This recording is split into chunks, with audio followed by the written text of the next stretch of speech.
And we're back. Bumble bitches. Yeah. Husband's on the way. We don't have a Carrie. We do not. She is on vacation.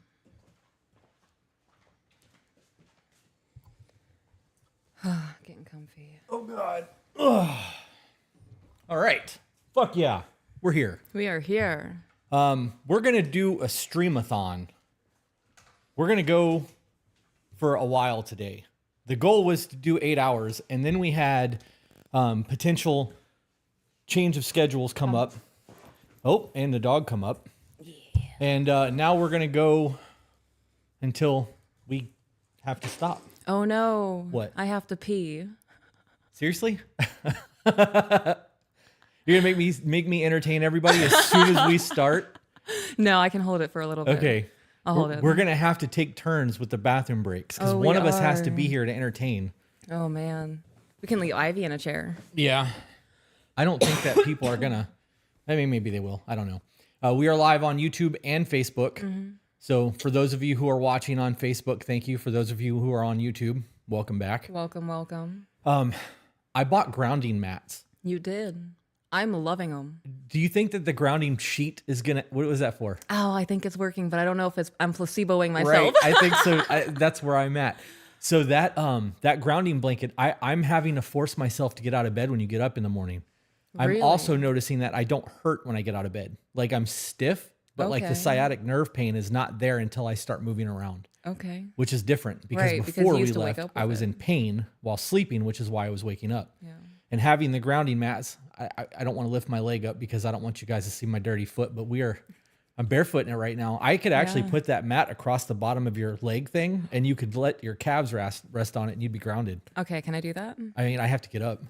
Oh, I mean, when you get up to pee, we'll do it. Good call. Yeah. Okay. I like that idea. So yesterday we did episode 48. We read it live for Patreon. Shout out to our Patreon community. Patreon. That one email, we were like, you need to leave the situation. Yeah. Right. And that was the conversation over and over again. Or the statement over and over again. And it had this, I've had a whole like train of thought this morning, starting from that email, then into other things. And it's led me to the John Coffey thing from The Green Mile. I'm sorry, Jenny. I know every time that movie comes up, you get emotional. It's such a good movie. But there is a scene in that movie where he's like, this is how it is every day. They hurt each other with love, right? And he's like, it's pain every day, blah, blah, blah, blah, blah. Thinking about that email yesterday, because I have been thinking about that email a lot since yesterday, and that scene, so many people who are people pleasers, who do not establish healthy boundaries in their relationships, all relationships, mothers, friends, whatever. Coworkers. You are basically allowing yourself to become a prisoner to the love that you have for the other people around you. So much so that you are putting yourself in a position to be hurt, to be used, to be treated as a doormat. You put out your wants, your desires. You put your happiness below the happiness of other people. And you are essentially putting yourself in an emotional prison because you don't have the boundaries necessary to enforce healthy situations in your life. And that is such a profound thing for me because of the way that it played out in my brain this morning while I was driving, that I think that I want to make a t-shirt somewhere along the lines of "Don't be an emotional prisoner." Okay. Don't know how the fuck I'm going to make that work yet, but I think that I do want to make that into a thing. I dig that.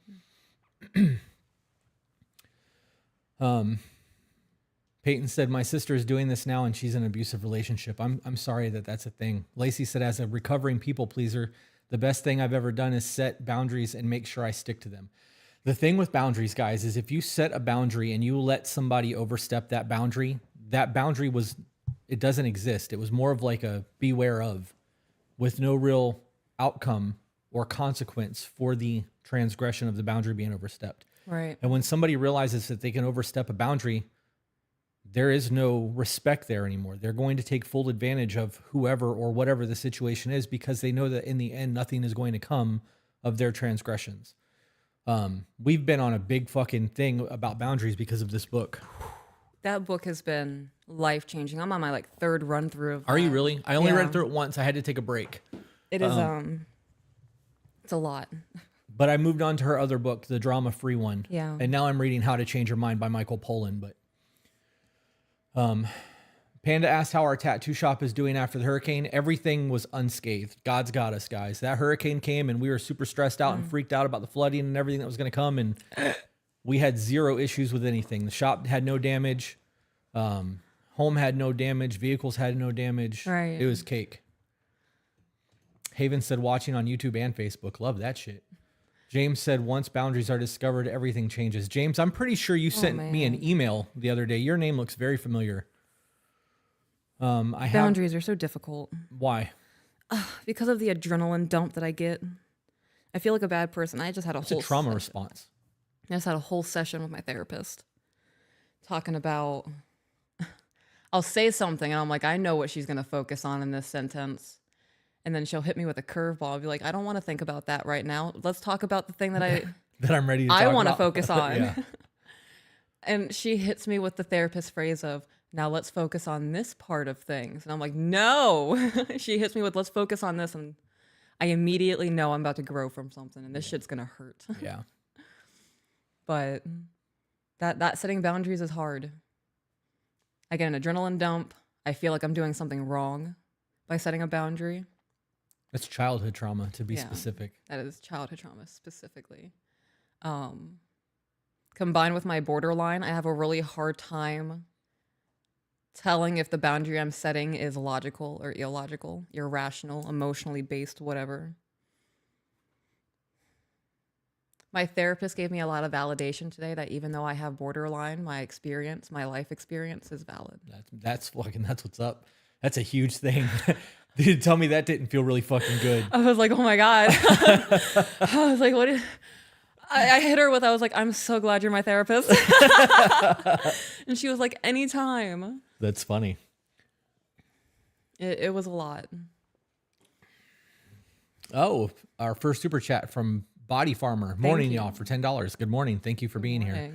If one of our moderators, any of our moderators, some of you on Facebook and some of you on YouTube could screenshot super chats, I would be fucking super grateful because it'll make it a whole lot easier for us to go back and do the super chat thing if we miss them.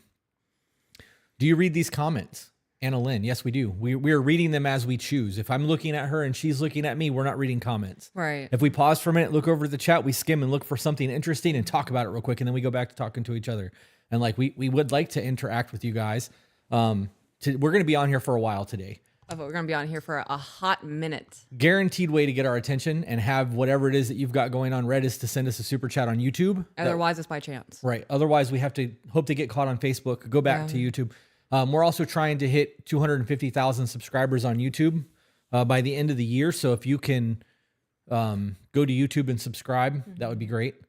Chris said, I've been trying to get my girlfriend to watch the video guys you produce because she also has borderline along with bipolar. We're working together and have worked together for about 4 years now. That's awesome. I hope that she fucking chimes in and listens. That would be super dope. What's the difference between a counselor, therapist, and a psychiatrist? A psychologist and a psychiatrist is different. Both are technically therapists. One can prescribe drugs, the others cannot. A counselor is a lesser license that can help people, and then a life coach is a non-licensed person, which is what we do because we have no license. Correct. Disclaimer, we are two idiots on the internet who have opinions, and if you choose to listen to those opinions, it could benefit your life or it could hinder it. Yeah. That's your choice. And this is all from fucking around and finding out. Yeah. Yeah. King and queen of FAFO. Yeah. There weren't Band-Aids back in our day. No, there was Band-Aids. We just didn't want to tell our parents we got hurt. We just cauterized our wounds and shoved it down until we recognized I wasn't healthy. That's funny. So, what do we got for today? You want to do some emails? You want to do an updated email? You want to do some love stories? You want to just interact with the chat for a little while? I just what want would to you like interact with to the do? chat for a little bit. Let's do some Q&A, interact with the fans. All right. It's been a while. We haven't talked to you guys in a bit. Casey Miller said, love you guys. That's funny because we love you guys too. If it wasn't for you guys, we wouldn't be here. Pristine said, good morning, guys. You guys have helped my family grow together and stronger. I appreciate everything you do. We appreciate you listening. Two of the most fabulous idiots ever. I saw someone say something about my claws. This is Mommy Monster. with the children? Mommy monster. I just saw something from Brandy who said I start therapy on next Tuesday. I think it's the best thing for me at this point. I think everybody should do therapy from time to time. 100%. Yeah. After watching you guys for so long and going my own research, I feel as if my boyfriend might have borderline as well, but he immediately shuts down the idea of therapy and that it could truly help him. Any advice on how to help him? Honestly, the only thing that you can do is continue to try to push for it in a gentle way and ensure him that therapy is not going to make him less than a man. I understand that like it sucks to have to go and be vulnerable with a stranger and like do that shit, but if you don't know how to do something, you have to find somebody that can help you. And that's what therapy is. It's literally just going to pick up some tools on your mental health. Therapy is the Home Depot of mental health. Believe that shit. Yeah.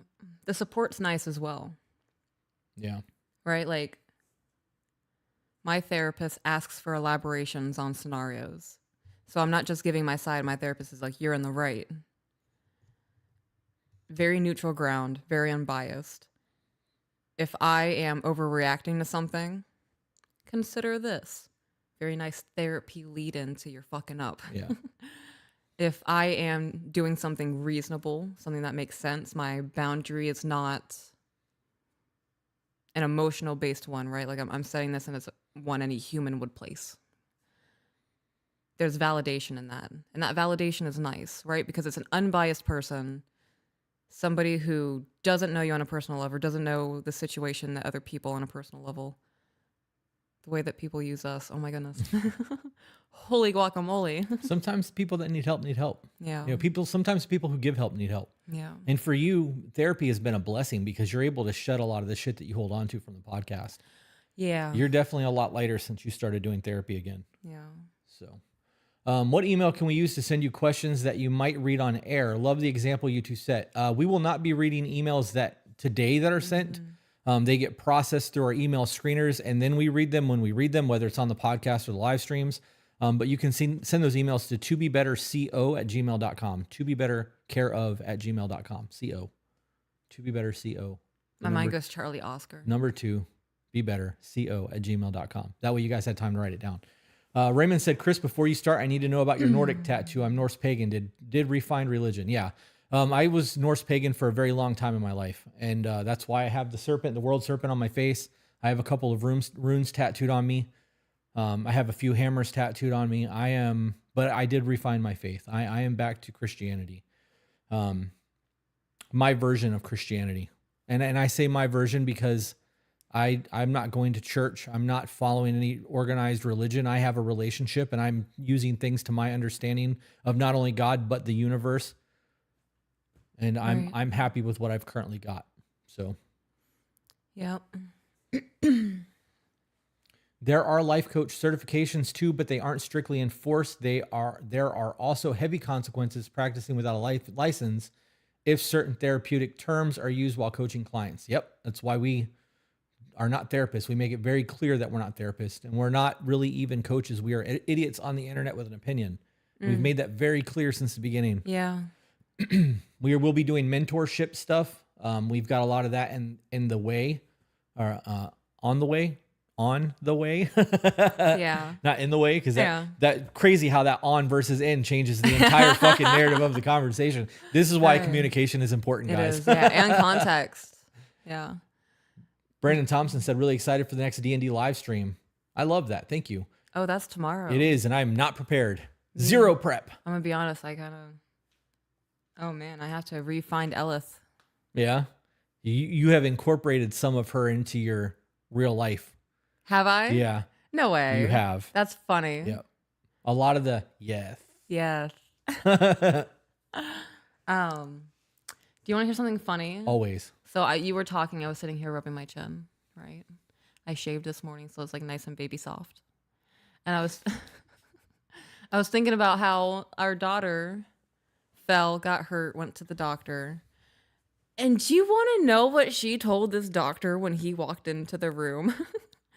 He has a beard, and the children are like, oh, nice beard. And my daughter goes, yeah, mommy has a beard too. And I'm like, come on. Damn. I was like, come on, homie. We had a conversation. Like, I was vulnerable. And I made light of it so like he didn't feel awkward. And I was like, yeah, oh, I can't grow a full one. That kind of sucks.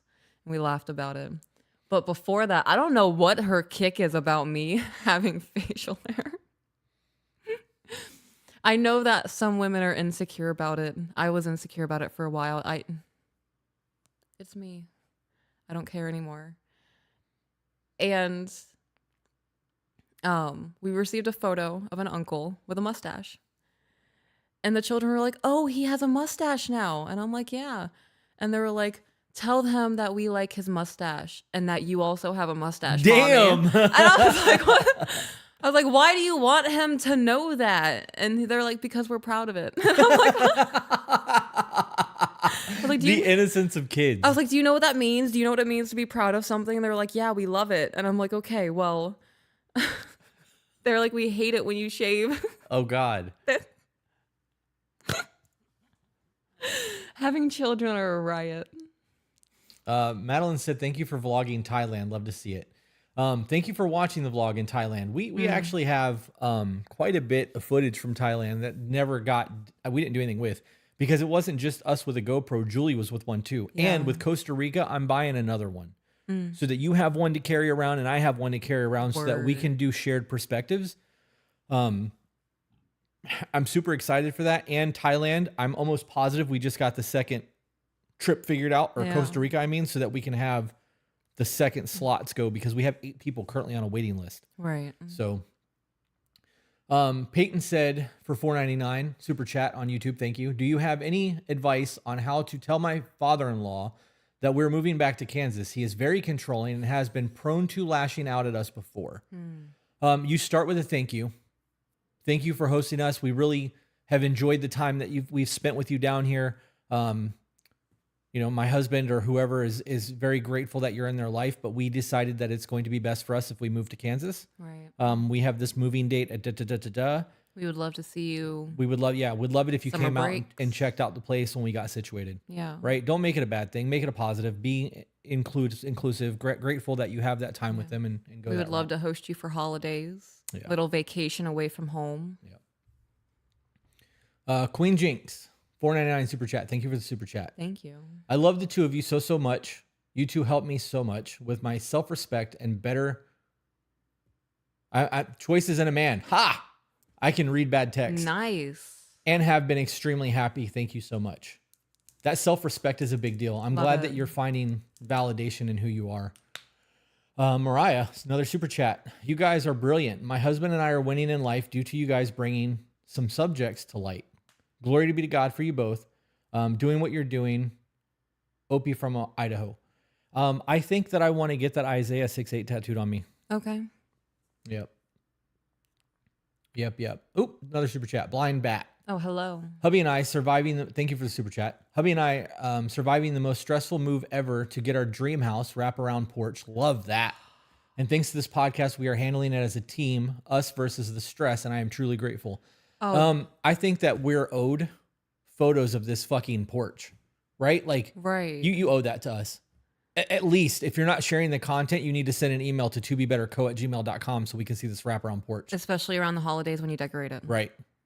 Or if there's snow on the ground. Like, Yes. we're in Florida. Squirrels or critters. Let us be envious of your life. Yes. Let us celebrate your wins with you. Peyton said, "Any tips with anger with autism?" Man, I don't know. Well, pardon me. I don't know.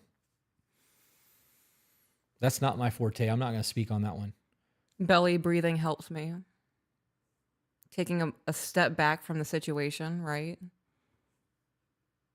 And I'm running through situations where someone's like, "Well, I can't step away from the situation." And the only scenarios where I can imagine where there's anger and you can't step away from the situation immediately, right? Your child just got arrested for doing drugs at 16 and you have to pick them up. You can't lose your mind in the police station, right? I mean, you can. You can. You can. You The outcome could. might not be very good, Right. but you can. Right. You can't step away from that situation and be like, I'm picking him up in the morning. I need to calm down. You have to go pick your kid up whenever they tell you to come pick their I kid up. wonder how that right? would work. Oh, damn. Could I be like... If they were like, your son's been arrested. It's 2:00 in the morning. You need to come pick him up and be like, "No, he can stay there. Yeah. We'll come get him tomorrow." He made his decision. Right. That'd be fucked. Damn. Right. Okay. That kind of situation. Or, I don't know. You just got home. Your partner is in bed with somebody else. You can walk away from that situation instead of blowing up and getting angry. I think that's the answer to all of it. Right? To any of the anger situation. Just Walk away. Take a break. Like push pause, Right. cool the fuck off, and then address whatever it is that you're addressing. And why am I angry? Why am I angry? What did I just say? I mean, Why am I angry? see that am versus are matters, right? Right. Why am I angry? That's funny. When I'm angry, I'm focused on me. How dare they do this to me? Right. I can't believe this is Personal. happening to me. Why me? Why my life? I can't handle this. These kinds of things, right? When you move past that anger and recognize that life just happens, situations just happen, and everybody else is a human being like you, somebody else's actions that are making you angry, for example, are a reflection of them. Your response is a reflection of you. And if your response is anger, you're an angry person. Yeah, the actions of other people that may affect your existence. Yeah. That you view as a problematic to allow yourself to become angry. Right. Yeah, that's how I view that. Belly breathing helps me. Yeah. Yes, belly breathing. In the mornings, I started waking up practicing gratefulness. And in moments of anger. That's what these are. Yes. In moments of anger, okay, I'm mad right now. At least I can get mad about the situation, right? Whether it be hypotheticals, the husband, the wife, the children, the in-laws. I'm married to somebody that I love who has really shitty parents. At least I'm married to somebody I love. Right. I don't have to deal with the in-laws. I'm dealing with my husband or my wife. Looking for the silver lining. Right. Yeah. Real quick, Raymond said Nashville trip. We will be doing Tennessee again soon. We were thinking about going up for Thanksgiving, but I don't think that's going to happen. That was a Facebook comment. Then Wyatt said, Facebook gets no love, hopping to YouTube. Good. We would rather you be watching on YouTube anyways. But we do read the comments from Facebook. Facebook is more frequent. There's a lot more comments coming through on Facebook than on Yeah. YouTube because there's a lot more that can be typed out. Gotcha. However, we will read and prioritize super chats always because people are paying for our time. So if you definitely want to get our attention, send a super chat on YouTube. Otherwise, we will just randomly be stopping and reading. Speaking of super chats, Terrell said, my ex had shown me your podcast in hopes that it would change our relationship. Refused to listen to herself while together. Now I listen for myself. Love that. You can only change you, man. Love it. You can't ever change anyone else. All the emails that we get who are like, how do I make my person do blah, blah, blah. You don't make somebody do anything. You worry about fixing the internal flaws in you, realizing the world is going to be affected by the actions and decisions that you make, and try to make the best actions and decisions. And hope that the world around you is influenced by the best version of you. And if you grow and grow and grow, eventually you will outgrow those people around you if they're not willing to keep up. Right. From Ryan, just want to shout out my girlfriend, Yanni. Chris and Peach, you've both helped our relationship blossom into something amazing. The check-ins work. Yes, they fucking do. I love it. And for any of you who don't know what the check-ins are, you can go to tobebetter.com, click on resources, and you can download the check-ins for free. It's a PDF. You can download it, do a little check-in thing. If you need to, you can watch the video on YouTube, which will help you understand how to do the check-ins. Grayson Webb for $4.99 said, thank you for helping me be self-aware of my issues. You're welcome. Love that. All right, now we're back down to the bottom. Crystal said, I love this. You can only change you. I remind myself and kids of this every day. This is something that we're doing right now with the kids. To be honest, every time there's snitching happening, what would you like us to do about it?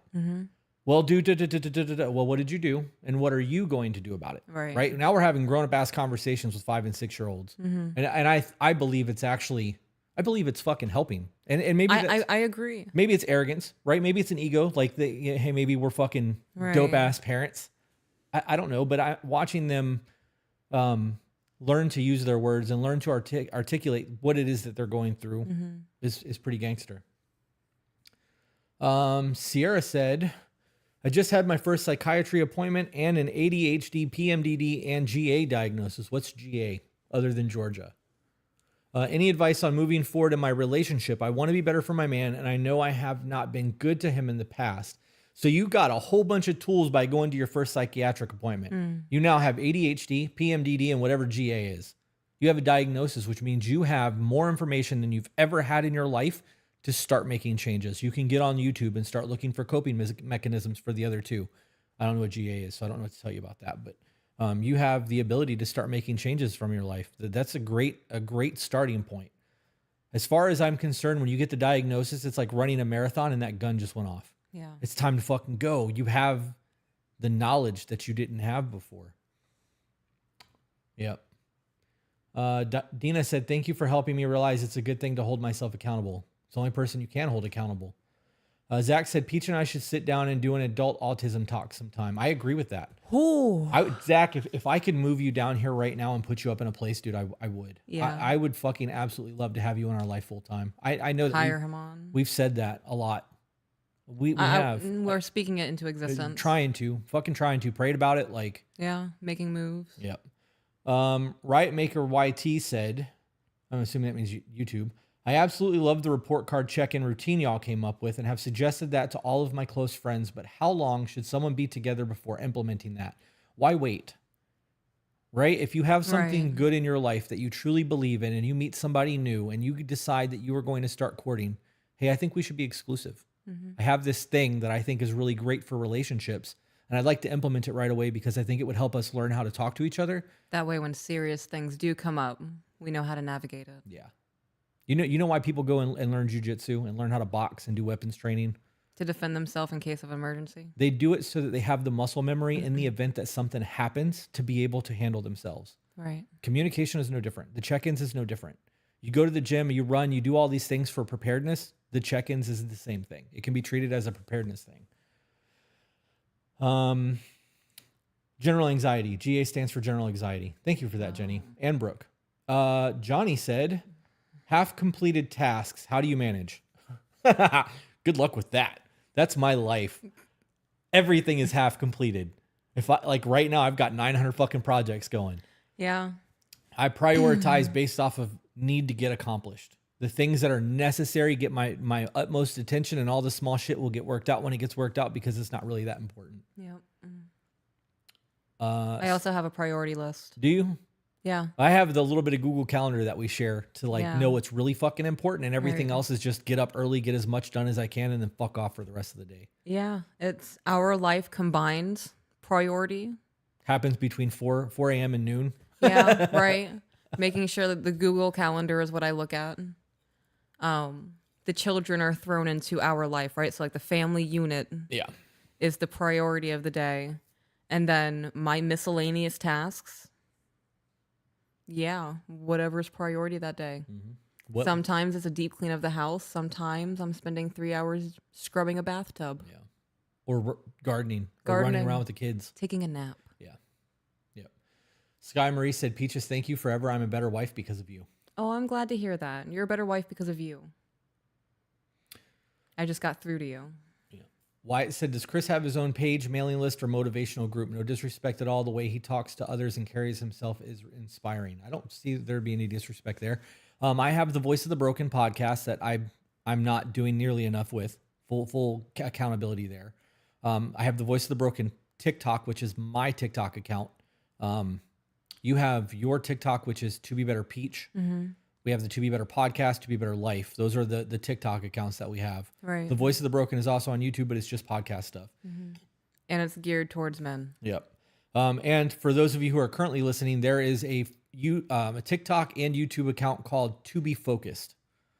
This is the second time that we've announced any of this. That is the project that is currently in the work that will be doing coaching, mentorships, business things of that nature, relationship, mentoring as well. Like we've got a lot coming. That'll be something that fires off in 2025, but those pages are created in case you guys want to look at those. We've done absolutely nothing with them, but if you'd like to follow them, you can. We also have our Patreon where we post individual videos. We have vlogs, old vlogs. Yeah. Well, we have the intention of doing a whole lot more with Patreon. Yeah. Like we said, we have a million things, half completed tasks. Yeah, there you go.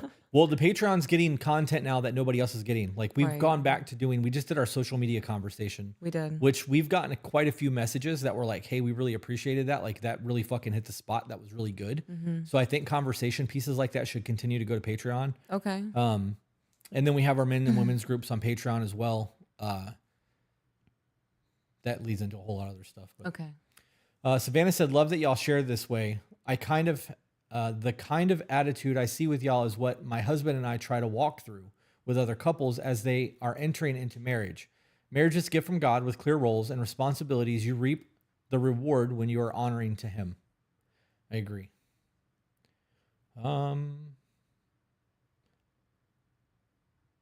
So love you too. Big hello from Kilwana.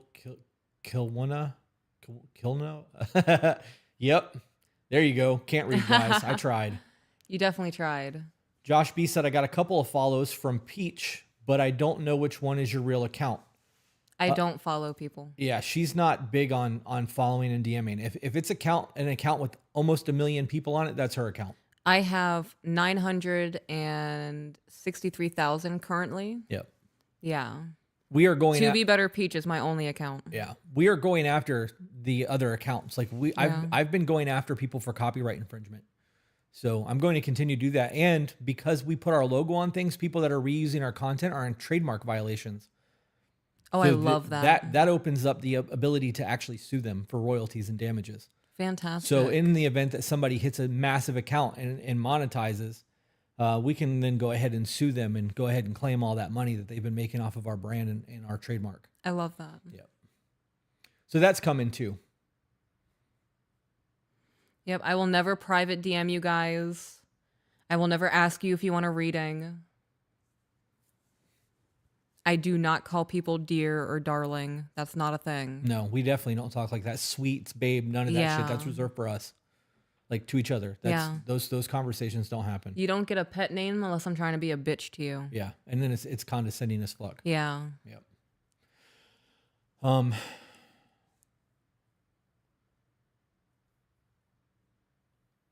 He says I trigger him, but won't tell me how I did or what it was I say to trigger him. Well, then he's failing to communicate effectively, and therefore nothing is going to change in your relationship, and you need to tell him that.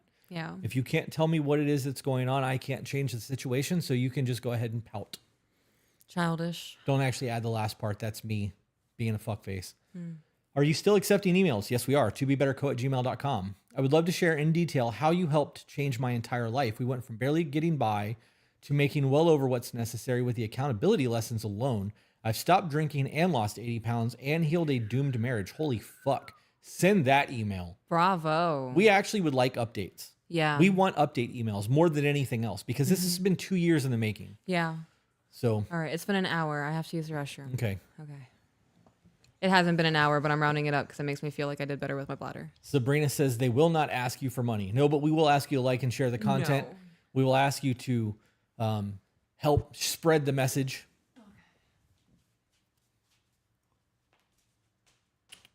I think people that duet your guys' videos and have DIY videos are just leeching off your content. The duet, I disagree with.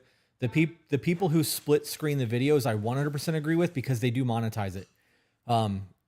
And if they simply tagged us in the description of the video, I wouldn't care that they did it. Get your bag.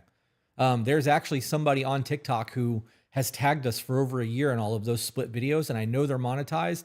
The first time I caught them doing it, I messaged them or I commented over like probably 5 or 6 videos. If you're going to steal our content, the least you can do is tag us.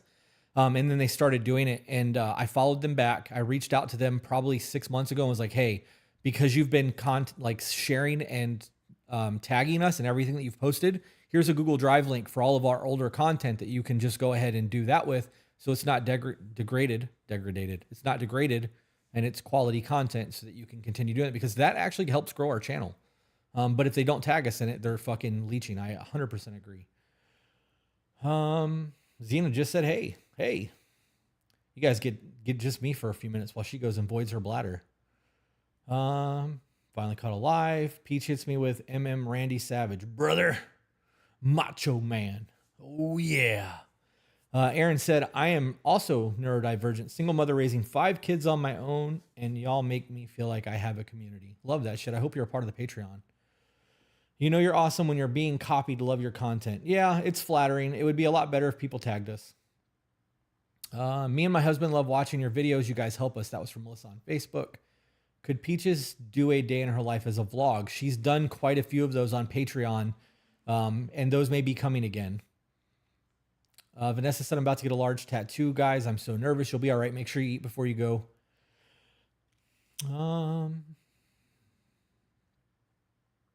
I have bipolar disorder, ADHD, and several other things that I've been told that I start many arguments with my, and several other things, period. I have been told that I start many arguments with my partner, and I would like to know how I can stop doing that. I would like to be better. I want to change it. Well, you being aware that you do this and you continually do this means that you are actively making a decision to do this. If you are unaware that you're doing it, that's a damn, I'm sorry, I was unaware that that was a thing. You being aware of it and continuing to do it means that you're actively doing it. It's a problem. Yeah. So start looking into cognitive behavioral therapy and work on doing, the things necessary to improve. Josh B said, Chris, you should do something about copywriting because you guys bust your balls on what you guys do on here. We have 3 trademarks and copyrights on everything. So it's coming. We've been doing a lot of it on our own right now. We do have a lawyer that's been going after some of the bigger accounts. We're doing a lot. So, and I have gotten very effective of removing fake accounts from Facebook. Every time I see one, I'm able to get it taken down. So do you guys still partner with Matrix? Was looking to get my blood work done and I didn't see the 2BB drop down. Really? That's new information. What's that? Somebody said that they went on the Matrix website and didn't see the 2B Better drop down. Did you fill out the new registration paperwork? Because when you fill out the new registration paperwork and it says, how did you hear about us? That's where you do the 2B Better drop down.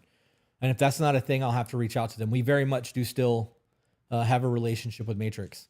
I actually just scheduled my next blood work appointment on Thursday from them. So there's no way that we're not on there. Right. New client registration or whatever it's called. Paperwork is where you need to fill out to get to the drop down. But yeah, Ken and those guys over there are amazing. They've really helped me a lot with my blood work. It'll save you $200 on your initial visit. It's a lot. It is a lot. Yep. Do you want to jump into any books? We can do some like live book talks. Sure. Let's get to the bottom of this real quick. Let's just scroll down and make sure there's no super chats. Okay, there's not.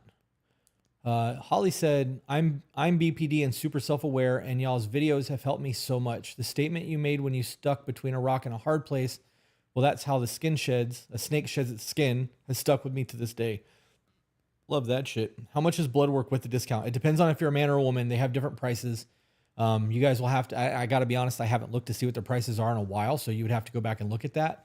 Matrix.com, click on new client paperwork or whatever it is, and do the thing. Heather Brewer, something that is helping me fix negative behavior is catching myself in the moment and apologizing. Yeah, catching That's yourself a big deal. and correcting the behavior in the moment, real time, is how you break habits. And being meaningful with it. Yep. Yeah. So what are we at? We're not even at 40 minutes yet. What do you mean you rounded up to an hour? You really, really rounded up to an hour. I did, yeah. Damn. I did. I had to go to the restroom. Angelica said, thank you guys for making these videos. I have been working on myself and how to make my marriage better. I hope that it's working. Super chat from Savannah said, Peaches, yeah. How come you don't wear your nostril jewelry anymore? Love y'all, and watching your videos has become quality time for me and my man. Why don't you wear your nostril jewelry anymore? Because my hoops kept falling out, and it got to the point that I got tired of putting them back in.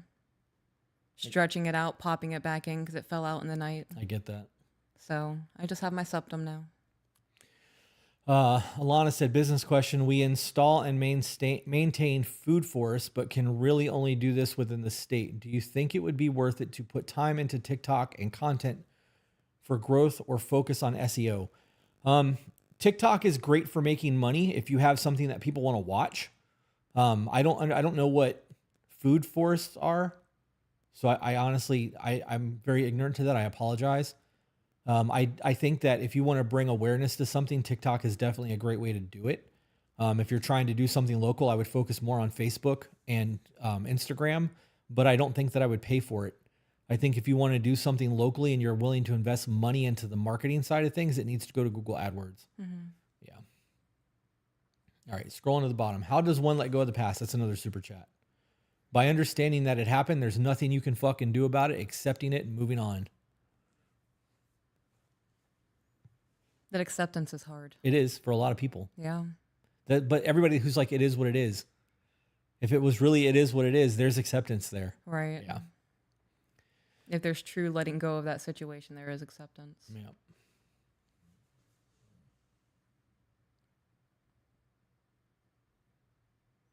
Okay, I'm going to read this really long one and then we can jump into book stuff because Okay. I know that you were looking at that. Raymond said, I'd like to tell you guys thank you in person, but for now, Chris, the To Be a Gentleman episode, literally the second episode I listened to, was the biggest kick in the balls I needed.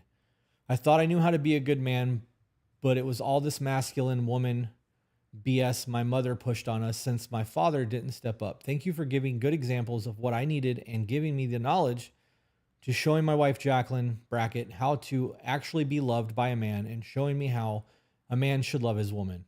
And baby, stay in the feminine, little mama. I love you. I love that. Oh, that's fantastic. Absolutely.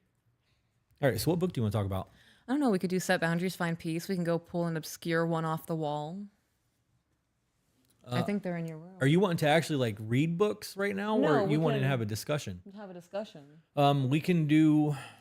I mean, we can pick some random boundary shit. It's been a heavy conversation. Okay. The boundary book's right there. That prevents me from having to get up and walk. Okay.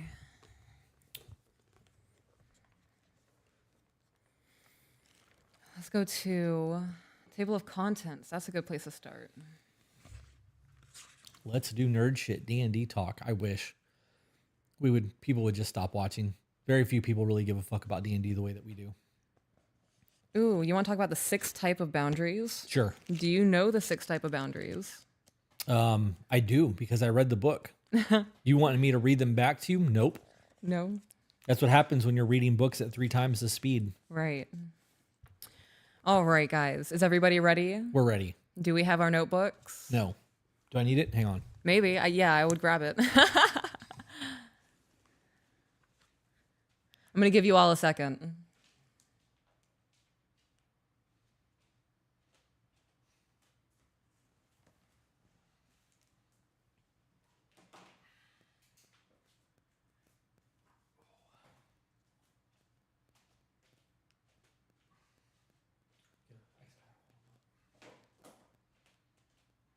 While we're waiting, you should talk to them about the interview we did yesterday.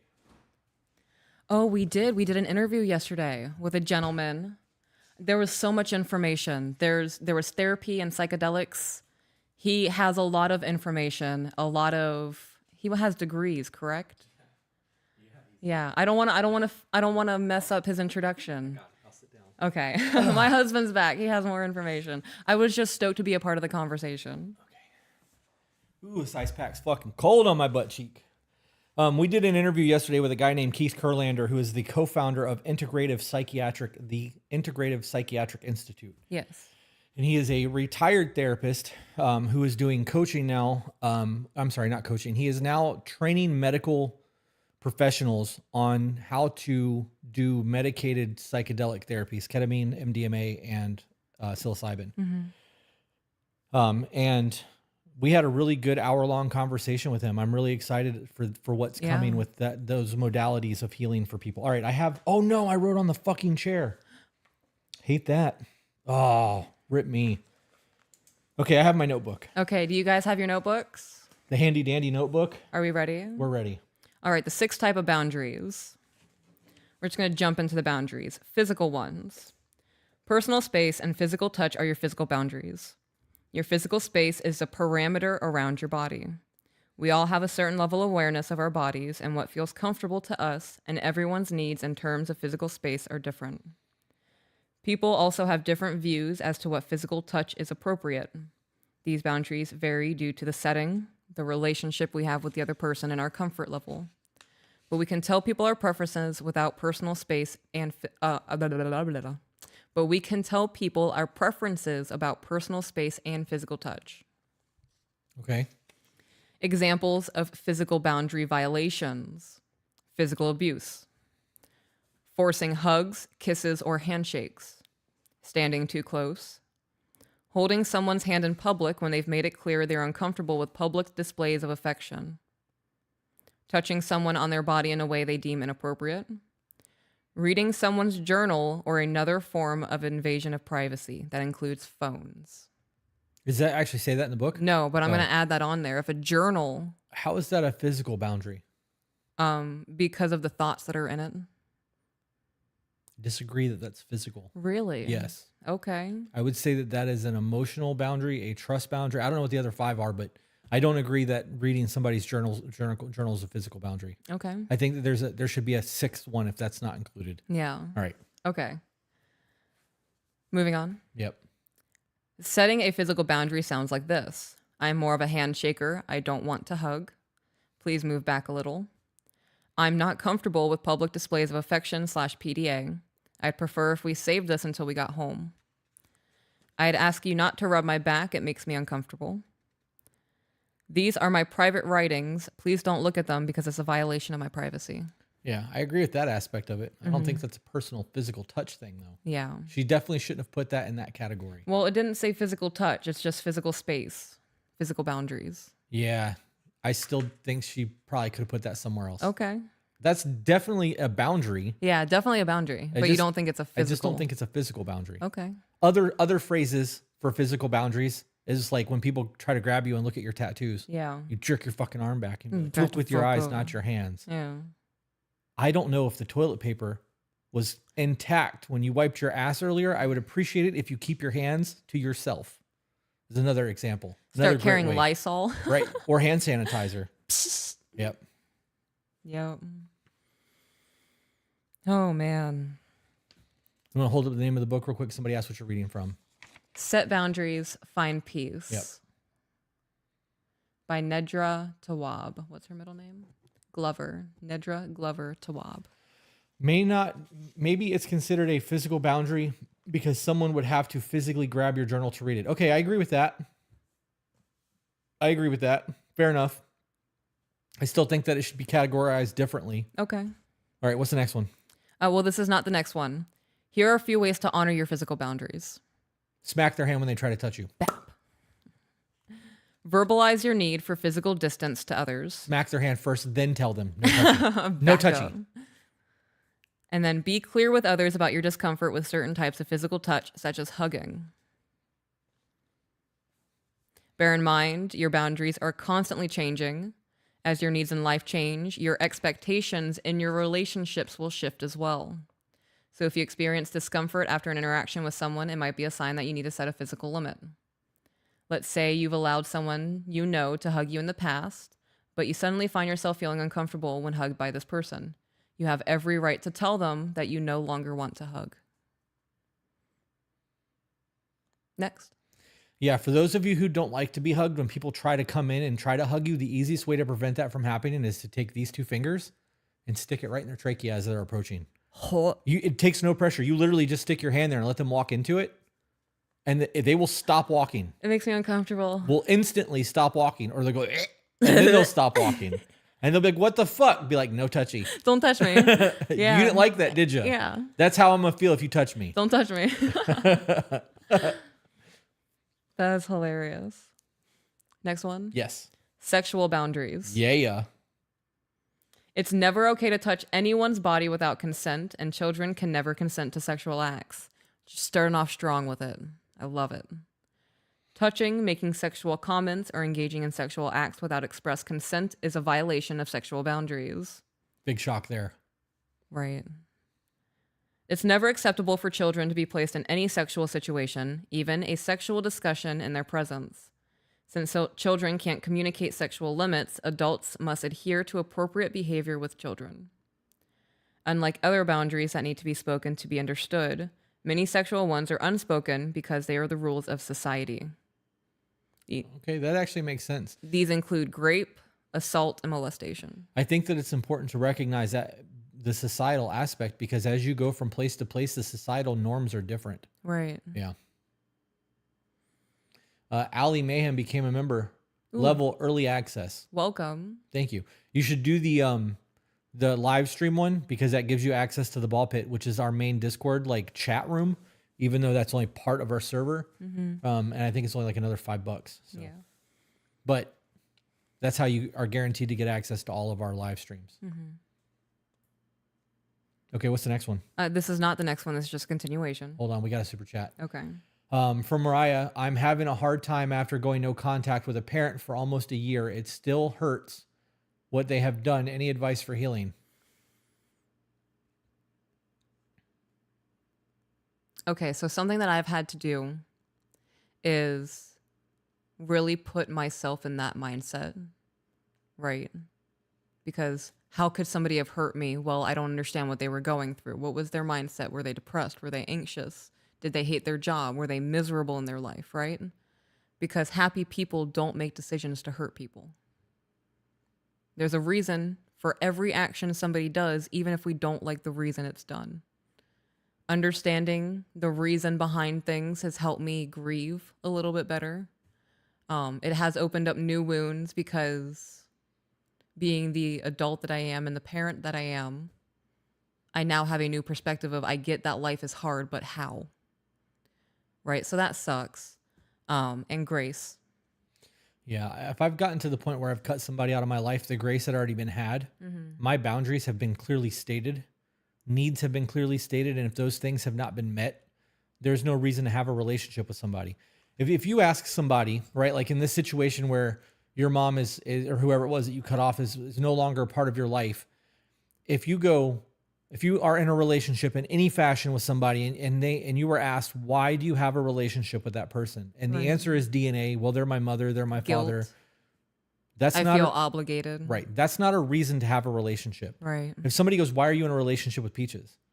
I'm going to give a whole fucking list of how great my life is because she's a part of it and how she enriches my life and how my life is better because of blah, blah, blah, blah, blah. Right. And then hopefully if somebody asks you the same thing, you would have the similar answer for me. We fill each other up. I'm very clear.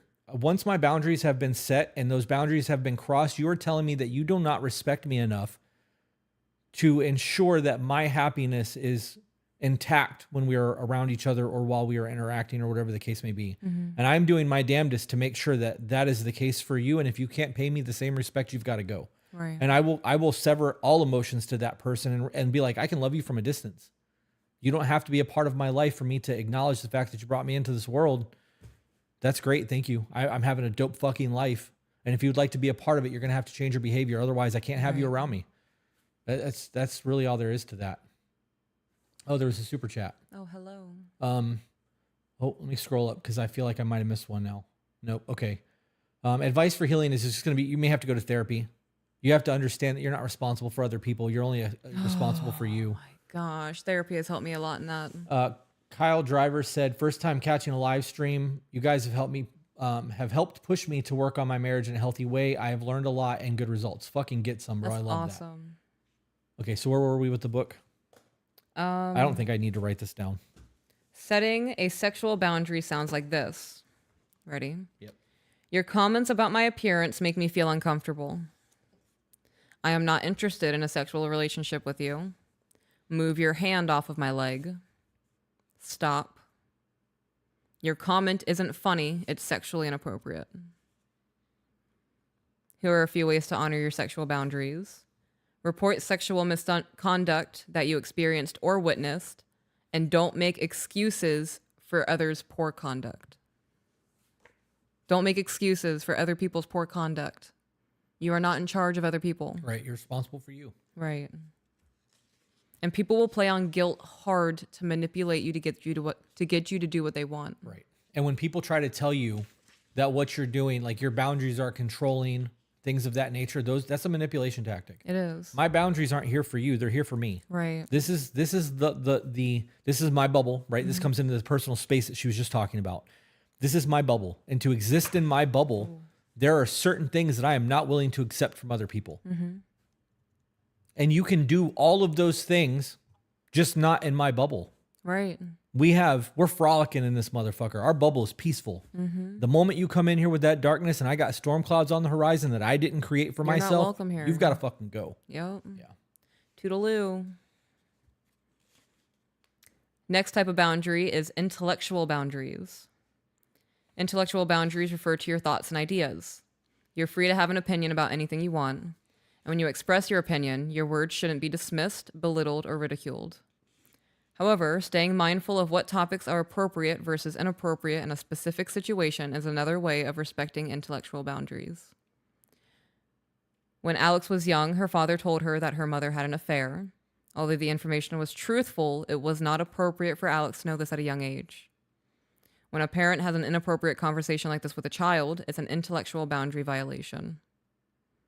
And here are some examples of that. Hold on. You said something about your opinion should be respected. How did that When you work? express your opinions, your words shouldn't be dismissed, belittled, or ridiculed. I agree with that. However, there is a difference between respecting a person and respecting their opinion.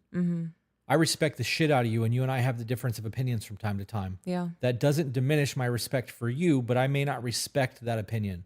And there is a clear difference. It clearly needs to be differentiated between the two. But because I had to have you reread that, I agree with the statement. I heard differently than what you read. Right. Which is why I held on to that. Okay. Okay. So here are some examples of violating the intellectual boundaries.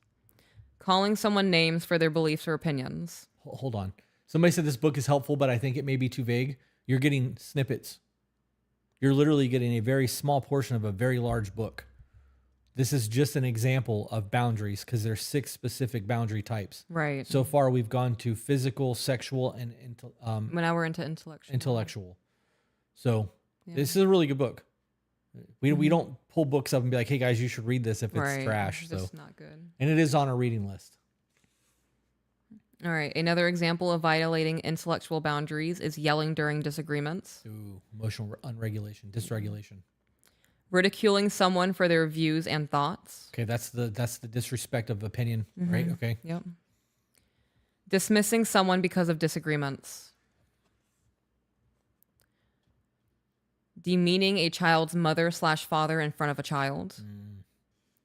Telling children about problems they aren't emotionally capable of handling. Setting a boundary. Can we talk about that? Yeah. So we've been very clear about not bringing adult problems to children, right? And we've gotten a lot of fucking hate from it. In the beginning of this, we actually had other like legitimate psychiatrists come out and tell us that we're wrong. Yeah. And that by not having arguments in front of the kids don't learn how to problem solve. And I definitely think that at a certain age, having adult conversations in front of children, anyone under the 18, there is a time frame that is acceptable behavior and not. At 5, 6, 7 and under, their brains are not capable of understanding real life problems yet. Like everything is they still think fun the for tooth them. fairy's real. Right. So I think that you should allow children to be children and that you should definitely have adult conversations behind closed doors until they're old enough to start to understand things.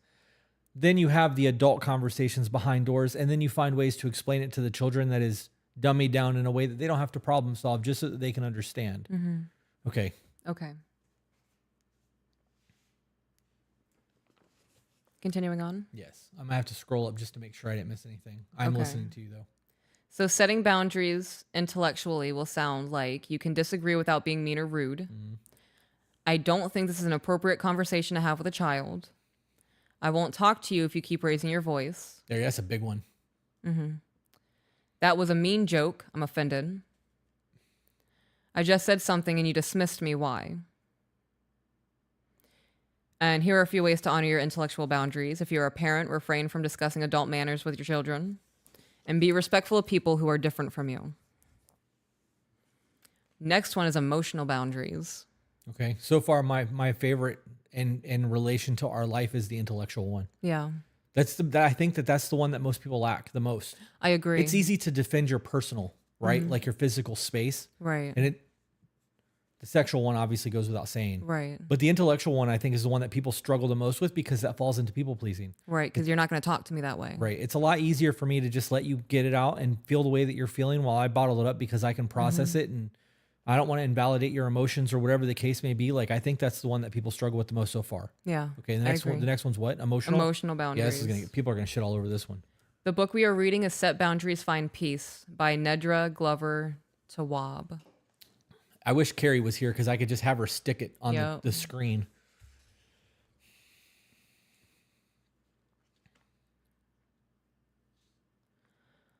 When you share your feelings, it's reasonable to expect others to support you. For some of us, however, expressing emotions isn't easy. So when someone belittles your emotions or invalidates your feelings, they are violating your emotional boundaries. This can make you feel uncomfortable the next time you want to express your emotions. With healthy emotional boundaries, you express your feelings and personal information to others gradually, not all at once. This also means that you share only when it's appropriate and you choose your confidants carefully. There you go. Okay, I don't have to cover that then. Good shit. Mm-hmm. In an Instagram poll, I asked, have you ever shared a friend's secret with someone else? 72% said yes, I've shared a secret. Pause. Those who gossip to you will gossip about you. Correct. Yeah. So many people are comfortable 100%. just putting too much of their shit out there. 72%. Mm-hmm. That's a lot. Okay. 72% said, yes, I've shared a secret. I received several DMs explaining why the secrets were shared, and here were some of the reasons. 1 was the secret was too burdensome. 2, there was a safety concern. 3 was I can't keep a secret. And 4 was I tell my partner everything. Emotional boundary violations look like sharing too much too soon, oversharing, sharing inappropriate emotional information with children, emotional dumping / excessive venting, pushing someone to share information they aren't comfortable sharing, invalidating someone's feelings. Hang on, I want to back up. Pushing someone to share information they aren't comfortable sharing. Do not pursue your partner if they're not ready to talk about something. Why? You're pushing an emotional boundary. You're making yourself more important, and the anxiety that you're feeling or the need to know what's going on versus their mental state and the presence of their being. If you are pushing somebody to have a conversation that they are not willing to have yet, even if you are doing it from a place of, I want to understand and help you be better, you have become the aggressor. Mm-hmm. Okay. Okay, continuing on. Invalidating someone's feelings. Telling people how to feel, such as you shouldn't be sad about that. Minimizing the impact of something, such as that wasn't a big deal. Pushing people to move past complicated feelings swiftly. And gossiping about personal details of another person's life. Setting an emotional boundary will look like, when I share things with you, I expect you to keep them confidential. I feel uncomfortable sharing my feelings. I would feel better if you acknowledged what I'm saying with a nod. Oh, I feel uncomfortable saying them. I hear that you have a lot of things going on. I don't feel equipped to help you. Have you considered talking to a therapist? That's a big one. Mm-hmm. I don't feel comfortable talking about that topic.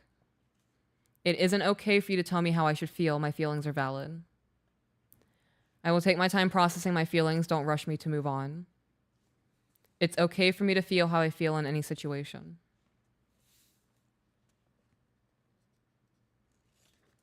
Next boundary. Yes. Sorry, I was blocking somebody. That's okay. Marital boundaries. Marital boundaries have to do with your possessions. Hold on. Tim and Miranda on YouTube said, does that still count if you're pushing them to have a conversation when they have wronged you or you're trying to find out why? Yes, it does. When somebody's not ready to have a conversation and you push and push and push, you are doing a disservice to the entire situation. Mm-hmm. If somebody has wronged you, that means that you view their whatever they did as an intentional slight or malicious intent against you, instead of doing what they deemed was best for them in the moment, right?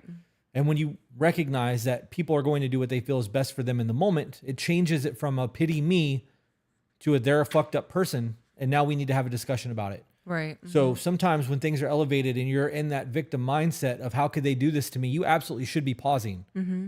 Letting things calm down and then have a conversation about what happened before you have a conversation about the emotional aspect of it. Okay.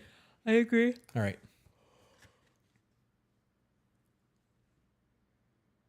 Are we going to take breaks during this? We are. Okay. Marital boundaries. Marital boundaries have to do with your possessions. Your stuff is your stuff. If you decide to share your stuff, that's your choice. You also have the right to determine how others treat your possessions. If you loan a friend a tool in good condition, it's appropriate to expect the tool to be returned in the same shape. When people give you something back in a worse condition, they violated, material. It's not marital, it's material. Material boundaries. Okay. Material. Yes. Oh my gosh, babe. Did I match the energy? You did. I pass the vibe check? You passed my husband vibe check. Yeah. I love you. I love you too. I'm glad that you mean that. Yeah? Yeah. Why would I not mean that? Because there are people who say I love you is just a habitual placating thing now. It's not. We don't do that. Yeah. So thank you for meaning it. Material boundaries. Here are examples of material boundaries being violated. Using things longer than the agreed upon time frame. Never returning a borrowed item. Loaning borrowed items to others without permission. Damaging a possession or refusing to pay for it. And returning possessions in poor condition. Setting a material boundary. That's so hard for me. Sounds like this. I will loan you money, but I expect the full amount back by Friday. I can't loan you my car this weekend. Be sure to return my tool in good condition. I can't loan you any money. You can borrow my suit, but if you stain it, you will have to pay for dry cleaning.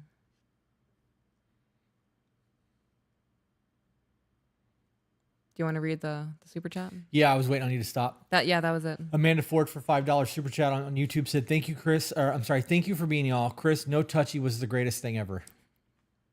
I feel like that was in a movie or something. No touchy. Yeah. What was that? I don't remember.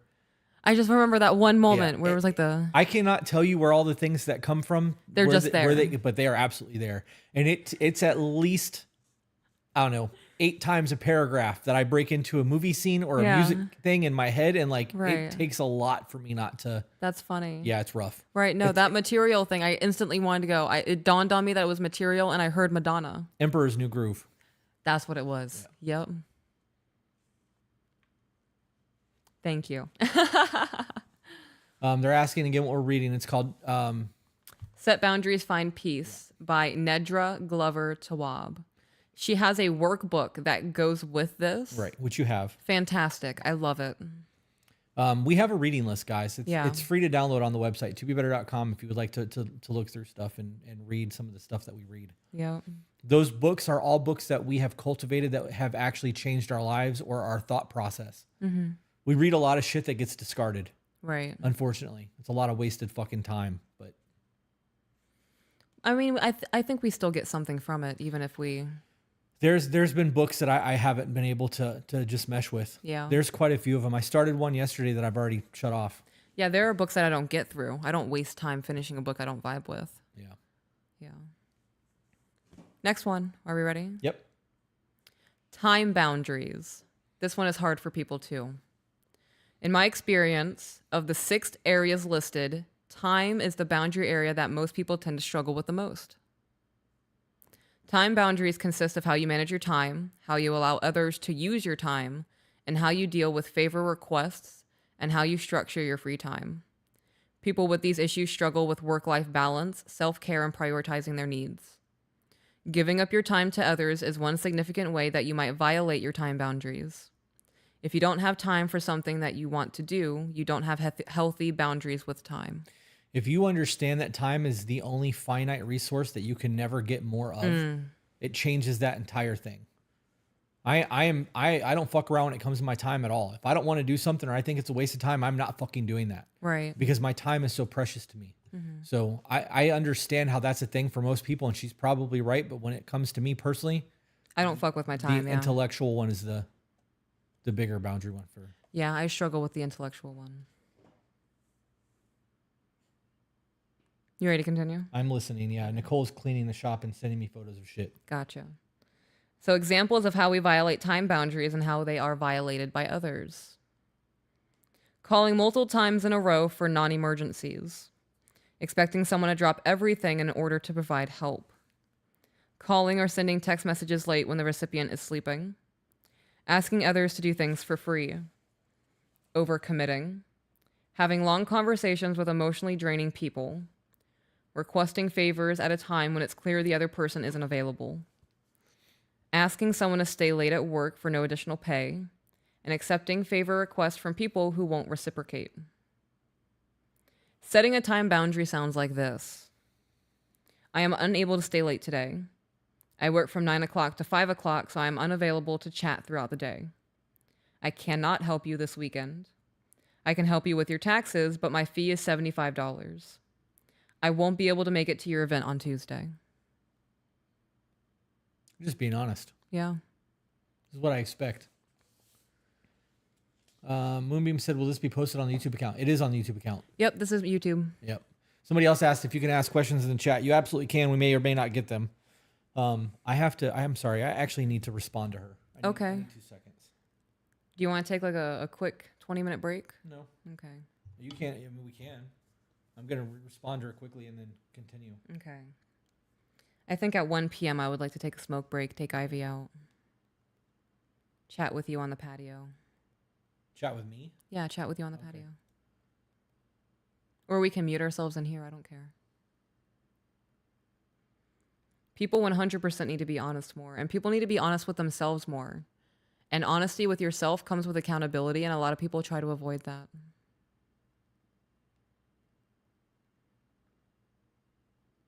I think our Halloween plans are to bring the children to the HOA.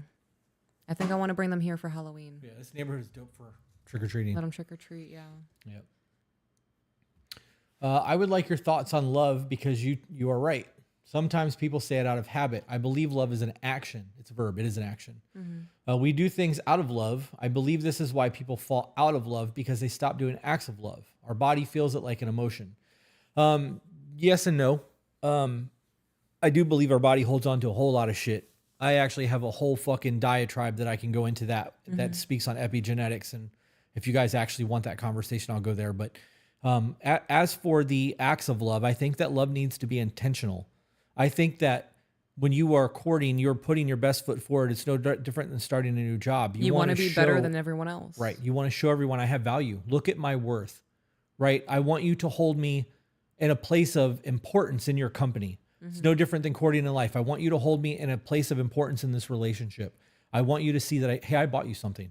Right. I thought of you. No, that's me telling you I bought you something. Oh, you bought me a thing? We've been so fucking busy that we haven't had like us conversations since we left Thailand. Right. The international flight and the layovers. Right. I'm going to mute us for 1 second because now she's calling. Okay.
Okay. So what I was saying is I bought you something. Okay. And because we haven't had conversations like life shit other than recording. Yeah. I mean, like life shit, but we haven't had one-on-one time. What do they call it when you create that little ecosystem in a jar? Tear or something? I don't know. Like a tear or something. Anyways, I'm scrolling Facebook at like 3 o'clock in the morning the other morning. Yeah. And there's this little jar that's got an open lid top on it that's got like a little Shire kind of thing. Like it looks Okay. Hobbit on the inside. There's grass in there, like actual grass growing, and there's like little cobblestones, and you pour water in it, and then you just leave it alone, and it lives. Okay. And it comes with a light. So you can put a light over top of it that lights the little thing. And like they even make little spinning stands if you want it. It looks like it's about that big. Oh my goodness. But I ordered it. So Thank you. I think it will be super fucking cool when it comes. I figured you could put it over here next to your stuff. I'm so excited. I will definitely put it over here next to my stuff. And I just can't hide Hide it. it. See, I'm telling you, every I'm fucking about time. to lose control. Yep. A terrarium. Ta-la-la-la-la-la. Yep. That's funny. I just want to. I'm stuck on my therapy session this morning. Okay. I am so grateful for therapy Why? because it's hard. And I was sitting down outside and I was like, I don't want to do this. I don't want to talk about how I feel. I don't want to talk to my therapist. And then we got on there and she hit me with her greeting. And I was like, ugh. And then I started talking and then she started talking and I was like, you know what? This actually feels kind of good. Yeah. I was like, this isn't too bad. There is a negative anticipation in me about talking about my feelings because of my life experience. And growing past that to have conversations, to grow to feel better sucks. Yeah. And it no longer is an anxiety inducing thing. It's no longer a fuck, I don't want to do this. It's more of a, you have to do this. Come on, you'll feel better afterwards. Right. I'm just a big advocate for therapy. I think people should do it. I'm thinking about getting the kids and the children therapists. Just that way they can communicate what they need to communicate. And then by proxy, the therapist can communicate to us about how we can parent better. There's so many emotions happening in the children. Yeah. They're growing, experiencing life. New things are upsetting them. Do you remember how hard it was to be a kid? Oh, gosh. You know, there's still times where as an adult at 44 years old, I get overwhelmed and my response is Right. because I don't know how to fucking handle what I'm going through right now. Yeah. Kids not only do they not have the words, they don't have a way to even circumvent the words to give you an explanation of how they're feeling. They don't understand what's happening. They're Right. just upset. So they can't say I'm depressed. Yeah. They don't know what fucking depression is. They can't say I'm exhausted. They don't know what exhausted is. Mm-hmm. Like they don't know what they're feeling. They just know they feel run down or they feel less than optimal. Yeah. I don't So- feel good right now. Right. And when they say I don't feel good, we think they mean they're sick because that's Right. how you know what I mean? So Yeah, it could be they're run down and tired. They had a long day at school. yeah. Their friends weren't nice to them.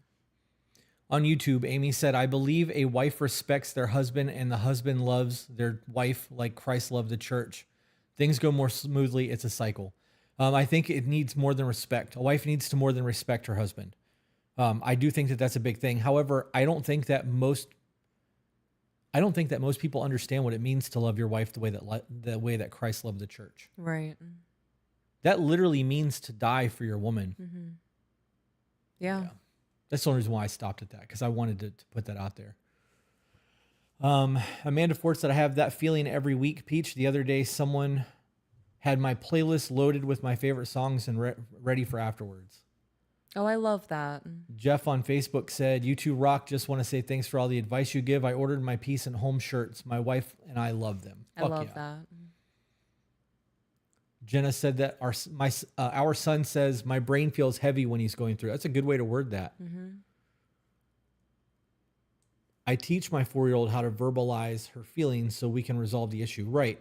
And we're trying to do the same thing with a 5 and 6-year-old. The problem is They don't understand the concept of life yet. right. You have to figure out, not only do you have to figure out a way to explain to them what it is that the definition of the words that you're using, You have to correlate it. you to have to then something correlate it to something that it can click for them to understand what it actually is. personally. Right. Yeah.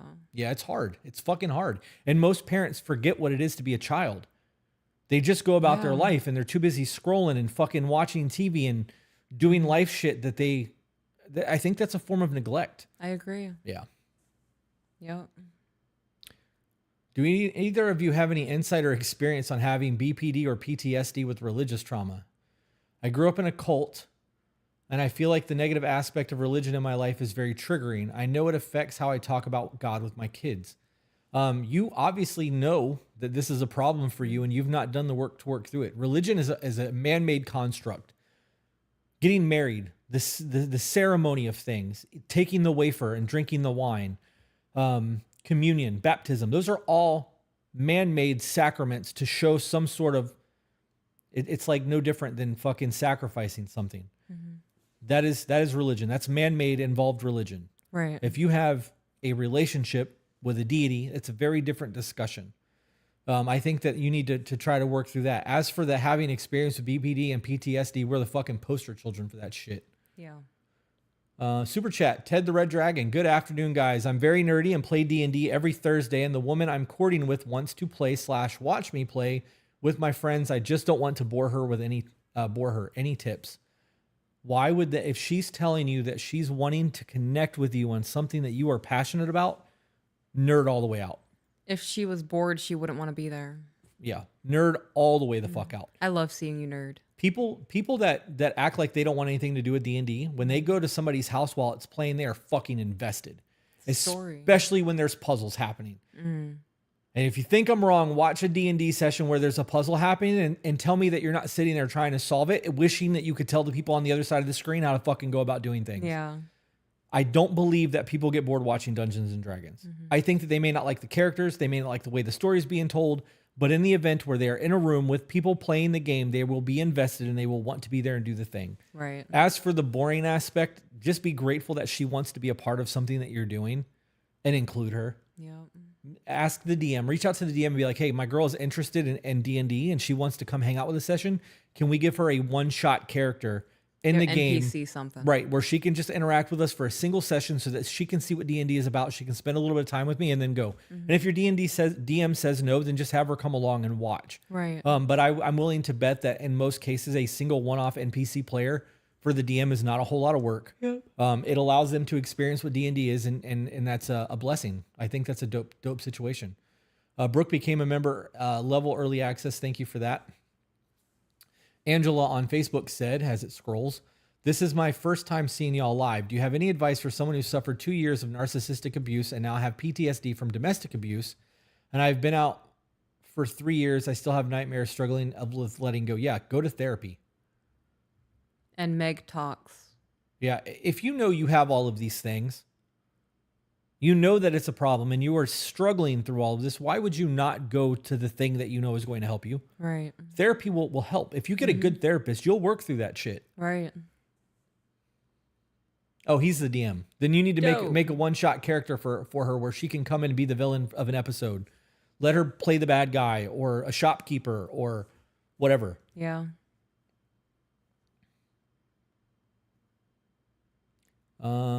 Bandit Gaming said D&D is so much fun. Good DMs and roleplay makes it amazing. I agree. Taryn said, I agree. Thank you for your honest, clear, and heartfelt response. Michael said, hey guys, I love watching your videos and I love the content and it's making me a better husband, a father, and person altogether. Fucking I love love that. that. Yeah. In your earlier episodes, you were against therapy. Can I ask what changed your mind?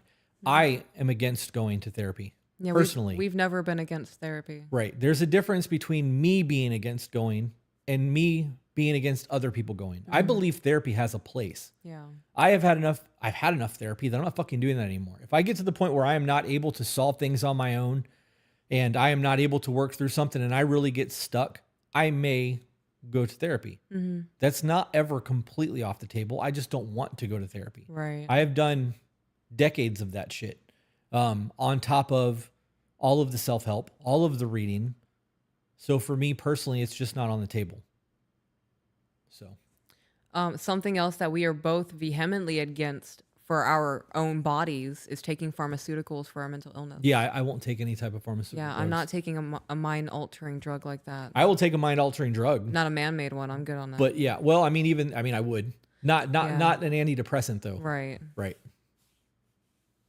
There are chemical compounds that are man-made. I'm just saying. Yeah, I know. Some of them I did not have fun with. Yeah. But that's not to diminish or negate other people's experience with pharmaceuticals and their mental illnesses. Right. Some people have dope experiences and are able to live a really fulfilling life because of it. Yeah. It's everyone's own individual experience. Yeah. I've had a lot of experiences through therapy and anger management that have been poor experiences.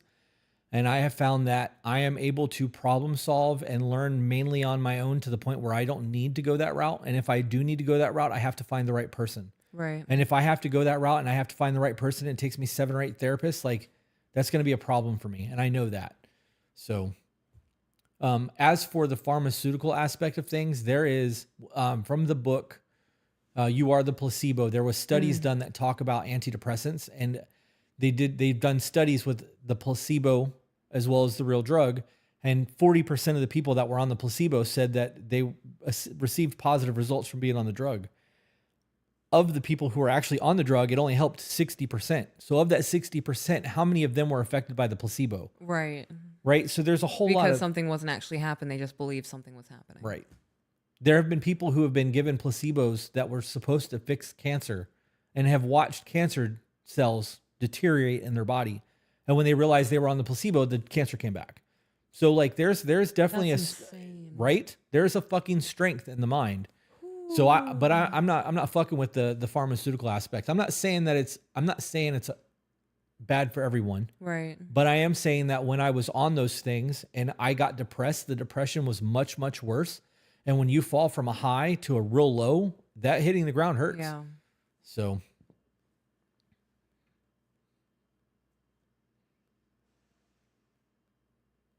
the mind is the most powerful thing on earth. I believe that. I actually believe that because of my faith, and my faith and my spirituality is a mixture of Christianity and the universe, right? And people are like, well, you can't say the same thing. It's just God or nothing. Well, if God created all of this and there are medicinal plants and food is medicine, then why can't crystals have power? Right. Right? Why can't the universe have an energetic charge to it? Right. Right? I know that if I want to grow a terrarium, there's steps that I have to take in order to make that work. And if God created all of this, he fucking knew the steps to make it all work because this is working. Yeah.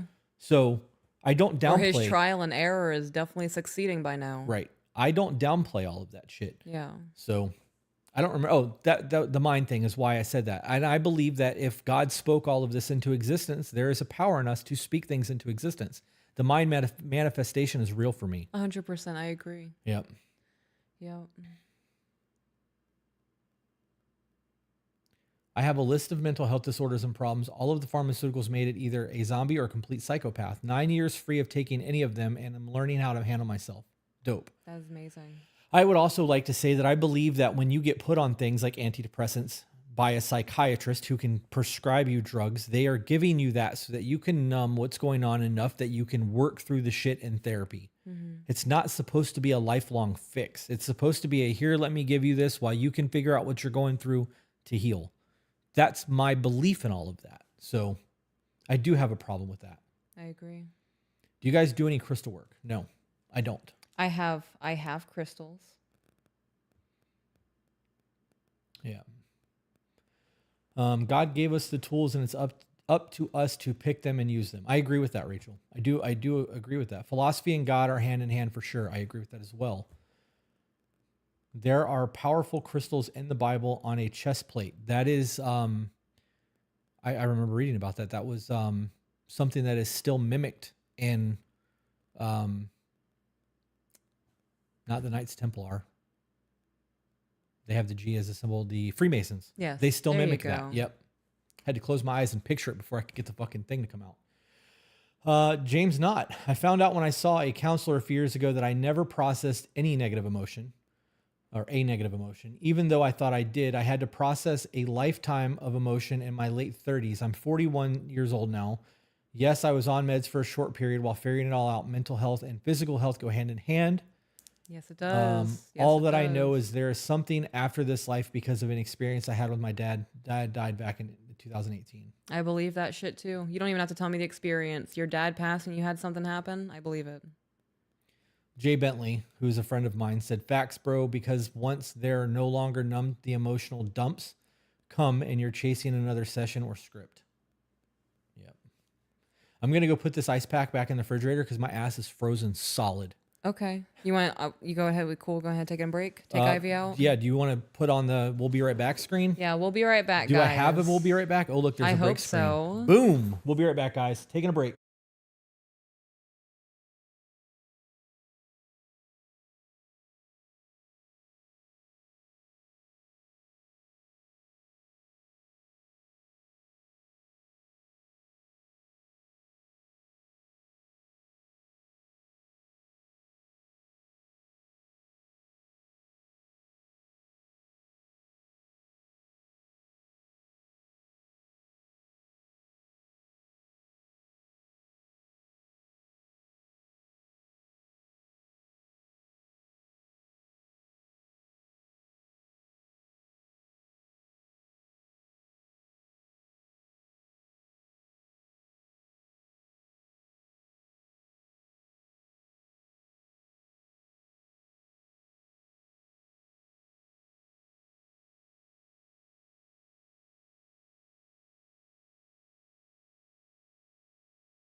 All right, she's going to smoke. I'm done putting my ice pack in the fridge, so you guys get to just me for a little bit. I'll even go to just me on camera. What's everybody doing? We're going to try to go live for a while today. I would like to try to really do the thing. Monique said, I love you guys and love listening to y'all. You have a good sense about you. Sad you won't see this comment because of lack of stars, though. Just because you didn't send a super chat doesn't mean that we don't see it. We do see most of these. We just don't read them in completion. The super chats are a guaranteed way to see it. David said, I've been with my wife for 6 years and we have trouble talking about certain topics of conversation. I would like to know if there's any ways that we can go about handling the issues that come up. I'm sorry, issues, because usually we handle it by not talking about it, even though we know we need to talk about it. Well, the issue is the communication style. Start doing the check-ins, watch the communication videos that we've posted, specifically the check-in video, and try to implement new phrasing, maybe I versus you statements, soft startups, things of that nature. If this is something that talks about like politics or religion and it's something that you're both vehemently against and you can't have an honest civil conversation, then those conversations are best to not be had. You can love somebody and disagree with some of their opinions. So Juliet, hello. I'm doing laundry and cleaning. Just joined Patreon. How do I get verified on here as a patron?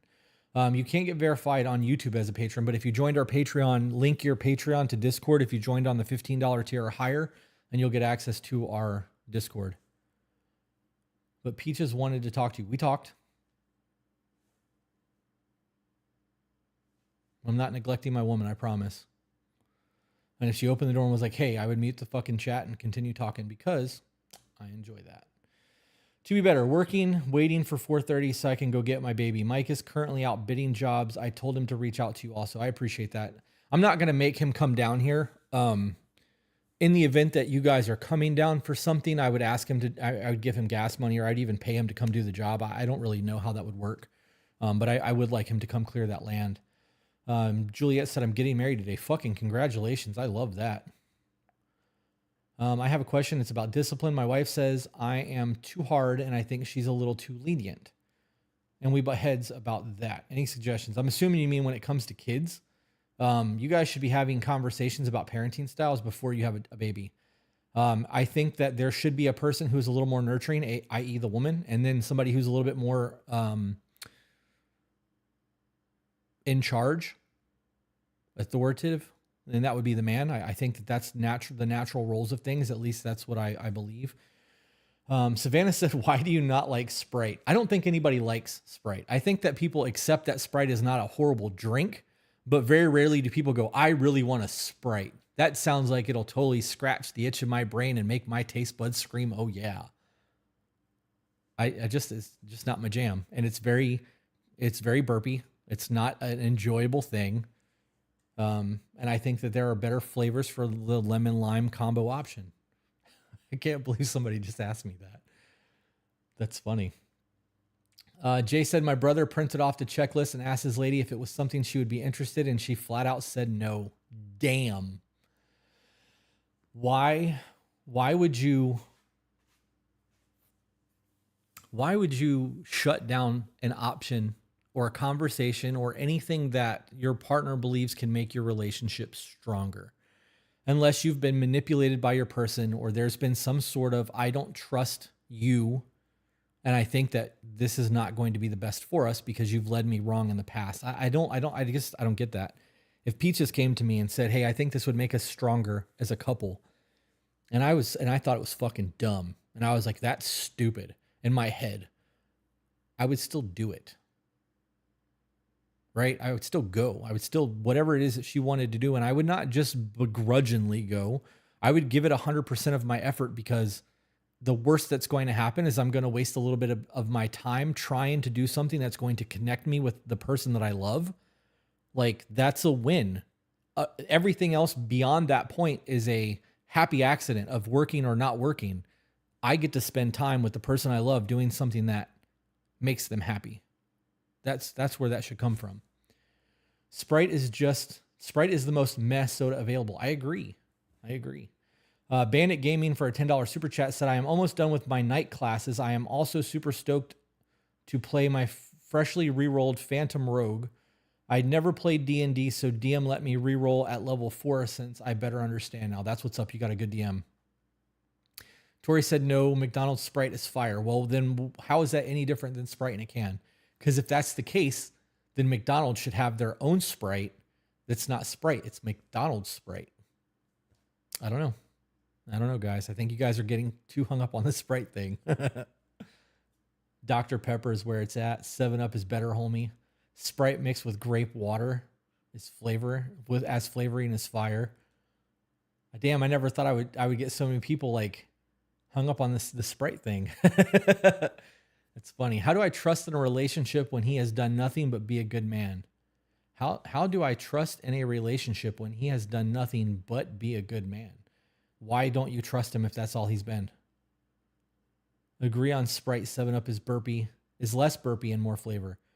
I actually think that if I had to pick like one of those weird soda flavors like 7-Up or Sprite or Sierra Mist, I think that I would have to go with something a little different like ginger ale. Ginger ale, it would be my option if I had to drink one of those green can sodas. That's the way my brain works. That's funny. McDonald's has special drinks for sure. Their Diet Coke is the only Diet Coke I'll drink. If McDonald's Sprite was sold differently than regular Sprite, I would buy it 9 times out of 10. I really want a root beer. How about a root beer float? Cranberry and Sprite and cranberry Canada Canada Dry are so good. That's funny. McDonald's Sprite is just different than all the other Sprites. Dr. Pepper and root beer are top tier. Thank you so much from South Africa. Oh, thank you. Thank you for being here. We actually wanted to do an Africa thing at some point. I don't know if Trova Trip has a South African thing, and we looked at it, but we're doing Costa Rica, and then I think we're going to do a secondary Costa Rica trip. I'm waiting to hear back from Brandon about that now. It's not Sierra Mist anymore. It's called Starry at 2B. I didn't know they changed the name. Didn't they get sued? Didn't somebody name their kid that or something? Or I don't know. Melanie, don't laugh at my green can sodas. You know, some of us have a special spicy brain and everything is based off of other shit. So like, you know, you don't have grape flavored. It's purple. It tastes purple. Which part hurt the most to get tattooed? I have 4. Yeah, tattooing is a unique experience. What hurts some may not hurt others, and it's going to hurt in different days and different things and what's going on in your life. And for me, I got my head tattooed while I had the flu. That was pretty rough. Inside of my belly button hurt pretty bad. The front of my ribs sucked ass. This is all because I just watched the episode of you having food poisoning last year and saying you didn't like Sprite, and I forgot ginger ale was a thing. Damn. I'm just saying ginger ale is the superior green can soda. Mountain Dew all the way. I can't do Mountain Dew either. I got to be honest. If I had to choose between Sprite or Mountain Dew, I'm drinking Sprite. Yep. I'm going to get a whole lot of hate for that one. I love the blue Gatorade, but I don't remember the flavor name. Blue is best. I actually like the lemonade flavored Gatorade. Do you still tattoo people? As of right now, we are not tattooing at all. I just reached out to Jeff Graham last week because all of my shit's still at the shop and he's putting it all together. And when we go to Costa Rica, Peaches and I are bringing our tattoo equipment and we'll probably be tattooing the guests while we're there. We have a couple people who do want to get tattooed while we're there, and we've talked about it at length. And I think that we're going to pre-print stencils and get everything ready to go and just bring the shit to do the tattoos while we're there. And I think that might be something that we talk to people about in the future, or maybe do when we do meetups or meet and greets or things of that nature, just to kind of add something cool to it. But it's not a priority to us anymore. Full leg tattoo with restless leg syndrome. That would fucking suck. I'd have to take a muscle relaxer first. Can anyone go to Costa Rica? Or Katie on Facebook. So Costa Rica, the first okay, back up. Costa Rica is sold out. Yes, anyone can go. We were originally trying to sell these trips as couple retreats. They are just retreats. If you go and watch on YouTube the Thailand vlogs, you'll get an idea of what we do. There was a couple cruises that we went on, like day cruises. Some snorkeling. There was just shit that we got to do with the people who decided to come with us. The first leg of Costa Rica sold out. That was 6 days. It's been sold out for a while now. There's currently a wait list in case we do another trip. There's a link in the description of this video on YouTube that you can go and look at all of this. There will be a second part of the Costa Rica trip that we're negotiating right now that should go up for sale in the next 3 or 4 days. If you would like to go to Costa Rica with us, I would recommend that you do that. If any of my mods are on Facebook and can post a link to our Trova trip for them, that would be super fucking gangster. If not, that's okay. But the trips that we do are not based off of couples. It's not based off of relationship shit at all. It is literally just a reason for you guys to come and fucking hang out and do dope shit with us. But we do seminars while we're there. So we're trying to I guess connect with people who support us on a different level. My 10-year-old son is listening with me today. He just told me he likes your show. Well, hell yeah, Jennifer. Your son's fucking cool as shit. Oh, I'm sorry. I'm just dropping the F-bomb, talking about how cool your kid is. And an S-bomb. I should do better. I'm supposed to be a role model, right? I'm not. I have a potty mouth. Spring Allison said, yummy floats for everyone. You get a float. You get a float. You get a float. You get a float. We all get a float. I hope your trip was fulfilling, abundant, and peaceful. Our trip was absolutely life-changing. We already did a decompression video talking about Thailand and how it went out. And that'll be dropping soon. But since we're on the topic and I'm here by myself entertaining you guys, Costa Rica, Thailand was literally a life-changing experience. There was cultural shock there. There is a newfound respect for people. The trip made it so that this is not just a show for us. We got to we get emails about how people's life has been changed. We see comments about how people have changed their life based off what we do. It's very different to sit down in a group of people and hear their stories in person and see the emotion and the connection that comes with all of it. Or to be on a boat and seeing the way that couples are looking at each other and the touches and just being able to experience other people's lives the way that you guys have experienced ours, I guess. Thailand was life-changing, and it's making us want to do a whole lot more trips, which is why we are going to book a secondary Costa Rica thing. What should I have for lunch, Chipotle or Fusion? I don't know what Fusion is, but Chipotle is gross. Simone said, fuck yes, finally made it for a flipping live. You guys are everything. Oh, well, thank you for that. Peaches will be glad to know that too, but she's outside smoking right now. Once I'm healed and well, I will join you guys one day on a trip. Well, that's awesome. We'll love for that to be a thing. Do a try to the Rocky Mountains.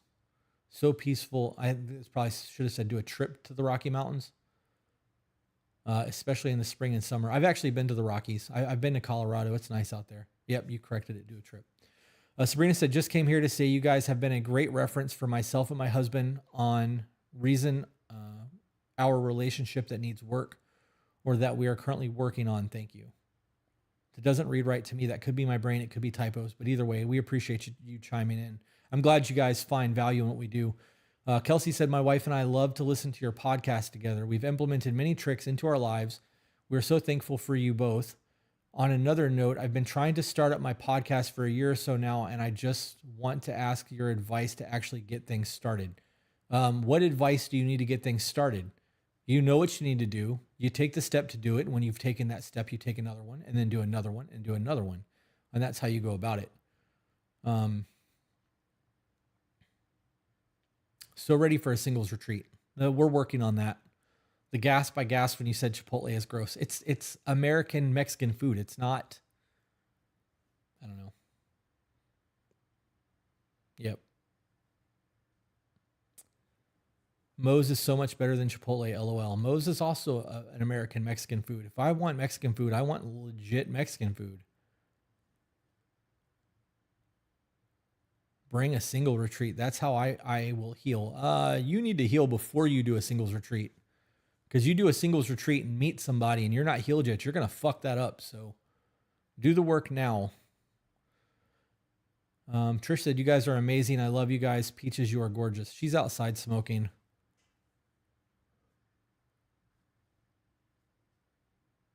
Parzival sent $1 with nothing on it. Emma said, you have helped my husband and I realize so many things for the better. Thank you guys so much. I love y'all's love. Selena, I was kidding. I promise. Okay, good. Don't you eat Taco Bell? Yeah, but I don't look at Taco Bell as Mexican food. Okay, so, God damn it. Mexican food's not, Taco Bell's not Mexican food. It's American food that is made to be Mexican food with an American spin. It is an American chain. It's not a Mexican chain. I don't view Taco Bell as Mexican food. It's American food. Taco Bell is not even American food. Taco Bell is I'm fucking stoned at 3 o'clock in the morning and I'm hungry food. I am too baked that I don't want to go in the kitchen and make a mess that I know I'm going to have to clean just to make food that I'm not going to enjoy by the time I'm done making it, when it's faster to drive to Taco Bell, have a little adventure, get a whole bunch of shit for relatively cheap, gorge myself until I'm absolutely stuffed, and then fall asleep with grease on my face. That's Taco Bell. Can I send you guys an email? Absolutely. tobebetterco@gmail.com. Just got somebody added to the wait list for Costa Rica. Thank you for that, whoever that was. What is your favorite part about growing with peaches? Oh man, that's a loaded fucking question.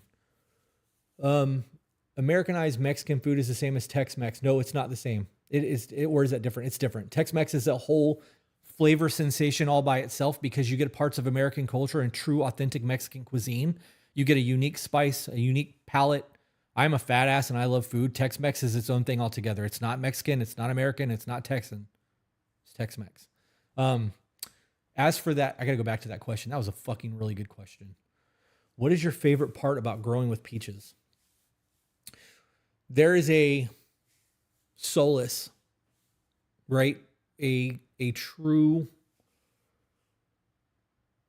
I don't even have a word for it right now. When you are able to bare your soul to somebody and it not be taken and weaponized, it not be thrown back in your face, it not be downplayed or dismissed, knowing that I matter to another human being to the level that I matter to her, has been my favorite part of all of this, because there's been a lot of healing from both of us. We've both had to do a whole lot of work to get to where we are. And it's been a lot of ugly conversations, not fights, but conversations. But we don't dismiss each other. And if she's having a really hard time and we are in conflict, the conflict can fucking wait until one of us calms down, right? Like, there's a servitude that comes from both of us towards each other. We put each other first in all things, even in conflict. And it's made things a lot safer. There's a true safety net there. I don't know how to explain it. I honestly don't know how to explain that. I hope that fucking helped.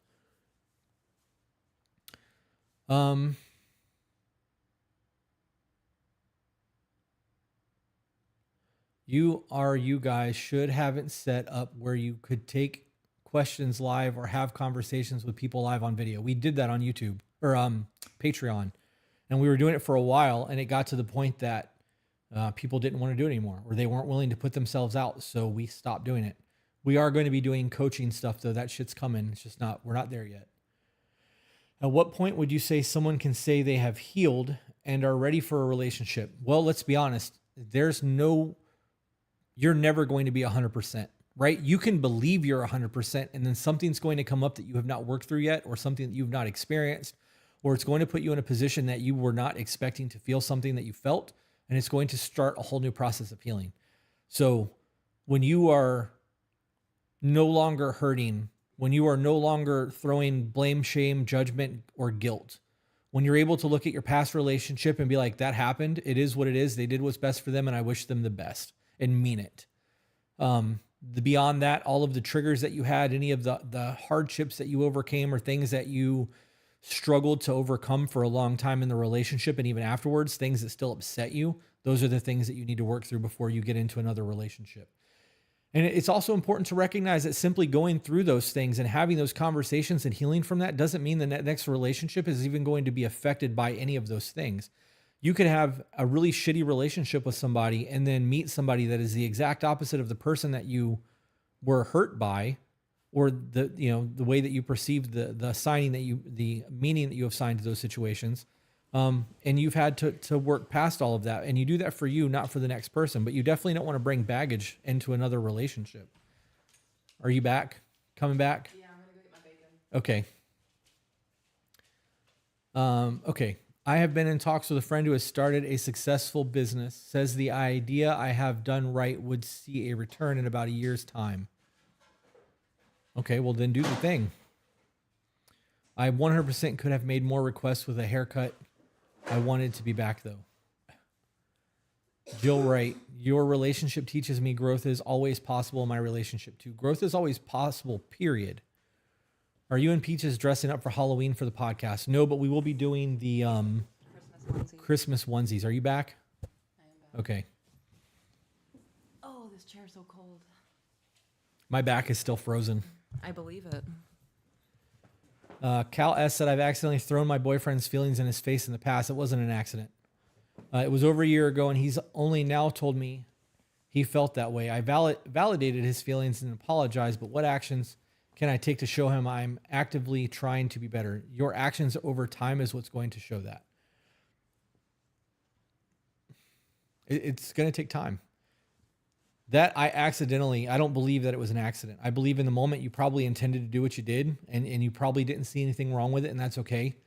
That's where growth happens. You being aware that you did it and knowing that you can't do that moving forward and being actively aware of it. Hopefully he trusts you enough to be vulnerable with you in the future, and those work.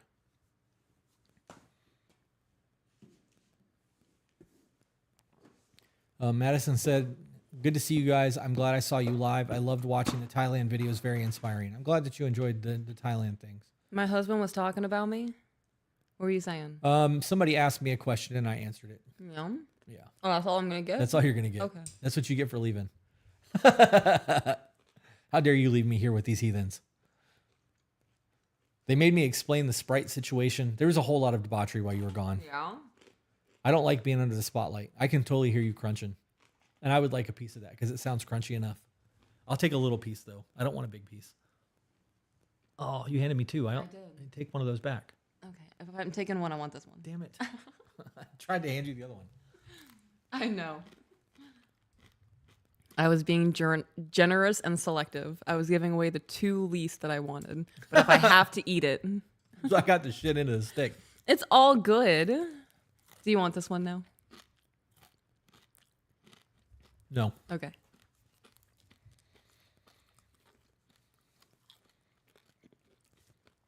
Madison said, come to the Sarasota Medieval Fair. No. I know that it just moved from Robarts and it's in a new location now and it's much bigger and it's under woods and all of that shit, but thank you. I'm good. I don't want to do that.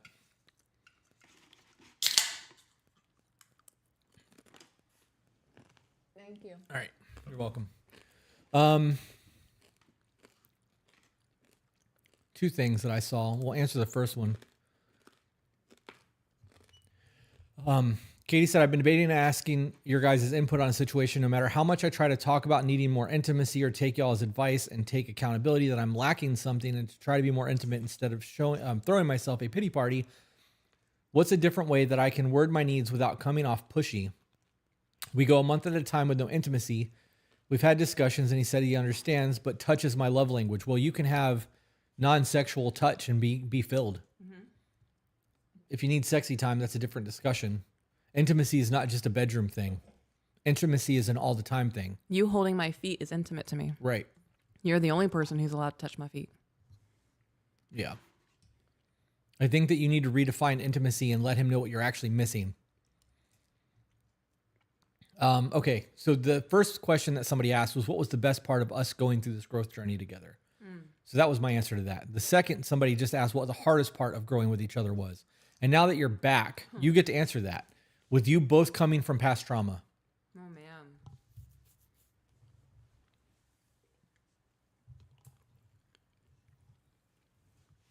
Learning to have grace. That was really hard. Why? Because my past trauma includes hating men. And there is a part of my ego that had to die off in recognizing that I can't do everything by myself as a woman. There are some things that I will never be able to do because I'm not a man, right? Like the strength that you have, I will never have that. The sense of security after living life with you over these years. You are the threat when you walk into a room, and I can tell that that's the mindset that you have because you are a threat if you want to be. If there is a situation that needs to be handled, if we can't leave the situation, it's going to get handled. I'm not a threat like that. In my head, I was. In my head, I was this big, badass, macho woman, could take on any man because you're not going to hit me the same way you hit a man. There was definitely an ego there. Until it happens, and then what? Until it happens, and then I'm getting laughed at because what did you expect? The hardest part for me was knowing, like, not just knowing, but implementing that all of my past transgressions that have come from a woman did not come from you. Yeah. And that there needed to be an understanding that this is a clean slate, and that all of that past baggage and all of my hatred towards previous situations should not exist in this world, right? There's a place for that in the past where it happened. I have to get past that shit. Yeah. Learning to understand that that's a thing, because I do that too. Did that. I like to think that I have that more under wraps now. Well, there's a lot more of, hey, this is why I'm feeling this way right now. Right. Now there's an understanding there. Yeah. So it's okay to feel that way. You're able to identify why, and we can have a discussion about it. I don't remember what I was saying. Oh, there's an understanding there now of he's not seeing me right now. He's seeing all the things that he needs to defend himself against. Right. And then recognizing that within myself, understanding that I am also somebody who has wounds that need to heal. That I didn't create. That you didn't create. Right. It's hard. It's hard, especially in a world it's really cultivated, not made in America, but it's cultivated. There you go. Cultivated. Good catch. You knew it was going to say something. Cultivated. You knew I was going to say something, didn't you? I did. I saw your eyebrows. There's the eyebrows for me. You want to try that again? That's what the eyebrows funny. told me. That is so funny. Cultivated of I am how I am. You need to deal with it. Yeah, that's not how that works. Yeah. I am who I am, and I need to deal with it. Right. Right? You don't need to deal with it. You're not responsible for dealing with me. I'm not responsible for dealing with you. You need to figure your shit out and realize that your actions are going to affect another human being. I need to do the same thing, and I need to try to make my actions as most impactful in a good way as possible on you. Otherwise, it needs to not be impactful at all. Yeah. So you want to read that one as you got a big old chunk of bacon in your mouth? Peaches, do you believe it's possible to have y'all's type of relationship while both partners are working full time? Yes. Because we're doing it. We're currently working more than full time. We're putting in obscene hours every single week. I'm so tired. Right? Yeah. But we are. Yeah, we are. And it's absolutely possible. You just have to want it bad enough. Yeah. And then, throw children into that. There's a lot going on. Yep. A lot going on. You'll get out of your life what you're willing to put into it. It's as simple as that. No one's coming to save you. All right, scrolling down. Oh man, I'm not reading that long ass McDonald's post. I feel like I should. Damn it! Now my brain's telling me I need to read it. Okay. McDonald's has a very, very special carbonation filter system. Every fountain drink machine has a different taste because of the tap water in that area is made with the drink. So when you press the lever button thingy, whatever it's called, the thing that makes the Coke come out, you can hear the carbonation filter machine start. McDonald's filter system has a constant rotation system around the clock. So in a way, they technically have the best quality drinks just because of the filtration system. Just a little fun fact of the day. Yes, I'm aware of the conversation, completely moved on. Also, completely love you guys. The love that you have for each other and what you just said about having that person that means to you what you mean to them is an amazing, comforting sense of peace. It's a lot of words. That doesn't have another way of defining it aside from being able to breathe. Also, y'all do group trips. That's freaking dope. We'll be looking into it. Love y'all. Yeah. Word. Glad I read that long ass message. Yeah. I used to work for Coca-Cola. McDonald's pays a lot of money to have what they have. Yeah. And to make sure that nobody else gets it. Yeah. Is that why they're Coke and everybody else is Pepsi? No, that's just why they have the best taste. Seiko said, I just got to say thank you so much. Thank you to you both. I have felt so much growth with myself in my relationship. We've been married for 15 years and it's never been better. Word. Fuck yes. How beautiful. Mariah said, how to fold the clean laundry and get it put away. Whose job is it to fold the laundry and put it away? It's mine. Your clothes are put away. Children's clothes are put away. If you're like, hey, can you help with the laundry? I do the laundry. I would rather, I don't know, shoot my patella. Oh, that's so hard for me. I'd rather live out of a heap of clean clothes in my bottom dresser drawer. Jeez. Life is chaotic right now, and that's part of my independence in me. I feel like a burden if I ask you to help me with laundry. Yeah. That's just a struggle that I have to go through. And until then, I'm going to avoid it. I feel like that question was leading into like the who folds the towels and how they're supposed to be put away conversation. Like the arguments that people get into about how laundry's supposed to be folded and where it's supposed to go. Oh, I thought that was like a procrastination question. It could be, but that's my brain went to the whole the towels are folded wrong argument Right. that people get into.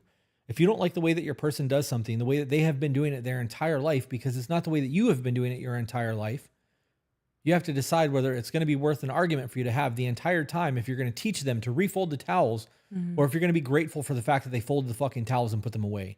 Because it's all perspective. Right. You can be mad that they didn't do it right. You can be grateful that they did it at all. Or you can ask them like, hey, I prefer the towels folded another way. Are you willing to learn the way that I fold towels and do it that way? And then have grace while they fuck up doing it because it's habitual thinking. Right. And if you're not willing to do that, just fucking be grateful that the towels got folded and shut the fuck up and move on with your life. I'm not going to argue and fight with you over you doing something for me. Right. That just seems so stupid. I agree. Let's get mad at each other because we tried to serve one another, but we didn't Right. serve each other properly. How dare you make me dinner? How dare you make me dinner? Right. That's what that sounds like to me. I wanted pizza and you made me cheeseburgers and both are my favorite food and now I have to fucking choose. Unbelievable. How dare you? That's what that sounds like to Yeah. me. Yep. I was smirking. I just went down a whole thing in my mind. You make me so nervous. You were talking and I was looking at your mouth and I was like, oh, I like the way his mouth moves. And I was like, oh, it's like that song. I like the way you move. But And then I was like, oh no, he's looking directly at me. And I'm so attracted to him. And I was like, oh God, he's so smart. He's saying really good things right now. shit, I better pay attention. Yeah. And I was like hyper fixating. And then like I started smirking and I was like, no, please don't call me out for smirking right now. Finish your thought. Go. Oh, that was a lot. That's funny. Simone said, you guys have taught me so much. I'm a submissive / slave with borderline that has been with my sir almost a year. He is non-monogamous and I am. I learned to deal with my shit alone. I appreciate the guidance you guys gave. Compartmentalizing and knowing which issues to bring to him and which to work out alone has been a huge fucking life changer. My borderline was overtaking me and I watched your videos every day and I feel a sense of peace. I'm glad that we provided you with a sense of peace. Yeah. Anytime I see the word "got" in all caps like this from Abby Game of Fritz, Thrones. yeah, I read Game of Thrones. So Yeah. in my head, this reads, that reminds me I have Game of Thrones to hang up all of the time. I'm sorry, to hang up all of the hang up clothes. See, it just doesn't read right. Can't write "got" in full caps and me not read Game of Thrones. It's hard for me to even ask for help, LOL. Forgot asking him to help with my duties. Forget asking him? Oh, forget. Yep, I can read, guys, sometimes. Sometimes we're trying. You want to read that one? This is from Savannah. I just used a lesson from The Surrendered Wife last night with my boyfriend, and we both were so happy about the results. What should I read next? The Empowered Wife. That's a good one. Choice Theory. 4 Agreements. The Courage to be Disliked. That's another good And then book. The Courage to be Happy. Yes. I love the way that those books are set up. Same. Celestine Prophecy. Conversation. Oh, yeah. Celestine Prophecy is good.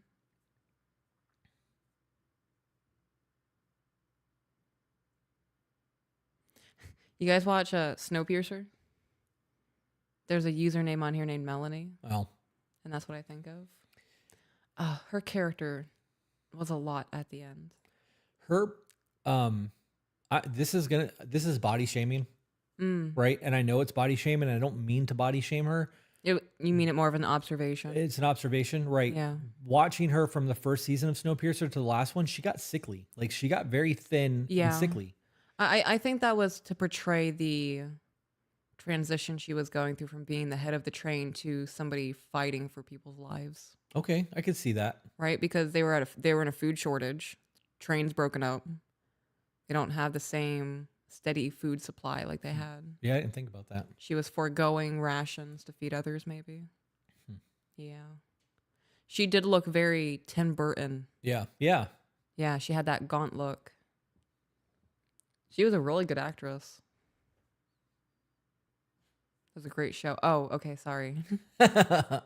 Hi, guys. Forgot that we were all here together. From Jen A. Peaches makes me feel so much more comfortable with being myself. I cannot stress enough how valuable a friend who is so openly themselves is. Oh my gosh, stop. You're going to make me emotional. Thank you. I think the same way about you. I think about our time in Tennessee and all the times you made me laugh.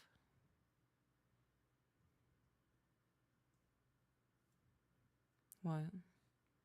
I wasn't sure if you were done. No, that's it. I'm trying not to cry. Solace said, can you make a reading list of suggested books? We have. It's on our website. And guess what? What a coinky dink. Yep. Jenny said, I love The Courage to be Disliked. I found I had to read it and not listen to it, though. I got a little lost listening to that book. I listened to it very quickly, multiple times. I love that book. I think I'm up to like 3.4 or something like that Yeah, you're way ahead of me then. on listening speed. Every book is different. Yeah. And sometimes I have to drop down to like 1.5 speed, and sometimes I can get up to 3. But if it gets going too quick and doesn't sound right, the pitch makes me not want to listen to it. Gotcha, right. Because eventually, if you tune out from the reading, I've noticed this with myself. When I'm listening to that fast of a speed, if I tune out for a millisecond, it just becomes. I'm like, oh no. Now I have to hyperfixate on another word. It's like jumping on a running treadmill. That's But funny. mentally, I have to pause it, rewind it, slow it down, get back to where I was, and then bring it back up to speed and be like, okay, focus. That's funny. Yeah. Peyton said, I've been giving my man his plate before I watched you guys. Love doing it now. Still has the same excited reaction every time. Thank you. And I'm 21. Hell yeah, to be in 21 and getting your shit together. Y'all are great. The upper and lower deck conversations were funny. I'd love to meet Peach because she reminds me of me. Peach once said that Jenny is chicken noodle soup for the soul in person, and I absolutely agree. I have emojis next to her name in my phone. It's the little ghost, and then it's soup, ramen, something. Yeah. But it's chicken noodle soup for the soul, yeah. That's funny. When praying for anything, be prepared for the test of a lifetime. I prayed for patience, and this is the hardest thing to do. How do you guys give it to God and let it go? I've learned the hard way not to pray for things other than gratitude. I'll ask for wisdom, which I know is going to put me in a position to have to figure some shit out. Yeah, praying for patience was the worst fucking mistake I ever made, because boy, does God test me when I do that. Lord, here I am now, though. Yeah. I think I have some pretty good patience. Yep. Giving things to God is simple.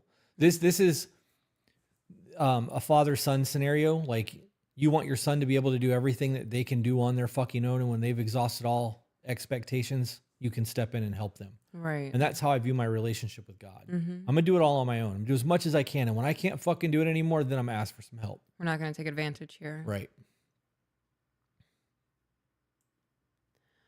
Let's see. Peaches, do you deal with guilt when he does household chores? Oh gosh, I hate it. If he even looks at the broom, I'm like, what did I miss? What are you thinking? Oh God, I'm failing. It's emotional turmoil for me. Was that the end of it? No. But you answered the question. The rest of it was kind of irrelevant. Okay. Yeah, I hover. Oh gosh. That's a lot. I was so used to being told that I was lazy, and I was at one point in my life. I was an absolute pig, leaving cups lined up on the side of the bed for days, and it was postpartum depression. But still, it's not an excuse for being a slob. But I feel like I've overcorrected from that, and now I have there's an amalgamation of chaos brewing in me, and I hover. Sometimes you'll do laundry, and I'll hover And I'll be like, okay, I'm making this really weird for him, but like I'm having a panic attack right now. So like I need to be close to him to feel okay. But he's the thing that's upsetting me. It's a lot. And that's why I just kind of stand there and cry. And I didn't realize that until now. So I hope that makes sense to you. That's funny. It's stupid.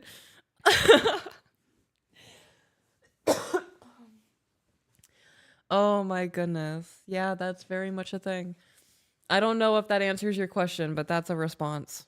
Jane said, this is loaded, but any tips on choosing yourself despite feeling guilt for moving on and moving away from family? You guys rock.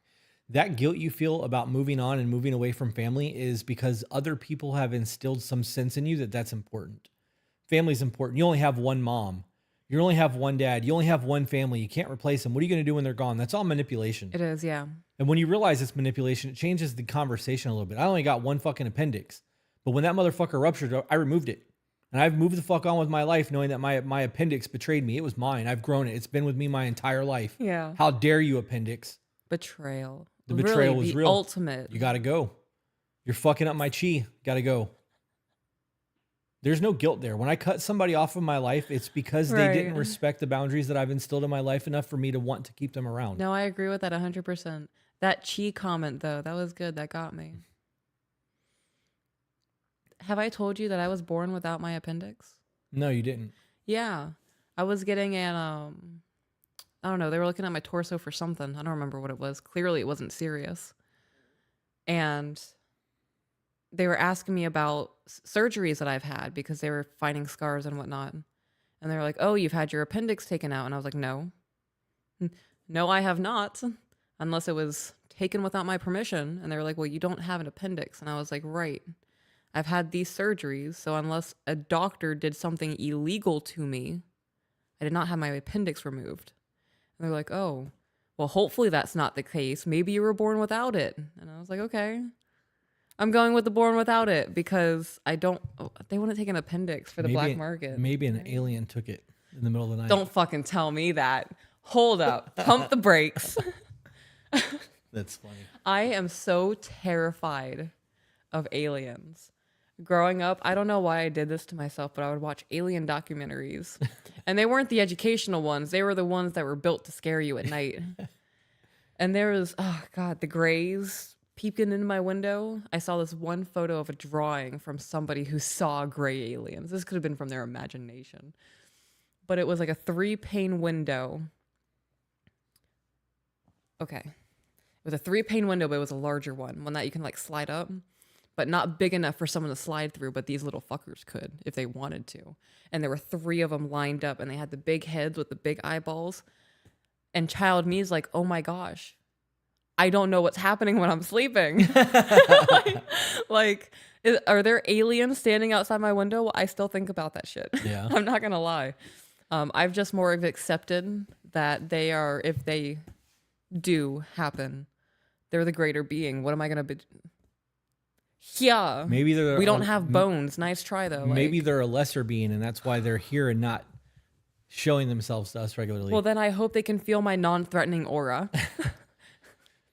Sandy Holt said, why do you have to say the F word? And I saw somebody respond to her, which is why I'm actually even addressing this. Who said I the didn't F word? see it. We did. You've said it like 5 or 6 times. We Right, say the but F word all when? the time. Right, but when was the instance? Because I'm making it a point now to only say it to be impactful. You just said it quite a few times in that sentence. It happens. So here's the reality of things. We don't view the F word as being a really bad word. Oh yeah, no, we don't. If you are around somebody who tells you your entire life that the word Tuesday is a disgusting, vulgar word and you should never say it, Right. you have an issue with the word Tuesday. Mm-hmm. I don't have an issue with the F word.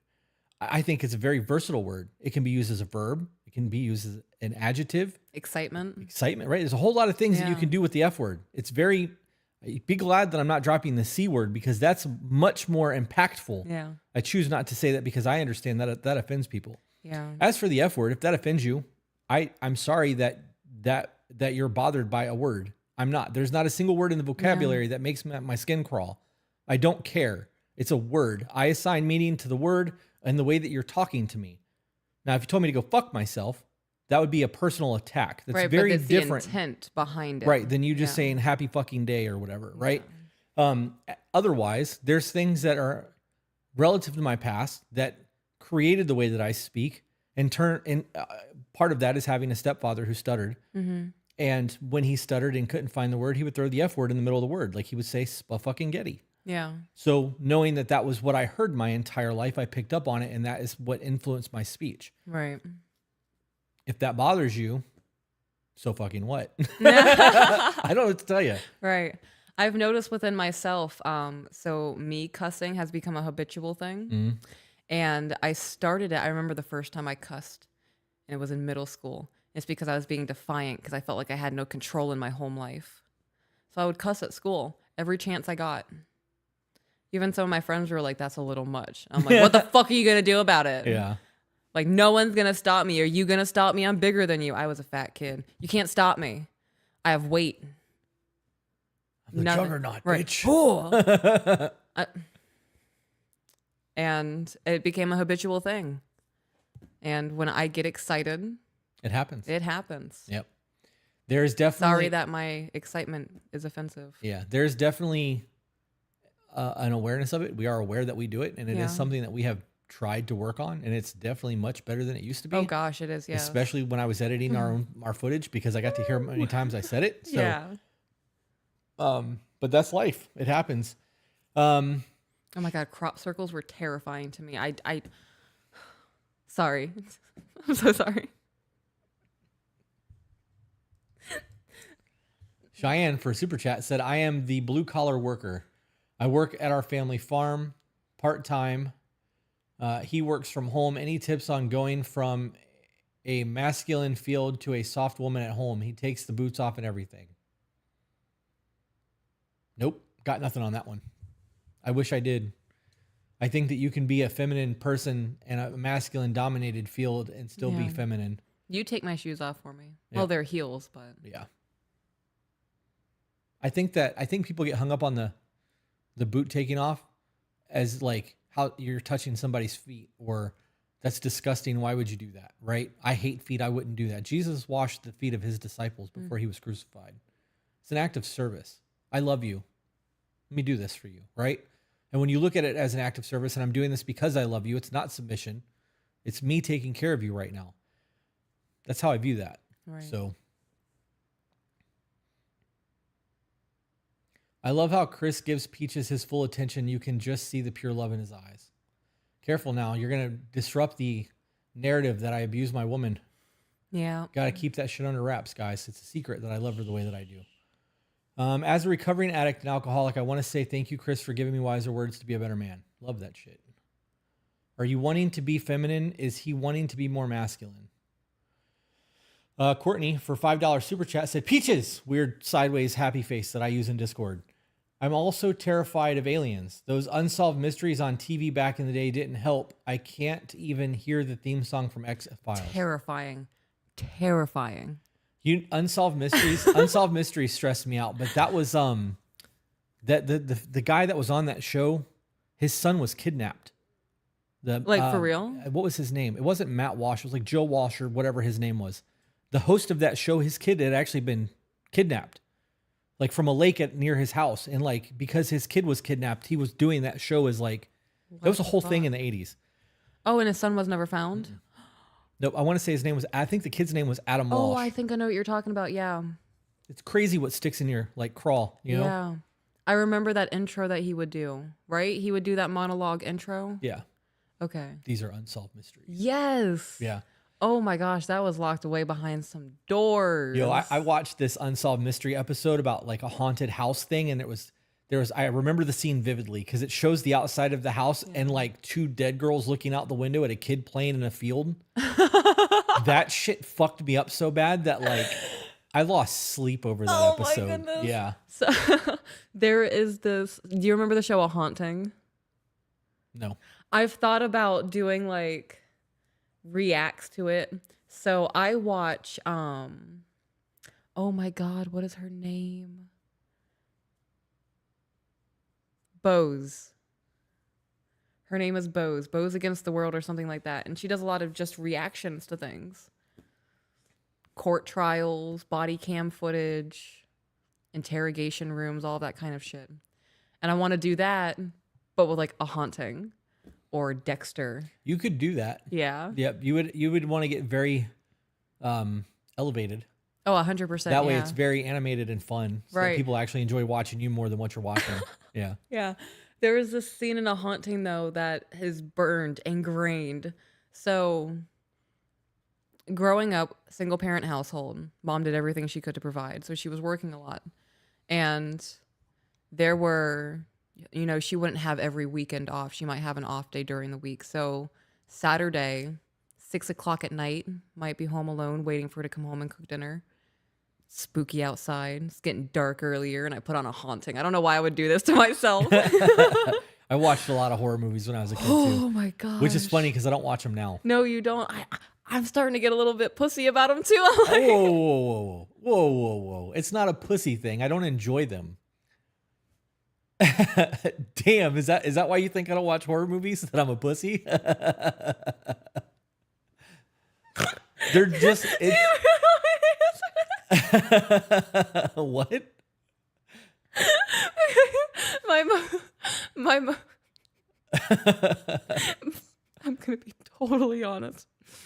Me verbalizing that just now was based on my most recent recollection of something scary that we watched together, and it was that show Evil. Yeah. And you were like, that shit kept me up at night for weeks. And I was like, yeah, that shit was scary. So the supernatural aspect of shows fuck me up a little bit, Oh right? god, I don't do demons. But I don't watch movies like that because they're not enjoyable. Like watching It's predictable. right, slasher films, all of that shit, it's just not fun to me. Even the Saw movies, after like the first or second one, like it wasn't an enjoyable watch. Yeah. I would go because my friends were going to the movie theater. Right. Everyone else was hyped about it, and I want to Right. participate. Right. I want to watch something that's going to evoke thought. You guys want to see a really good movie that I'm sure most of you have never heard of? Let's go. What is it? Mr. Holland's Opus. It's got I feel like that's on our list. well, it is, but that's Have one we of those watched movies. No, we haven't because it's gonna fucking wreck you. Okay, hang on. What do you mean wreck me? It's gonna wreck you. The movie. need it- Okay, the movie. It's got Richard Dreyfuss in it. He is a like dead children wreck me? no. Scary wreck me? Shut up. Okay. Mr. Holland's Opus is got Richard Dreyfuss. He is a music teacher. Okay. And the entire purpose of the movie in the background, the MacGuffin, is that he's trying to write his musical life, and that's his opus. Okay, like a symphony. Right. And he becomes a school teacher who Right. hates teaching but loves music, so he's teaching music. And he impacts all of these kids through Vietnam and through the 80s and 90s. And like at the end of his career, they play his opus as his going away party. That's the base of the movie. However, his son is deaf. So he's trying to connect to his son with music, which is his passion and love, to a deaf son. That creates a whole lot of problems. Oh my god, I already want to cry. That movie makes me cry like you wouldn't fucking believe. I can't imagine. But it is such an amazing movie. And it's so like very rarely heard of. When I mention the movie, most people have never heard of it. Phenomenal fucking movie. One of Richard Dreyfuss' best films ever. Hands down, it's in my top 10 favorite movies. If that and P.S. I Love You, both of those movies will make me cry like you wouldn't fucking believe. Yeah. I'm really getting emotional. I couldn't imagine. Yeah, there's a scene in that Oh, movie where he God. gets on stage and he signs Beautiful Boy by John Lennon to his son. Yep. Honey Badger for $2 said, words only have the power that you give them. I'm trying to move away from I'm the fact that holding you're- in a whale. I hate it. I hate it, but I love it because that's such a hard thing to do when people don't do hard shit like that. Yeah, there's scenes where he's trying to connect to his dad and he's sitting on a speaker so that he can feel the music versus hearing it. Really good movie. And he goes deaf. I'm just done talking about it. It's a really good movie. You guys should I watch don't it. want to cry anymore. Yeah. Savannah said, is the boot thing sweet or silly sometimes? I think it's an act of service all of the time. And I think you assign meaning to the way that you want to assign meaning. Adam Walsh. It was Adam Walsh. Good shit. Scrolling through a whole lot of stuff. There's another super chat. Oh God, I don't know if I'm ever gonna be able to emotionally handle that movie. I understand the premise from what you're telling me. It's good. It's so fucking Maybe good. in like 40 years. I believe for all of you who went to Thailand that we just got these Trova trip surveys. If you guys went to us with Thailand and you're in the chat, fill out that survey. It'll give you $100 credit for the next trip. Woo woo. Arian said, I'm on a family vacation. We were in a hotel and got a knock on the door around 5 a.m. My grandpa opened the door and there stood a super young boy who said, "My name is Adam Walsh. I can't find my family." I got What? fucking chills. Bullshit. I got goosebumps. Like visible goosebumps right now. Wow. That was the actor you were just talking about. No, that was the kid's name who went missing from the mystery show, Unsolved No, Mysteries. shut the fuck up. Yep. Holy shit! People are like, I've seen it. Great movie. Fantastic movie. Love Mr. Holland's opus. I love that movie. I'm glad that somebody other than me have watched that. That's such a good show or movie. Oh my God, that movie wrecked me. I cried so hard at that movie. That was from Jenny. Yep. Jenny, would you say that Mr. Holland's opus is a bigger cry movie than The Green Mile? Oh God, if she says yes, I will never be able to recover from the emotional damage. What is it that the Tiger King said? have I no will idea. never financially recover from this, I don't know. I didn't but watch, emotionally. never watched a single episode of that. Oh, I love the Tiger King. That's something else we could watch together. We can all get baked. What Dreams May Come is one that gets me every time. Oh my God. We had to watch that in 2 parts because you fell asleep. That's the one So I had where to he goes suffer to it hell, back to right? back. Yeah. Yeah. Yeah, I looked at you. I was like, thank you so much for going through this a second time so I didn't have to do it alone. The Green Mile was more emotional, according to Shannon. I strongly disagree. I can't. My God, Robin Williams is a fantastic actor. Yeah. Celebrity deaths don't really impact me. His death fucked me up. Yeah, it fucked me up too. Yep. When I took my hub's boots off for the first time and he felt so loved, he just looked down and said he loved me. I'll never stop doing it. Oh, I love that. Jenny said, yes, it's more of a cry movie. Is there a book? Can I read the book? If there's an imaginary deaf boy, I can handle that easier than a physical, real deaf boy trying to connect with his father in life. Somebody just corrected me. It was America's Most Wanted America's Most Wanted. that had the host with the son, which makes a Gotcha. lot more sense than Unsolved Mystery. Okay. Thank you for that. Wherever your name went, FC1 Runner. Is your movie list posted? LOL. No, LOL. I LOL. You LOL. You said LOL out loud. Holy shit, That babe. was so stupid. I can't believe I That's just did full that. circle. Yeah, that was full on dumb. I can't believe I I just hope did Fernie that. was here to Shh. see that. No, stop it. In my head, I read LOL because that's funny to me. Like, we have a recommended book Yeah. list. Now you guys want a recommended movie list? Wow, I must have recommended reading by muscle memory. Zach said, I heard this story once about words having power. This man came home and his wife crushed his teeth with linemen's. I don't understand what that is. Sorry about that, Chris. His wife I crushed heard this his story teeth once. with That linemen's. words have power. Are linemen's like a steel toe boot? I have no idea. I'm gonna need that explained to me. Yep. We're autistic, homie. I don't understand. Words have power, but she used something physical to smash his teeth. Bernie was there. Son of a bitch. Ha How was Beetlejuice? I didn't enjoy it. It was cool for what it was. Linemen are electric guys on poles. So the Beetlejuice movie wasn't as bad as everybody made it sound. It was very predictable.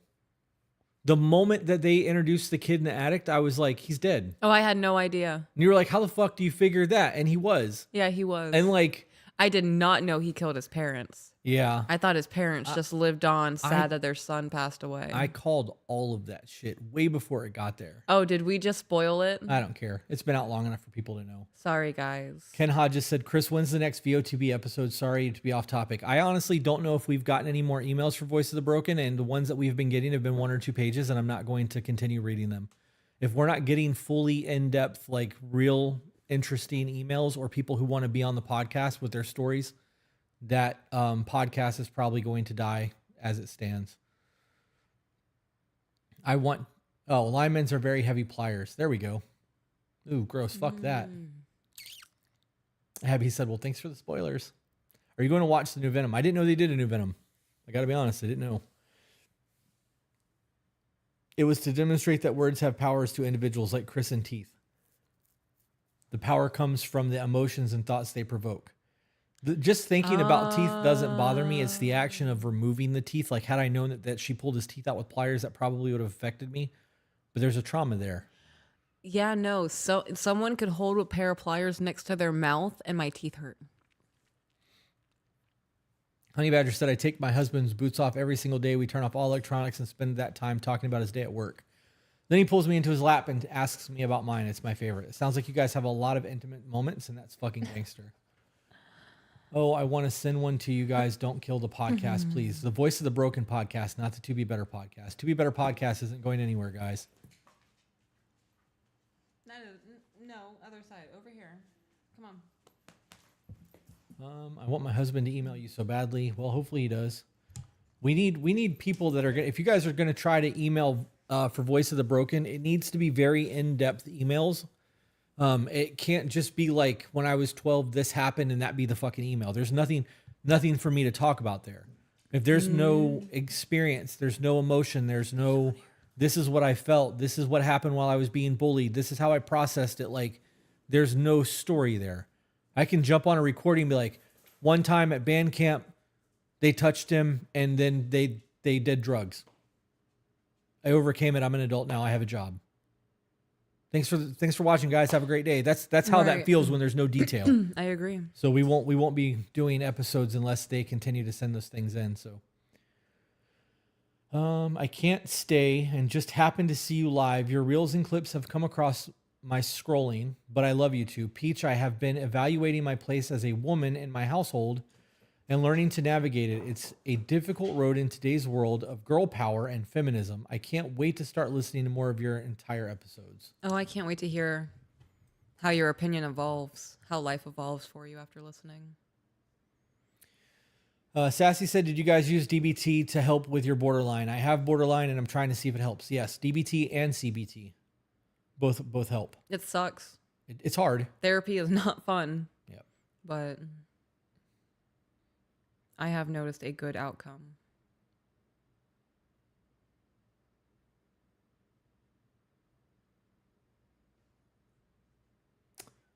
All right. Scrolling.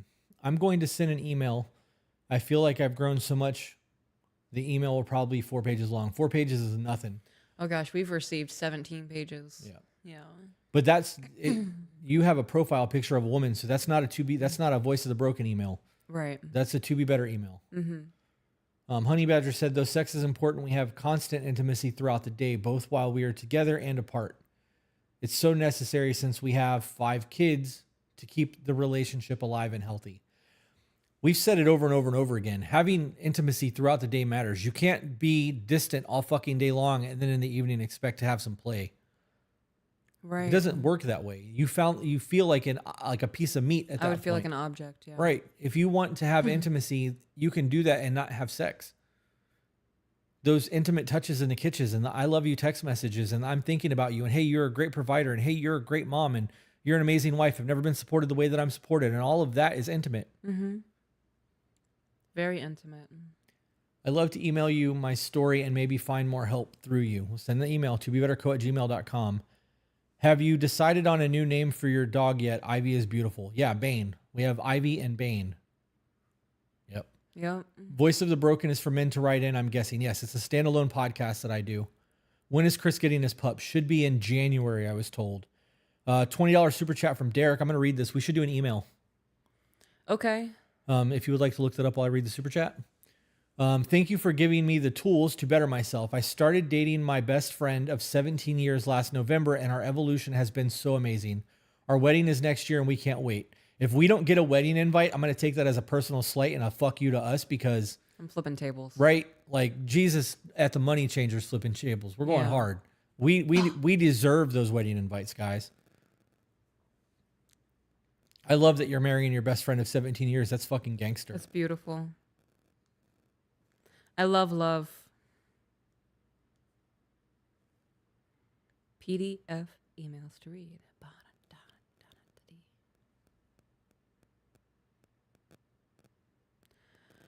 All right. My boyfriend's best friend sucks. Okay. That's impactful. Yep. Hold on. Got a super chat. Okay. I feel like I want to send an email to the Voice of the Broken, yet I haven't made it yet. I will soon. Hopefully, I'll make it in time. Also, feel a little young still. I'm 21. Why would that have anything to do with you having an overcoming story? You're alive, dude. Right. Voice of the Broken, for those of you who don't know, Voice of the Broken is a standalone podcast that I am doing to help men find other men and the stories that they've come from, like the hardships and in overcoming them. So if you are somebody who's survived drug abuse, suicidal attempts, I would prefer not to read about childhood rape, but if that's something that you've overcome, we can talk about that. Just don't give details. I don't need that. But it's all about overcoming struggles and living a better life. So if you've had a really fucking horrible life and you're living a dope ass life now, or even your life is mediocre, but it's so much better than what it was and you feel like you've won, that's a success story. Those are the emails that we want for the Voice of the Broken. And we want them very detailed. And yes, they're for men only. You can send Voice of the Broken for Peach's emails to tobebetterco@gmail.com, which is the same place you send the Voice of the Broken emails. But, eventually she'll get to reading those. You said that you will eventually, and that'll be a thing. But right now, the men only is what I'm aiming for. All right, let's do an email. Okay. My boyfriend's best friend sucks. I just want to start off by saying thank you so much for all that you've done for me and my relationship. My boyfriend and I continuously watch your videos, thanks to me getting him addicted to y'all's content as I already was. Just so y'all know, the algorithm really works. I'm 21 and saw y'all's content for the first time last year on Facebook Reels before anywhere else. Backstory on my relationship. My boyfriend and I are 20 and 21, and we've been together since August of 2021, so over 3 years now. We actually moved in together very early in our relationship due to unfortunate circumstances with his living arrangements at the time. Okay, so let's pause there. Okay. I want to touch on that, but before I do that, somebody asked if women can listen to the men's podcast.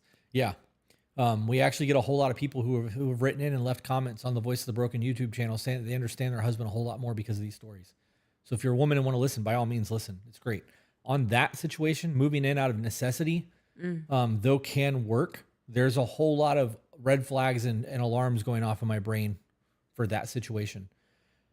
Moving in with somebody should be because you want to be there, not because you don't have a choice. Right. I think I got to be honest, in the scenario where you're dating somebody and one of them needs a place to stay or their life is falling apart, it needs to be as a roommate and the relationship should wait. Because you're never going to know if they're there because they really want to be or if you're being used. Convenience. Yeah. Right? And as soon as something goes wrong, that's how you're going to feel. Right. Well, they're only here because it may not be like prevalent in your mind, but subconsciously you're going to feel that way. I don't know. That would be a concern for me. Yeah, I wouldn't, even if I had the space. Yeah. Don't want you here out of necessity. I want you here Yeah. because we want to be here. I don't know. I don't believe in the boyfriend-girlfriend thing. We're courting and we're either going to get married, be lifelong partners, whatever the agreement is. Why don't you believe in the boyfriend-girlfriend thing? Because it's temporary. I think that it's already 1 foot in, 1 foot out the door. Can you explain that? Like why you feel that way? Because there's no real commitment. You want to be my girlfriend? Yeah, I'll be your girlfriend. All right, dope. What does that mean? What are we doing right now? We're best friends and we have sex. What does the rest of our life look like? I think the boyfriend-girlfriend thing is a very childish thing. I think that it is a non-serious mindset. And I don't think that it's a mindset for longevity. So how would somebody that's dating, what would they call themselves then? Wife in waiting. Husband to be. You don't think that that's extreme for somebody who's just committed monogamously for the first 2 or 3 months of their relationship? What do you mean? That was a courting phase. Right. Well, we're committed to the courting phase. What if we've moved in together? Are we going to be together for the rest of our lives? Has that conversation happened? Is this a temporary thing? I'm not going to be a girlfriend for 10 years. Right? If I were single, I see so many women after 15 years. When should I expect him to marry me? Right. He's not. Right. There's no reason for it. Like, I am not going to be a temporary fixture in somebody's life, and girlfriend feels very temporary to me. Okay. There are people out there who are super cool with boyfriend, girlfriend for the rest of their lives. I also don't want to be a 60-year-old calling myself a girlfriend. Like I said, that goes back to a childish thing for me. And like I said, that doesn't have to be everybody's mindset, but that's how I view that. And I'm not going to live my life like that. I wouldn't live my life like that. I'm just trying to understand. I'm a very serious woman. Clearly. I like the courting phase and dating phase, but Yeah. but are you saying that it would be better to say that you're in the dating phase versus calling yourself boyfriend, girlfriend? Because even that is temporary. Right. But okay, I guess it's Yeah, not I really- would say that we're courting. Okay, so then what is it called when it changes from we're casually courting, dating to living together? Should you not move in with somebody until you're ready to like commit? Is that what you're saying? Oh yeah, Okay. 100%. Like we're spiritually engaged right now if we're moving in and conjoining our lives together. Okay. Still think that you need a term for it. I am not dating to pussyfoot around. I am not here to be convenient for your electric bill. I'm living my life with intent. I am not here so that you can get your negative energy out in arguments and then have sex afterwards. Living for intent. Okay. I'm about it. Living with intent matters to me. So I still think that we need a term if we're not okay with boyfriend, girlfriend, there's got to be a descriptive that fits that, an adjective, a descriptive word. Committed. Okay. Committed to see where this is going. We're committed to each other. Yeah. Okay. That feels less temporary. It does. It Saying does. it out loud, it does feel less temporary. We're committed. Okay. Committed to what? Committed to us and seeing where this goes. And if we're serious about, if you are a person who is serious about things, but you don't want to get married, we're looking for a life partner here. Shit's easy right now, but are you going to stand by me when I'm in a wheelchair? Right. Boyfriend doesn't have to stay for a wheelchair. Girlfriend doesn't have to stay for a wheelchair.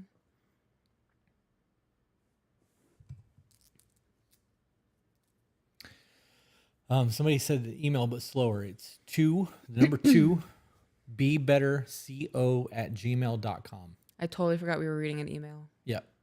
I Got interrupted lost because I on it. wanted the boyfriend, girlfriend comment to be solidified, and Well, does that make sense? it did. We can jump right back to the email now. All right. Sometimes I worry that I'm not coherent. All right, moving on. We actually moved in together very early in our relationship due to unfortunate circumstances with his living arrangement at the time. So they're dating over 3 years now. Let's call it 3.5 years. Oldest one is 21 years old. Okay. So they started dating when they were minors. So if you moved in early on, did he move into your parents' house? And you guys moved from there? Do you mean early on, like you had your own place and he moved in because things weren't working out? I feel like clarification on that's important. Right. I also view that as, so if you're 18, 19, 20, or 21 years old and you're living at your parents and you start dating somebody who's got their own place, you see that as an out. I'm gonna go live with my person. We're in a relationship. We're gonna do the thing, but I'm gonna be free of my parents. There would be that fucking why are they here? Like I would truly believe that there's an underlying thing. Right. Not saying that this is their situation, but people are manipulative little bitches. Yeah. So who's Especially if they want to get what they want. right? So who's not to say that their living situation was something that they created just so that they had to fucking move out, and you were their Right. answer to move out, right? Like I would question that. Yeah. I have a little personal anecdote. When I was young, I want to say 18, 19 years old, I was working at this restaurant and there was this guy there who I fancied, right? And I am 18-year-old me, just free. What are they called? Stallion horses that can't be tamed. Like they're aggressive and combative, and you approach them, they're going to fight you because they want to be wild. A Mustang. A Mustang.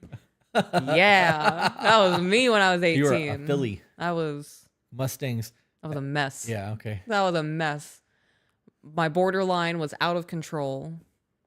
I did not care whose life I was affecting, what I was doing. And I was attracted to this dude who was equally, if not more, chaotic, unregulated. life was a mess.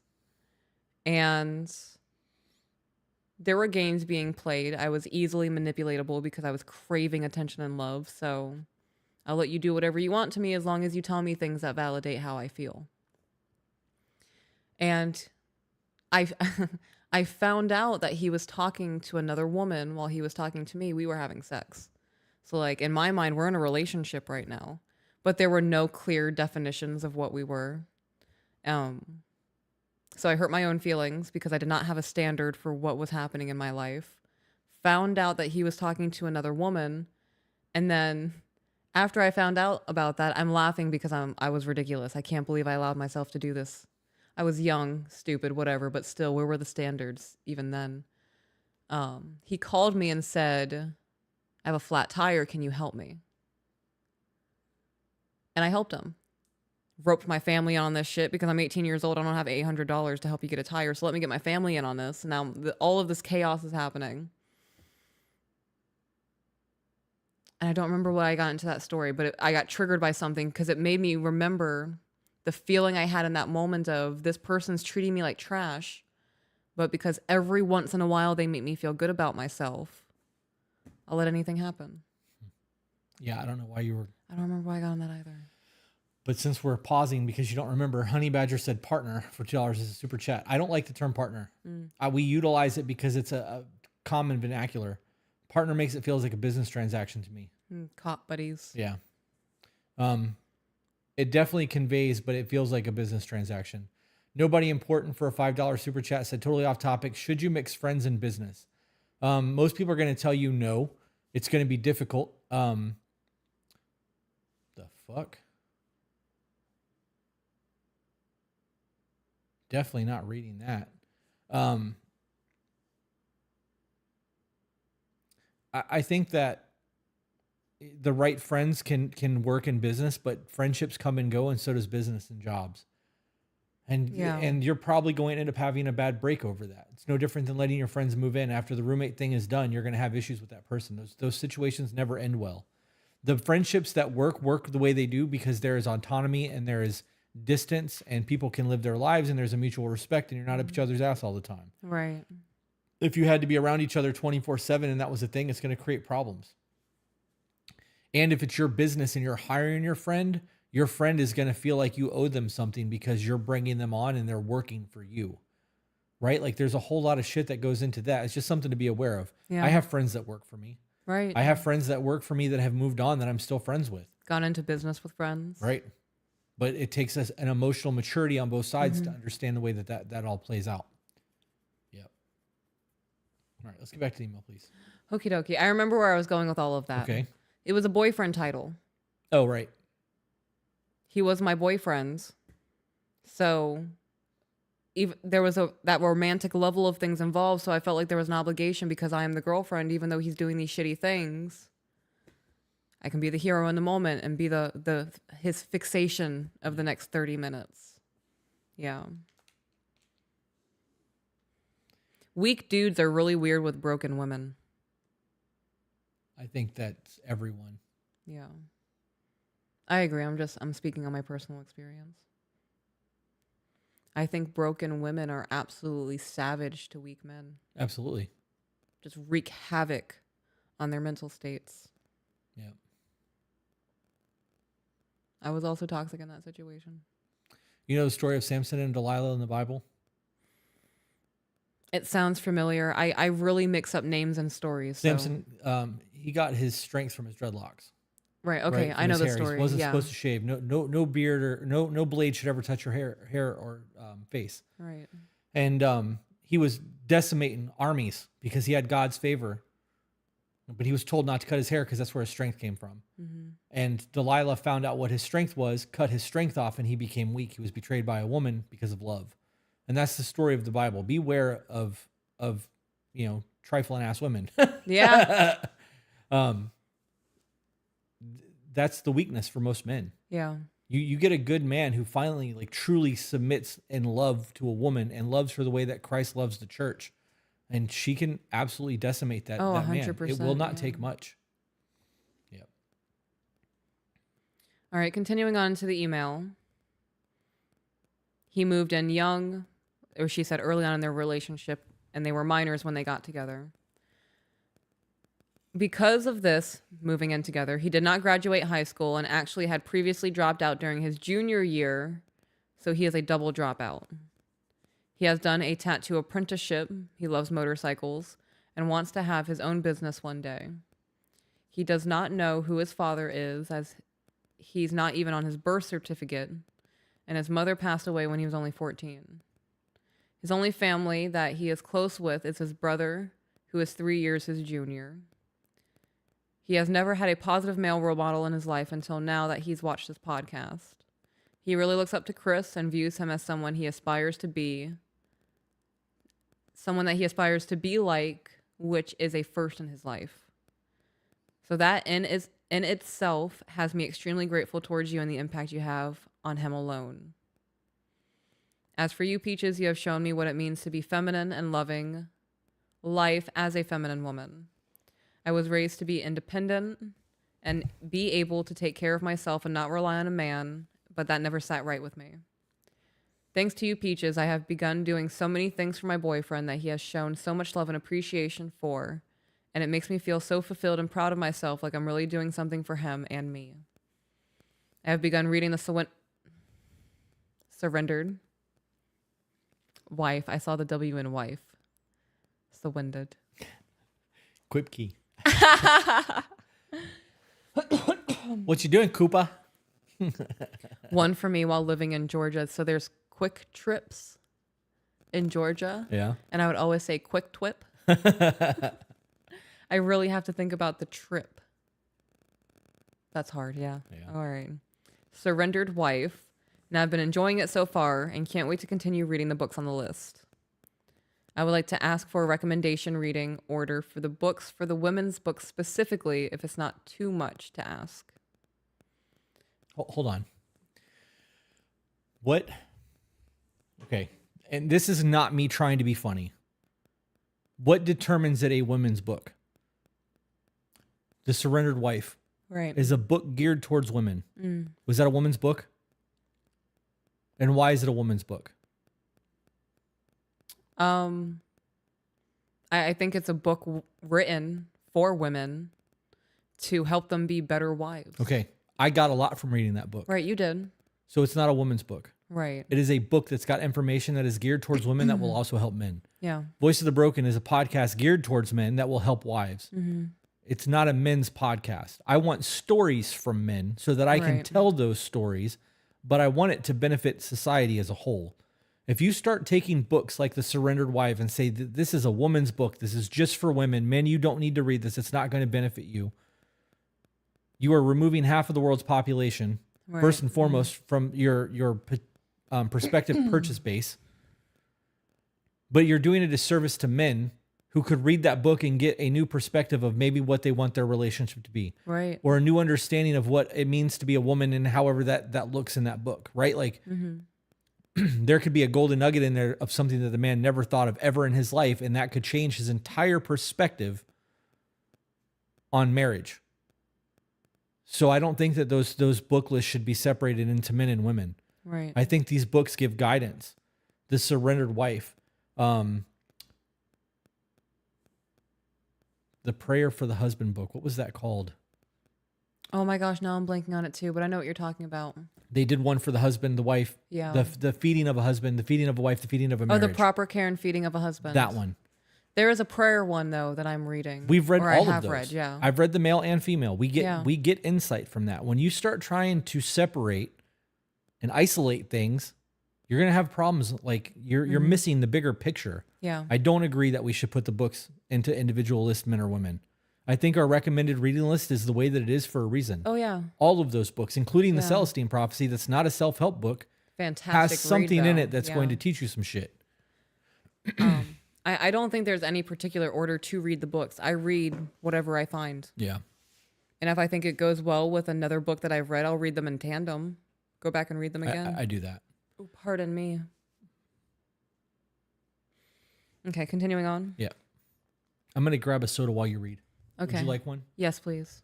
Are those empty? Yes, they are. Thank you.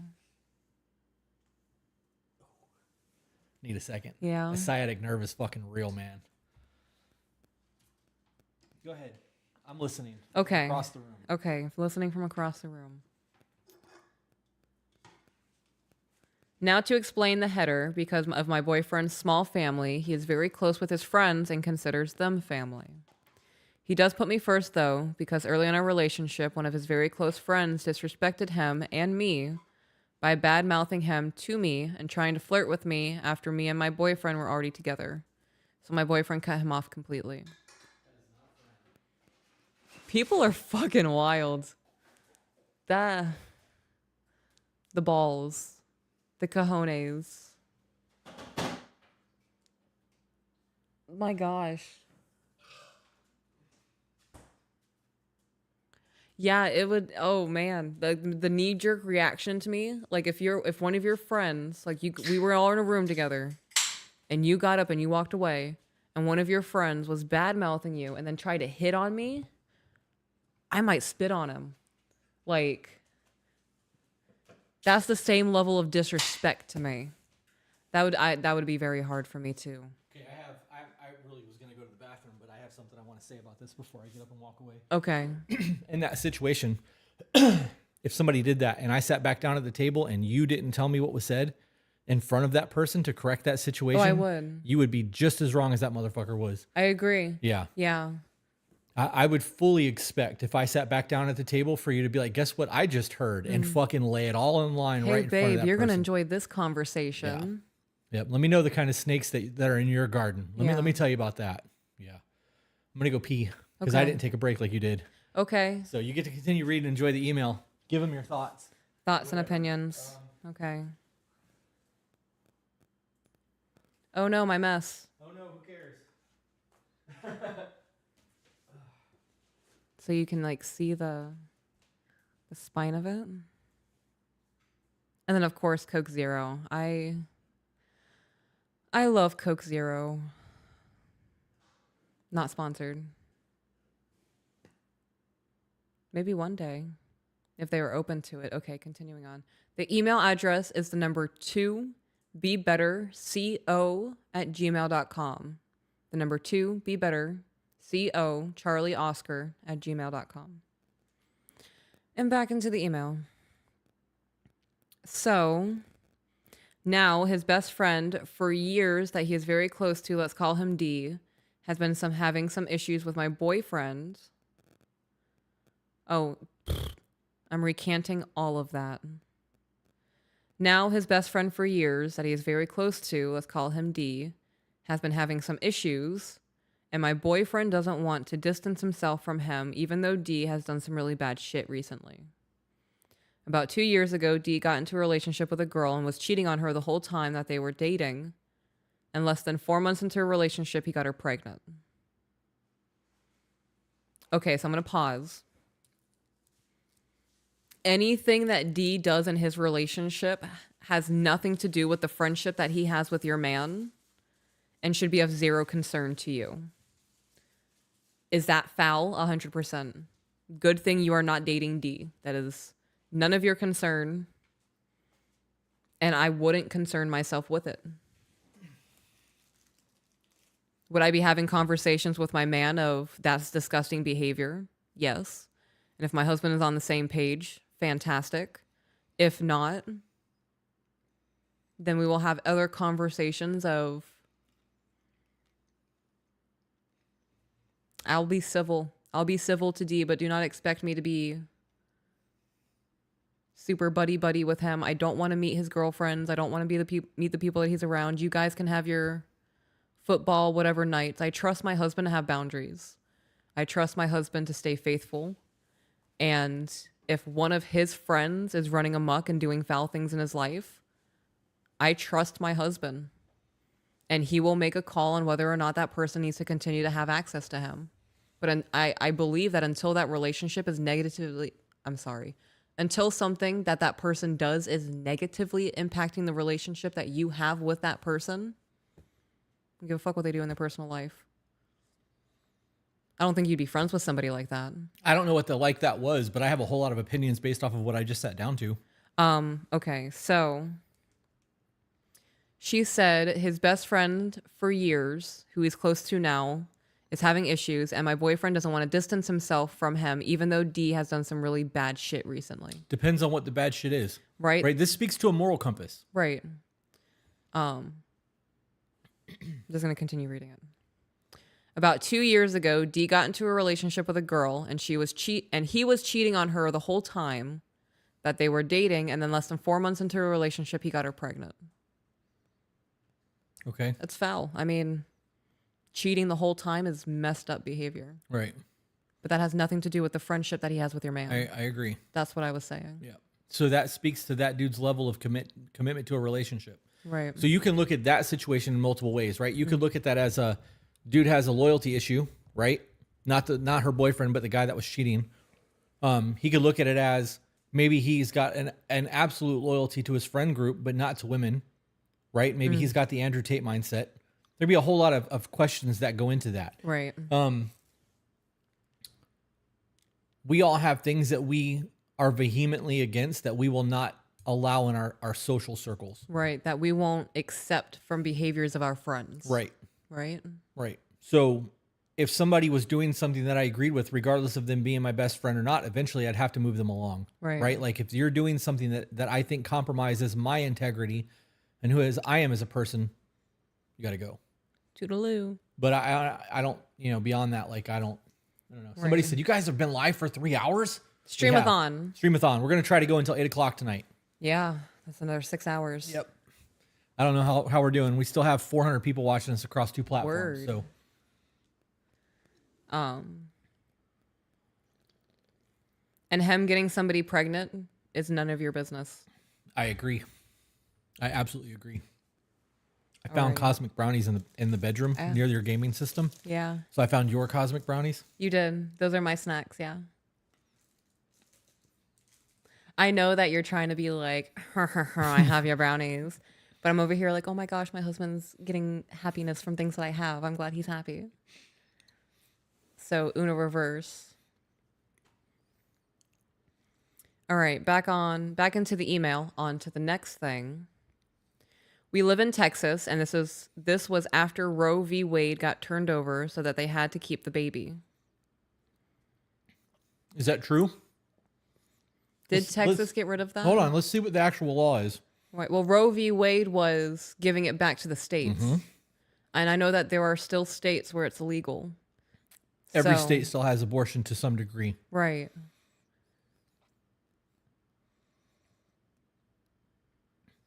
Did Texas make it totally illegal?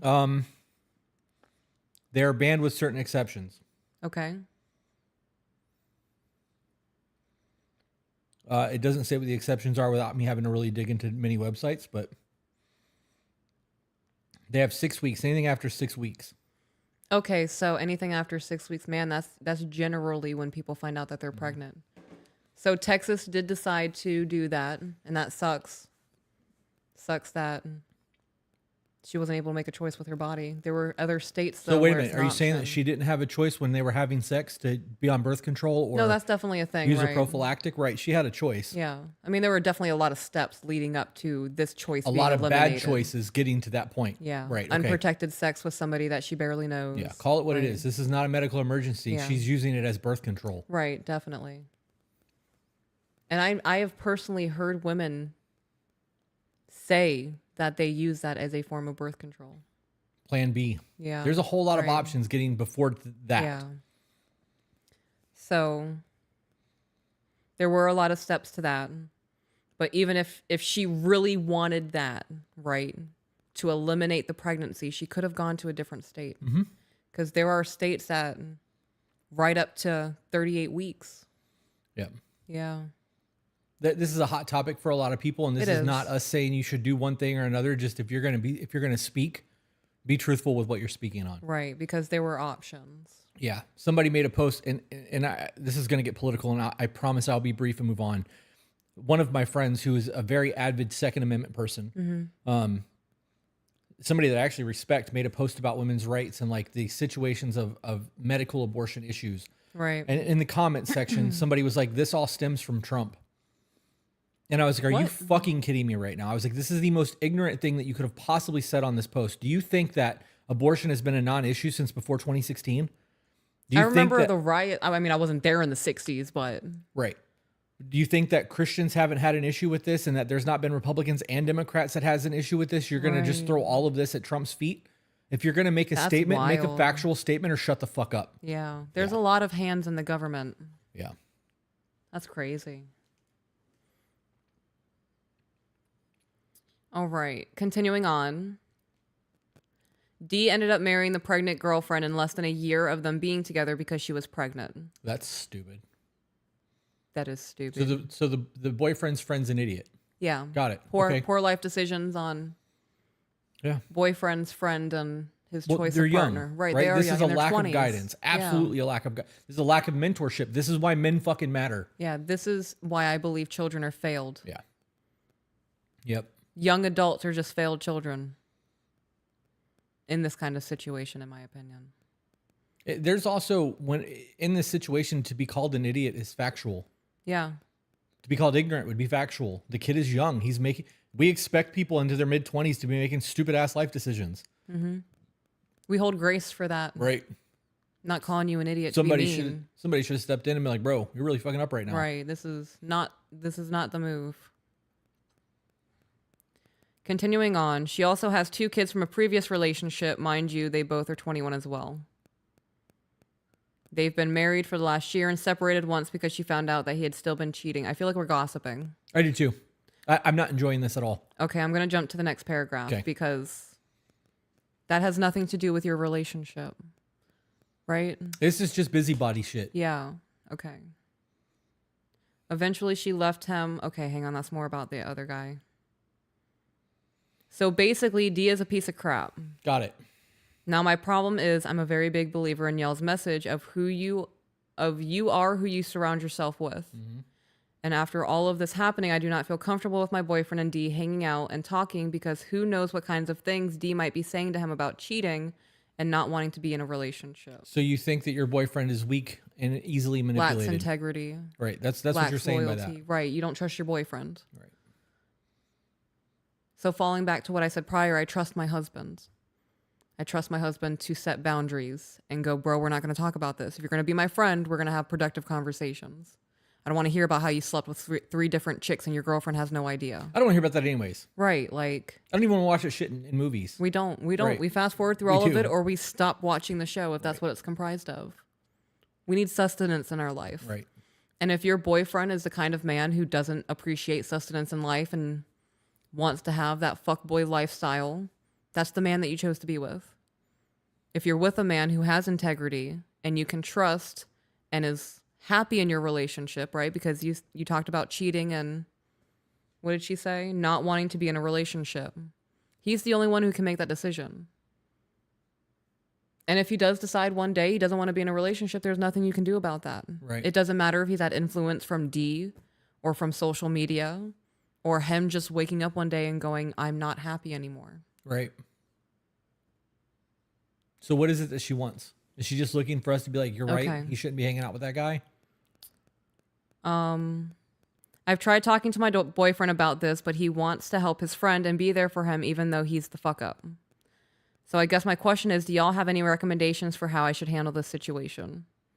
Again, love y'all so much and hopefully we'll be going on a couples retreat y'all plan in the future. Forgot to add a couple of details. My boyfriend did not know Dee was cheating at all until after the fact. And if he had known, he would have made him come forward about it or even told his wife himself. Dee never talked to my boyfriend about it previously, and I can't imagine he would because that's something my boyfriend takes very seriously and would not be okay with. It's really not me not trusting my boyfriend. I don't trust nor like his friend. And So that's don't where think, the issue is. She doesn't like him. Right. That's the issue in all of this. Because she just said that her boyfriend doesn't tolerate that type of shit. Right. And he doesn't like it. So the issue's not that she's worried her boyfriend's going to be rubbed off on by this dude and that she's going to start following in that footsteps. She doesn't like the guy. And she wants to control the situation. And she wants to control the situation. That's what that is to Okay. me. So how would you handle this situation? If I'm going to was- finish this okay, paragraph. Okay.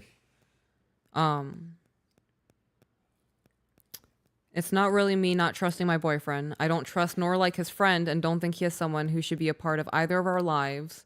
But D is like a brother to my boyfriend, so he's very resistant to cutting him off. He has told me, though, if it came down to it, he would choose me over D, but he would be upset if I made him choose. Yeah, you shouldn't make somebody choose. Yeah, you don't give people ultimatums. The way that I would handle this situation is I'm not asking you to cut D off. I am not in a position to dictate how you should have your relationships. You're aware of how I feel about him.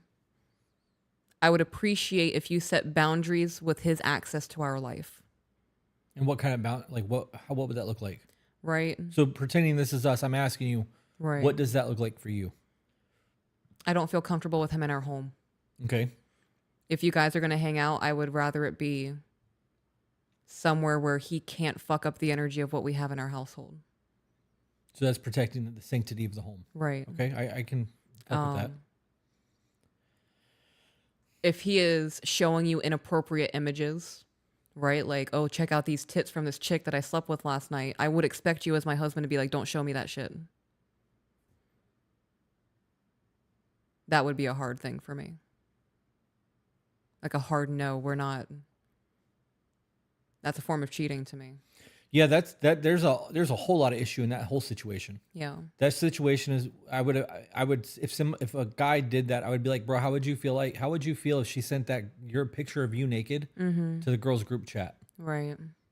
Because that's essentially what you're doing by showing me pictures of a girl that you took. Like, that's not, you have violated trust between somebody that you are supposed to have trust with. Right. And that's where the issue with me comes into place.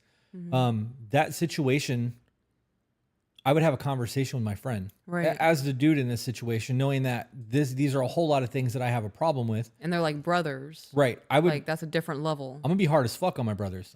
Sean and I are brutal to each other. Yeah. Because there's a level of expectation. Absolutely. We're gonna hold each other up, and we're gonna hold each other to the standard that we see each other. If one of us are slipping, we're gonna fucking call each other on it. Right. And there's Not my fucking friend. Right. Right. Right. There's a deep respect between Sean and I because of that.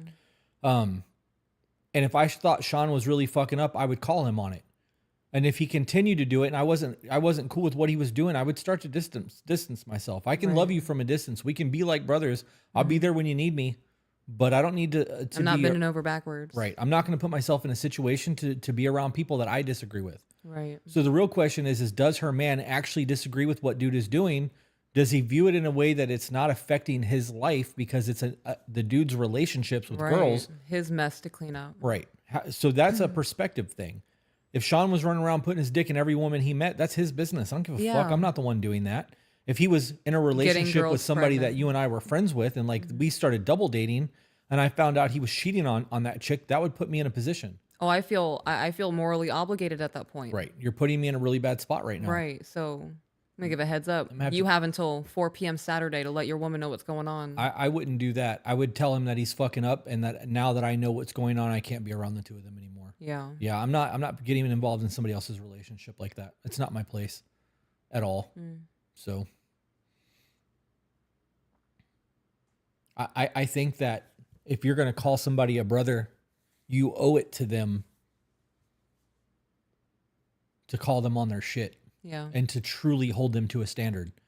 This sounds like she just doesn't like the guy. So. That's the end of the email. Okay. I'm going to do a different one? Yeah. Move on to another one. Can we do an update? I feel like we need an update. Okay. Or a love story. I'd be down with a love story too. Okay. I feel like the last 3 or 4 emails that we've read over the podcast through 47 and 48 just have been lackluster to me. I feel like my desire to help people who are truly trying to do the thing has not been satiated. I get that. Do you? Yeah. Okay. Michael said, not my monkey, not my circus. So I'm obsessed with the show You. Final season's dropping soon. Can't wait for that. Books are great. I'm enjoying the books. Show is really different from the books. Usually is. They really changed a lot for the storyline. But something that is prevalent in the show that Joe tells himself is not my monkey, not my circus. Because he is somebody who's he's a stalker. He gets overly obsessed with people.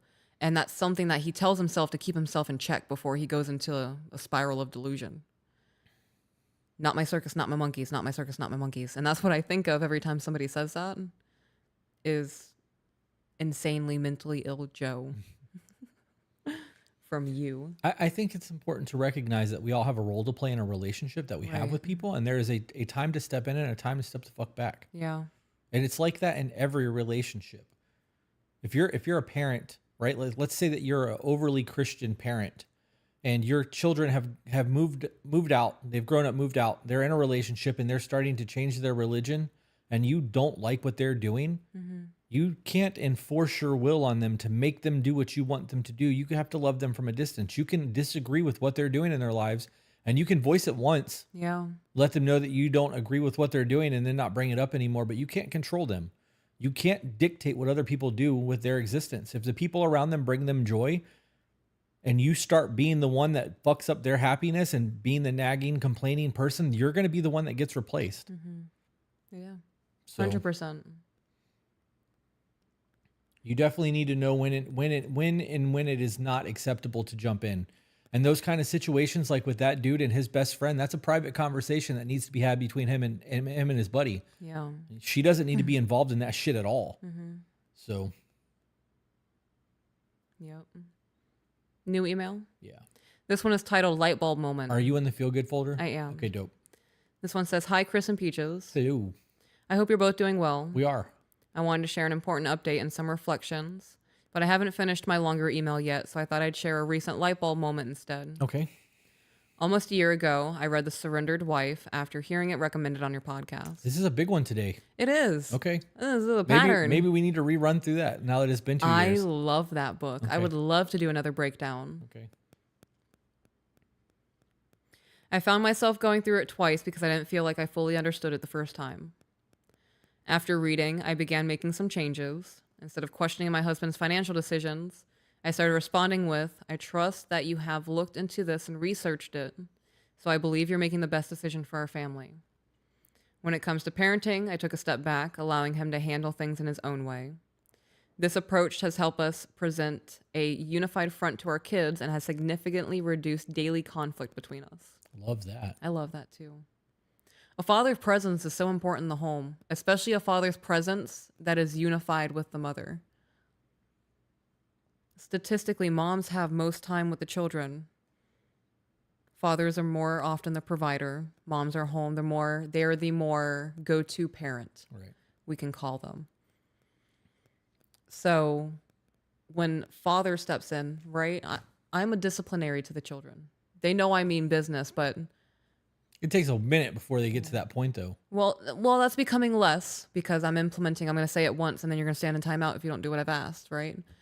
And it's not unreasonable things. Right. 10-minute warning, guys. We're going to go clean our bedrooms. Don't be upset when I tell you got to clean your rooms. All right, Bluey's getting turned off. Go clean your bedrooms. Homie, we had a conversation about this. Don't throw a fit right now. You're going to stand in timeout if you don't go clean your bedroom. Right? So that has become more of a thing. So they are more apt now than they were 3 months ago Absolutely. to do what I've asked them to do the first time. But, after 72 hours, school's back in session, we're doing all those kinds of things, exhaustion kicks in. Mom's a little bit more lenient when we're all tired at the end of the day. Yeah.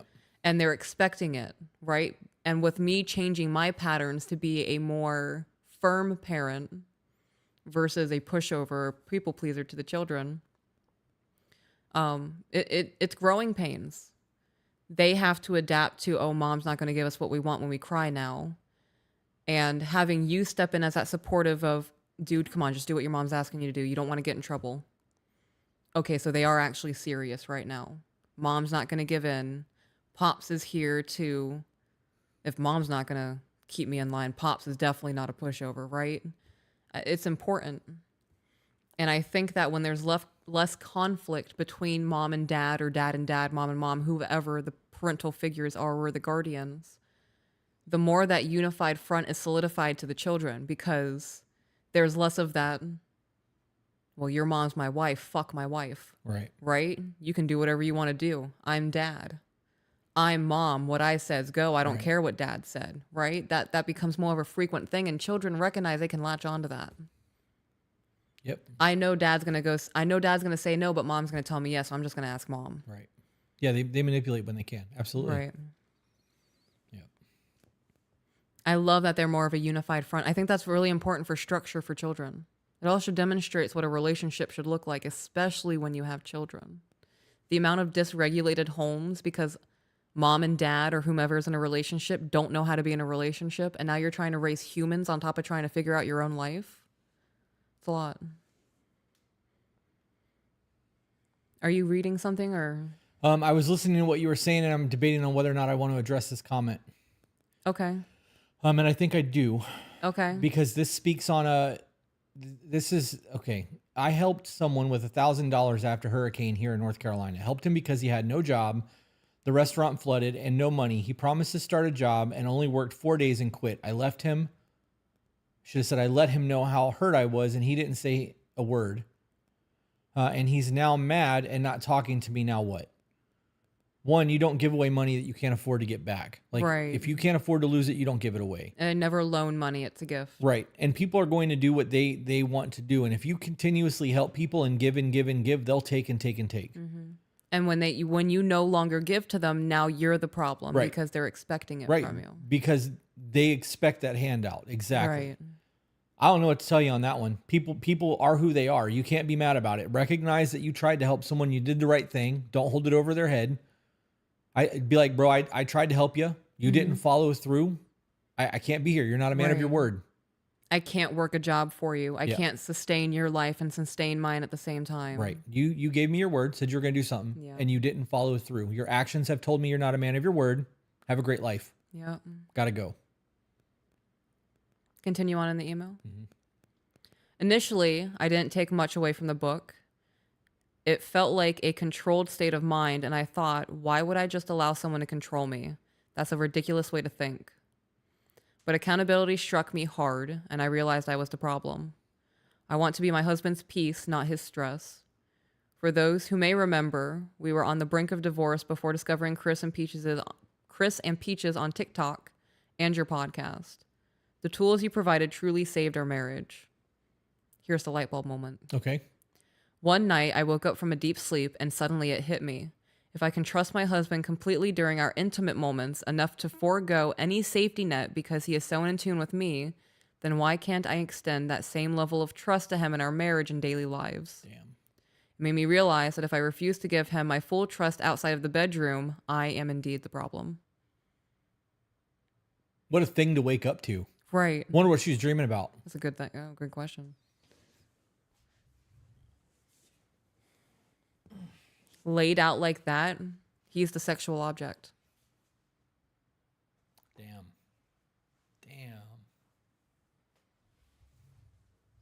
You're right. Sorry, you weren't expecting that. That didn't correlate until you said it, but I Yeah. agree. Yeah. Yep. Now he is the head of our home and makes the big decisions. I handle those related to my photography business, but I always keep him informed. I take care of cooking, cleaning, and our kids' appointments and school matters. We work together to manage our finances and have even started investing. By becoming accountable and aware, I've shifted from being a source of stress to being my husband's peace. We now function as a team instead of being at odds with each other. I've adopted the practice of putting on his boots in the morning and taking them off when he comes home. Not literally, but by making his coffee, ensuring he wakes up on time, and serving him his meals. This realization and focus on becoming part of the solution has created a new level of intimacy and joy in our marriage.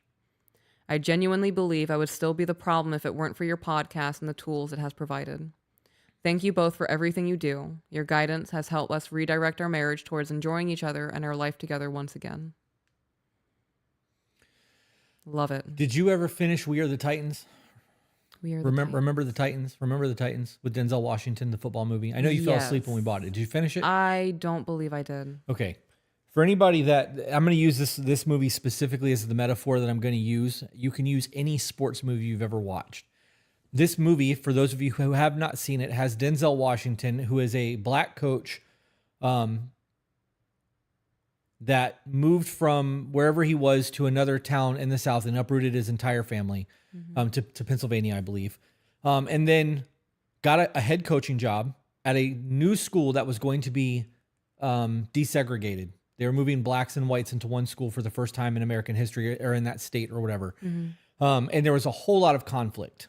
The white and the black students fucking hated each other. That summer at the beginning of the movie, they said there was a shooting. Some kid got killed or something. There was a lot of racial tension. That entire first 2 to 3 weeks of the movie where they're training at this football field and learning each other, there is a shit ton of conflict. And while there's conflict, the scrimmages that they're having on the football field, they're losing because they're not in tune with each other. When you have somebody like a husband and wife who are constantly fighting over finances, fighting over things going on in the relationship, and they're constantly at odds, you can't win. Right. You are on the same team. And when you are fucking fighting with each other and you are The other team's winning. every single time, Right. and the other team is everything else outside of your life is going to fall apart. You are going to lose your relationship, or in some cases, your marriage. You're going to fail as a parent. You cannot have that infighting and have success. It does not work that way. Yeah. Yeah. And I agree. That was a fucking phenomenal movie. I watched it on the plane back from Thailand.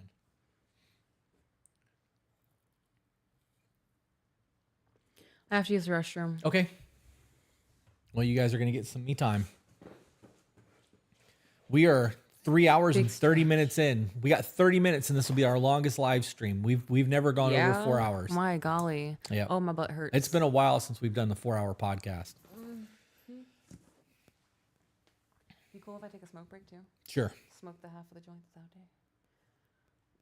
Yeah, watch what you say because your mic's on. Oh, golly. What was the name of that book, and how do you email in? The book that she was talking about was The Surrendered Wife by Laura Doyle. She also wrote The Empowered Wife. Great book. Also a great book. And then you email in by sending an email to tobebetterco@gmail.com. However, your emails that come through today will not get read today. We have a lot of fucking emails that we have to get through. Attitude reflects leadership, Captain. Yep. Fucking great line. Great line. That was such a good movie. How's it going, Chris? It's going. Sciatic nerve is still a pain in the ass, but literally a pain in the ass. I love the long lives. I stick my earbuds in and listen the whole time while working. Well, thanks for sticking with us the whole time. I need to sit down and write in an email. I have so much going on. I could y'all's help. Send the email. Are you anime fans? Nope, we're not. Mike just got home. I'm about to tell him to turn this on the TV and to have him watch. Hello, Mike. Bernie, finally got that email for the trip filled out. Thank you. I'm glad. I can't wait to see the reviews that come through. Liz said it really was. Jennifer not love this. I have missed y'all so much. Alana, she also wrote the empowered single for those not in a relationship. I did not know that. But now I feel like I need to put that on my reading list. Making a note.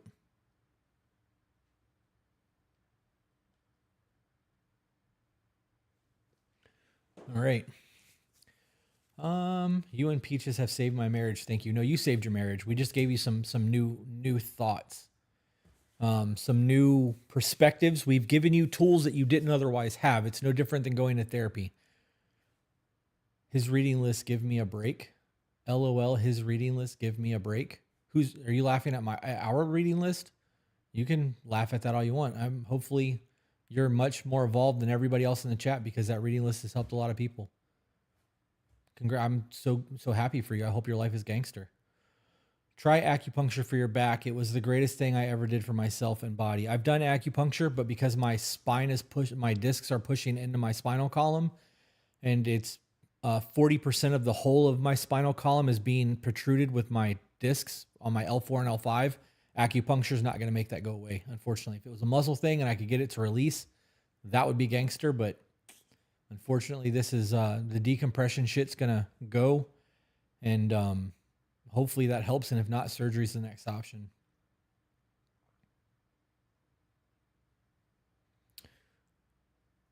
With new information, we can make new decisions and choices. Thank you for constantly supplying amazing direction. Oh, hell yeah, you're welcome. I thought I saw...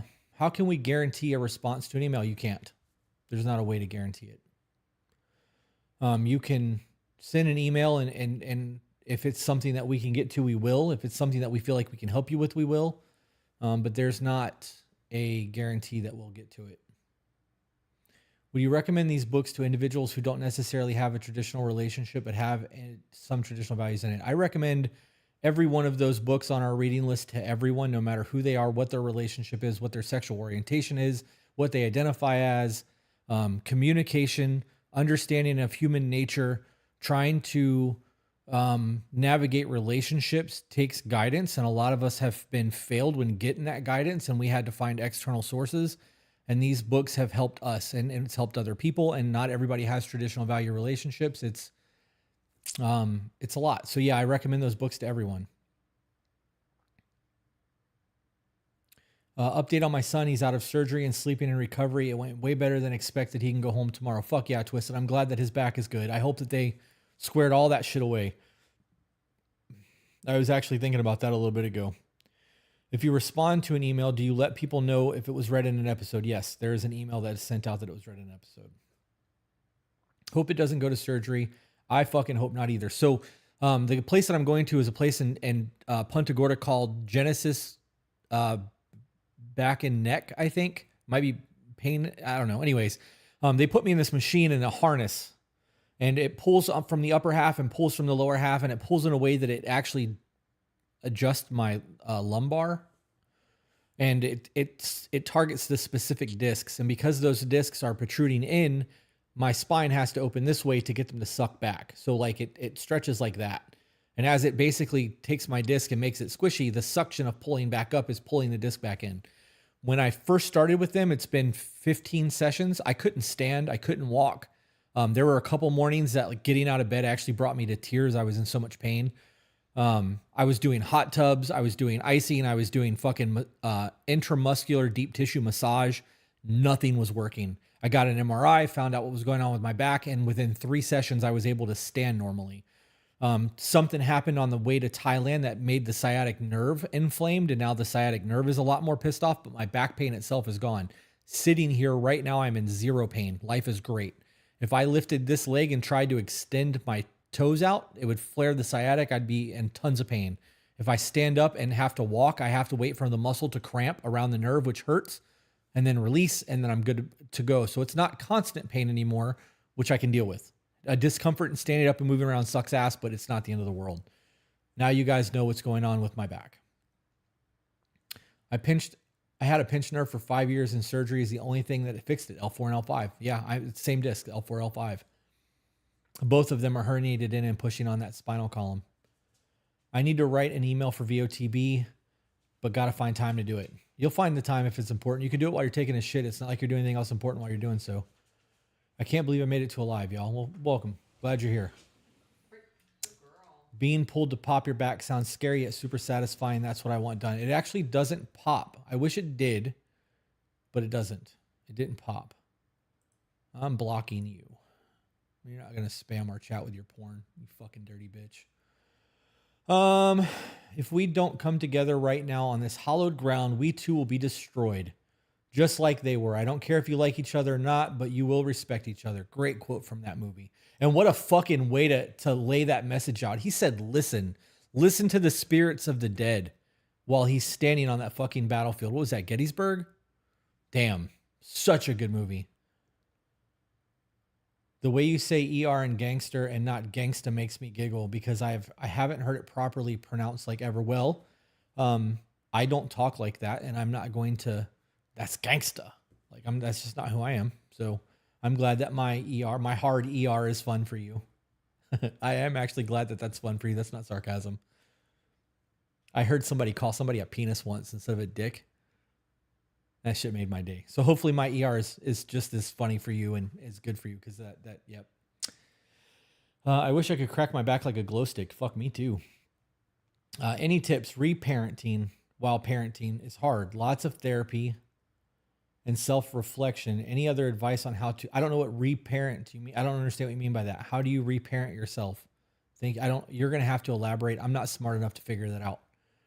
My epidural fucked my back 100%. That's why I didn't want to get an epidural. I had 2 doctors suggest that. And had I done it, I would have had to do it before Thailand, and there would have been no guarantee that my pain would have been gone before going to Thailand, because some people don't actually have.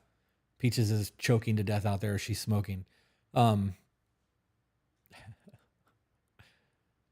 That's funny. There's no guarantee that would have helped. That decompression table fucking did it. It was expensive, and I have 11 sessions left, and I may go back and do it again for my upper back. I have a degenerating disc in one of my lower ones. I don't remember which one, LOL, but I feel you on how bad, on how painful back problems can be. And the only option is nerve block, but that freaks me out. Same thing. Somebody said to do radio ablation to kill the nerve. I think that would be problematic. Like, don't you need your nerves to be functioning? I don't know, especially your sciatic. I don't know. I don't fucking know. I'm 45, never had back pain until I had an epidural in 2021. Damn. My great aunt and mom have chronic migraines that started after their... Damn, I'm really glad that I didn't fucking get an epidural. Hope your back pain gets better, brother. I appreciate that. Can you use one of those zero gravity chairs? So I get motion sickness, guys, and not kinda. I bought an inversion table. Like an expensive inversion table, and flipped myself upside down. And as soon as I got upside down, I got nauseous and had to flip myself back up and had extreme sweats, nausea. Like it was, you would have thought I was fucking dying. And all it was from this. It was that quick. Like I got down and was immediate right back up, like, and had to get off the fucking table. It was bad. When I went to this place for the first time and they put you on the table, it's leaning this way and they like strap you in and it slowly leans down. And I was good to about right there. And then as it started going and I felt like I was going upside down, I was like, oh God, I'm going to get sick.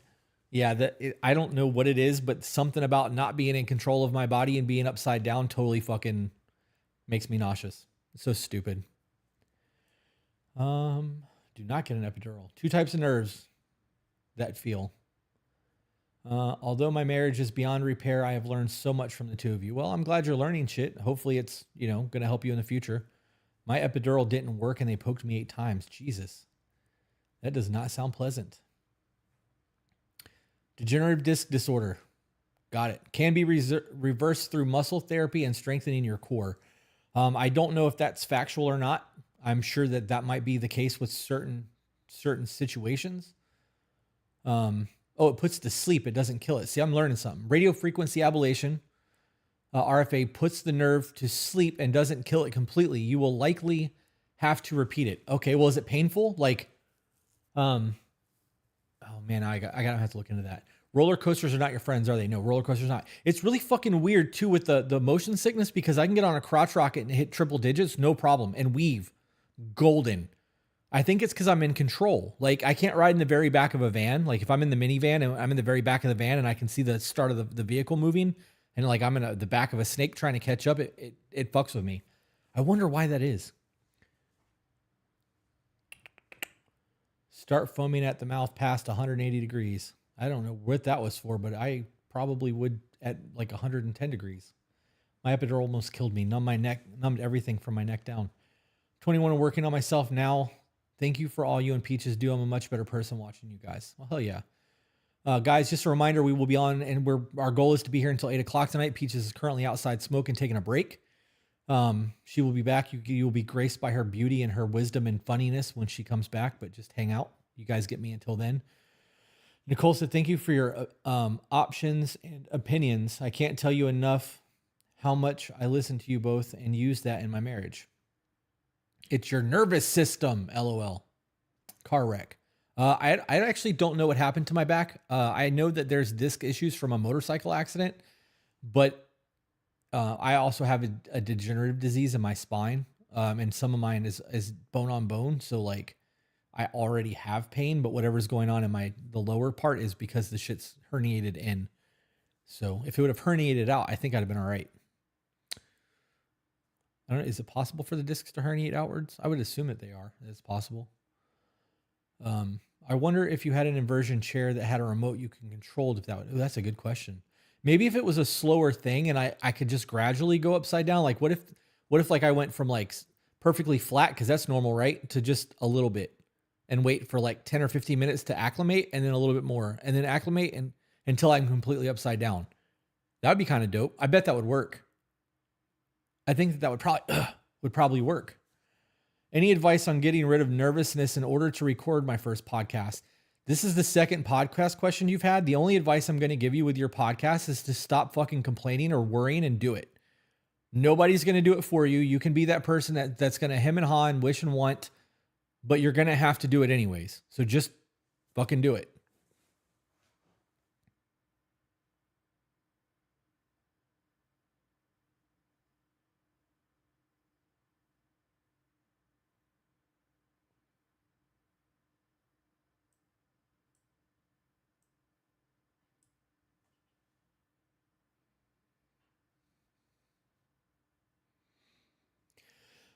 Guys, if I see you harassing people or being stupid in the chat, I'm going to block you. So just know that'll happen. I have zero patience for stupidity in the chat. I've been watching y'all on Facebook Reels as well as your podcast, and I have matured as a person as well as made my relationship with my fiance better than it's ever been. I love that shit. Are you watching with your fiance? And if so, are you pausing while we're having conversations in the email? Because if you guys can learn from other people's fuck ups, you're going to have a much easier time navigating your own problems, right? So like if something comes through and you're like, oh man, I got to talk about this because can you believe that they did this? And like you guys pause and really hash out, well, what would you do in that situation? And how would that make you feel? And you're not in trouble at that point because you're talking about somebody else's situation and you get to learn the mindset of your person on a whole new intimate level, and you're connecting while doing it. Highly recommend that you guys check that shit out. Do it like that. I'm so happy about this streamathon. I listen to podcasts 8 hours a day and I'm fully caught up on YouTube and Patreon content. Holy crap. You're dedicated. It's time to go back and start over. Any advice on building willpower while having derealization syndrome? I don't know what derealization syndrome is. That's a term that I am unfamiliar with. Building willpower just comes from small victories, right? Like you have to do things to have a belief in yourself. There's things that have to happen for you to build confidence. And as you start building confidence and celebrating your victories and realizing that you did those things, then, you can have a little bit of like, hell yeah. Your girl has made me know how to act like a woman and how to treat my man. She needs to write a book. Okay. I promise Amanda and I were just playing. We actually have a great friendship by being in this community. I don't know what's going on there, Bandit. I didn't see that. There was somebody that was spamming the chat with bullshit though. Thank you. Send prayers. These teen years might kill me. My partner is dismissive, avoidant, and wants to do couples counseling, but we have no idea where to start because of low financial situation. He is not open to taking advice from people online, such as this podcast. How would you recommend I go about this? Maybe find YouTube the situations that you guys are having issues with and listen to it so that it's not about you guys. It's about the similar situation, and find ways to relate it to your relationship so that you guys can have questions. Our podcast is nothing more than that. People send in emails and we give unbiased opinions on it, but we're not an end all. And we're definitely not fucking therapists. Couples counseling is a great idea. And if you guys can't afford it, maybe you need to find a cheaper option or go to church and find a church group or whatever. I know that people use us as some sort of therapy and counseling by sending in emails and hoping that that's a thing. And I do know that we're helping people in that aspect, but like, we're not professionals, guys. We shouldn't be the end all for you. Sabrina said, I seen a TikTok the other day that said something along the lines of you've already healed your inner child. Now work on healing your inner teen. And it made me very emotional. Yeah, I don't think I got to enjoy my teens. So I don't know if that's the thing or not. We were bantering back and forth in the chat, being smart with each other. Yeah, I didn't see it. It's okay. This is my first live. I've once tried to set a timer for Wednesday ones and I gave up after the third attempt. You can set the notifications. Every time I watch your content, I believe I truly grow. That's gangster. Found y'all when I was pregnant and with my ex. I worked on myself between my ex and my husband now. I couldn't be happier with who I am and how much I've grown into a better person. You guys aren't a weapon either. Ooh, can you elaborate on that, Candace? That was a dope statement. We've actually been weaponized. People have used our podcast to manipulate their partners. Can you elaborate on that though, please? You both have just helped navigate my relationship, so thank you. You're welcome. How do I approach my husband with things in parenting that we do not agree on without sounding naggy or rude? Why don't you make it about the kids and not about you, right? So like if you have a son and dad is too overbearing with the son and you see the son's spirit getting broken a little bit and you worry for him, maybe you have the conversation of like, hey, I noticed when you were talking to him, he disassociated and I'm afraid that he's not listening and maybe there's a disconnect there and we need to work on that. You need to have, what are you doing? Make it about the kids. The conversations, your conversations about change shouldn't be naggy and it shouldn't be rude. It should come from a place of love and trying to make things better, not from a place of trying to correct someone.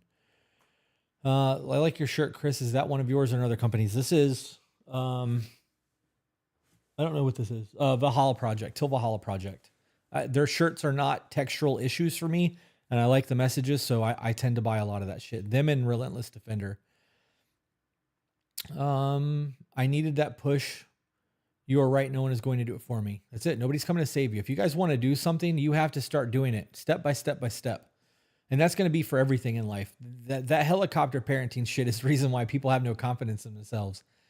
And I'm not saying that's the situation with you, but if you bring situations to people and they always figure the shit out for you, you're never going to have the belief in yourself to do things on your own.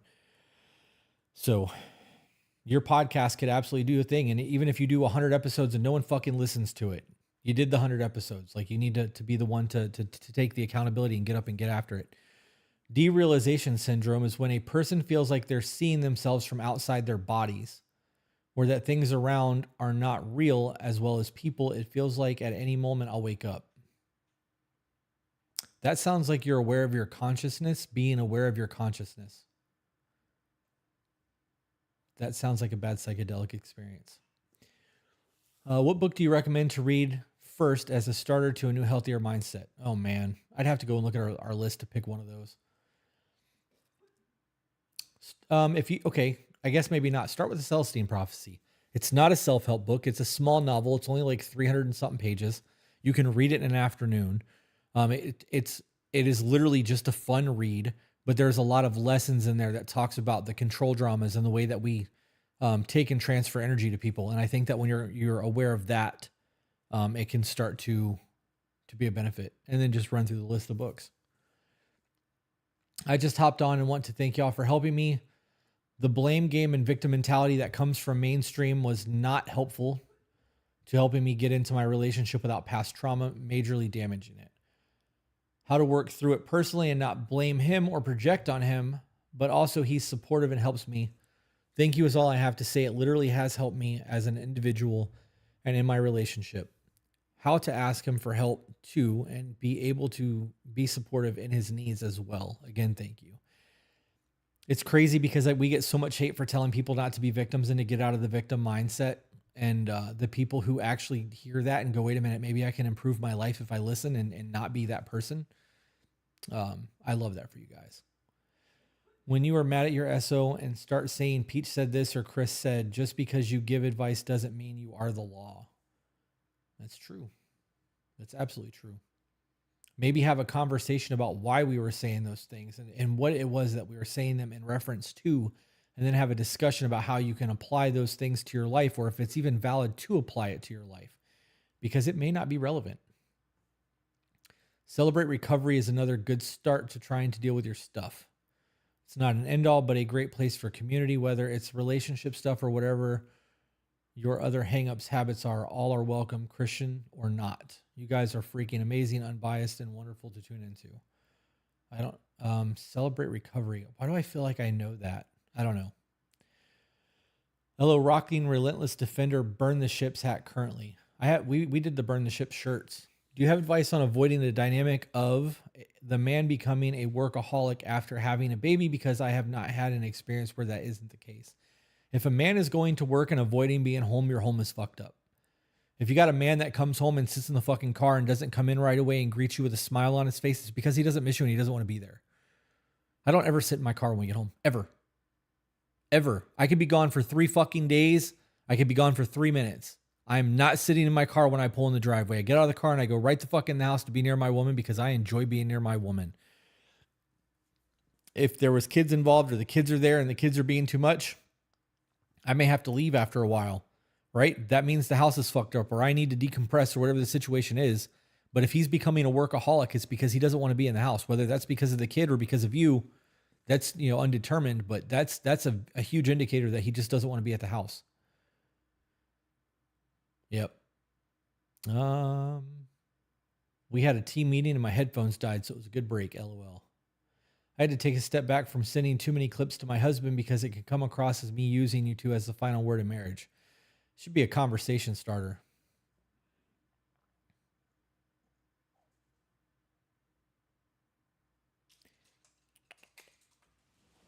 It sounds like the intimacy is fucked up. I agree. Could it also be from the fear of not being able to provide enough, especially after having a child?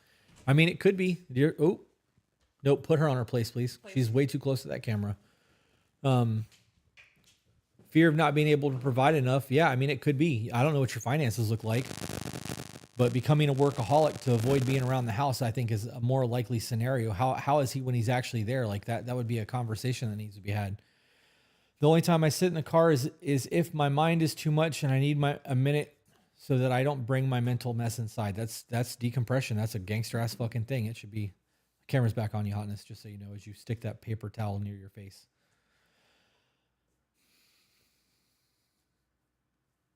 What are you doing? I'm vibing.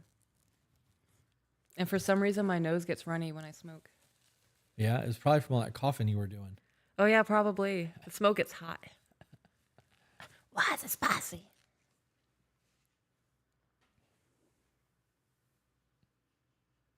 I am being censored, not able to read comments on some of posts before this. FB at it again. I can't stand censorship like that. Yeah. You want to do another email? Yeah. Okay. Yeah, I'm on board with that. Are you hungry? I'm getting there. Or do I have the munchies? I think you have the munchies. Okay. It's been almost 4 hours since we ate. Please tell Peaches that her video this morning about loss was comforting, currently pregnant with our rainbow baby after our first loss. Oh. What's a rainbow baby? So I might have a blurred understanding of it because my pregnancies happen back to back. But from my understanding, a rainbow baby is no. Okay, no. Nix all of that. I'm almost certain that a rainbow baby is the baby that happens and the pregnancy that sticks after a loss. Okay. Pregnancy loss is not an uncommon thing in pregnancy, especially nowadays. Yeah. I've lost one pregnancy. All of my mom friends who have been pregnant, I'm not going to say all, I'm going to say most, because I could be incorrect. Most of them have had at least one pregnancy loss or more. Yeah. You're correct. They said you're correct. Yeah.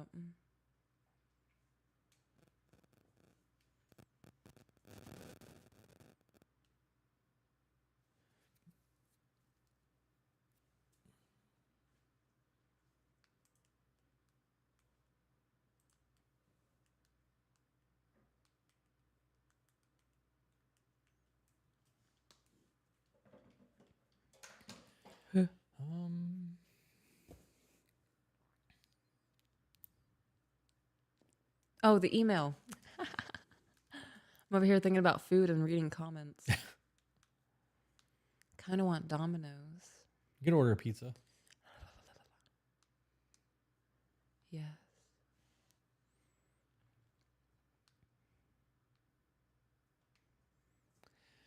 Somebody said earlier that you've helped them a lot and you should write a book. Me? Yep. About what? I don't know. I was chopped liver and that whole thing. I was non-existent. They were solely directed at you. I'm sorry. Why are you sorry? I don't know. People relate to us at different levels. There's nothing to be sorry about. Yeah. I made it a point to tell you about it because I had nothing to do with it. So Yeah. I'm letting you know you should write a book. Okay. I'm 4 years 4 years sober this year. Love that. Love that. I just recently started following you guys. We got a long way to go. We have so much shit for you to watch. Niece is hour 79 of labor. No. Is in hour 79. Holy shit. After 12 hours, I'm holding the doctor by like the collar of his shirt and be like, what are we doing about this? Just get this out of here. That's crazy. I had 2 C-sections. My first C-section was emergency. I was 27 weeks pregnant. I was 8 centimeters dilated at 24 weeks. I was on bed rest in the hospital for 3 weeks. Son went breech while I was still dilated. They're like, emergency C-section. We are not chancing him falling out breech while you're dilated. Not doing that. And then I had a follow-up C-section with the daughter. And yeah, labor, vaginal birth, all of that sounds awful. I got a lot of hate from moms. I mean, there was a lot of love after I gave birth, but I got a lot of hate from moms that like I wasn't a real mom because I had C-sections. And after I got past that, I was like, you know what? Fuck it. I preferred having the C-sections. The thought of labor is terrifying. Water just broke. Here we go. Speaking of babies. It's a baby. Somebody said hello from New Zealand. What's up, New Zealand? We were looking. I've been looking at New Zealand a lot for a place to go and visit as like just a you and I thing. Because I'd want to stay at a resort and just kind of tourist area stuff. I'd be down for that. That's a long ass flight. Photography. Yeah. Yep. My gosh, yeah, that would be a really, really long flight. That'd be farther than going to Thailand. I think it would probably be about the same amount of time, depending on where they flew us to, because it's a lot further south, but it's not as far over. I think it would probably be about the same thing. Sleeping through those flights wasn't bad. Yeah. My left ear does feel messed up though. Like, I don't know. The air bubbles in my head don't feel right after those international flights. That's funny. We're in Florida. All right, I found an email. Okie dokie. This one is titled, Help Me Be a Better Woman for Him to Be a Better Man. You know what? I should probably order Domino's while I'm thinking about it. Okay, do that first. Because no, we're going to be like halfway through this email and I'll be like, oh man, that pizza sounds good. I'll be like, no, I didn't order it. So you're looking out for future you. Yeah. Got it. Would you like jalapenos? Just a regular pepperoni's fine. Okay. Oh, we have a free thing to redeem. What am I redeeming? Stuffed cheesy bread. Fucking sold. Christina said that's bullshit. Us moms that have C-sections are real moms. I got a lot of shit because I never breastfed. My kids, they all got bottle fed, and I had people tell me that I was a piece because I refused to breastfeed or even pump, but you are a real mom for sure. Why is it that so many people are worried about what other people are doing in terms of the way that they choose to parent? If the kids aren't being harmed, right? If the children mind are your happy fucking business and thriving, like, right? There's multiple ways to be happy in life. How dare you thrive in a way that I'm not thriving? Right. Yeah.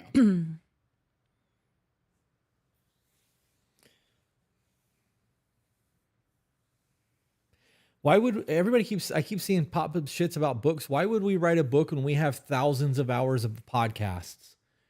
Right? Like that's ongoing. Right, that's like verbal books. Right. If we wrote a book, you guys would get 200 or 300 pages and that would be the end of it.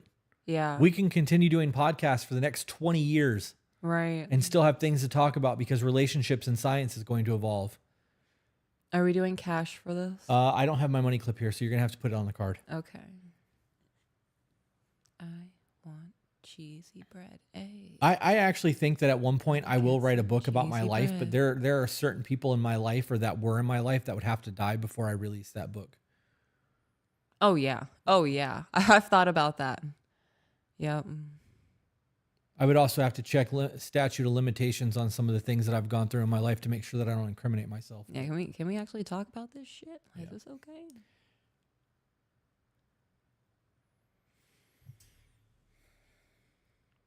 I'm baked. I know. And I want to gorge myself. Bread sounds good. Pizza sounds good. They have pasta. Can you just order the pizza so that we can get into emails? Even if you were adopted as a child, you are a parent. It doesn't matter how it happens. That's a good statement. Mm-hmm. I think like a memoir, maybe. I read Jeanette McCurdy's I'm Glad My Mom Died. Fantastic book. Her experience was an absolutely insane one to hear. The shit that people do to their children is insane. Somebody said, was not expecting you to say incriminate yourselves. Dude, when I tell you guys that I've had a really fucked up life, I have. The person that I am now is very laxed compared to what I was. Just hearing about your life before us. It's hard to picture you that way. Yeah. Because I have a version of you that's abrasive, but also making it a point to be super gentle. Yeah. Like, I'm a better person now because of it. Getting that extra sauce, no cheese. I'm pissing people off right now. I'll do light cheese. Jillian, let's see. What was that for? Chocolate lava cakes. Does Chris smoke or only peaches? I can't. It makes me panic. I have my medical card. I was eating edibles for a while because of my back, and I had to do really small doses. I'm convinced Indiana is one of your no-fly zones. Yeah, why would we go to Indiana? There's nothing there.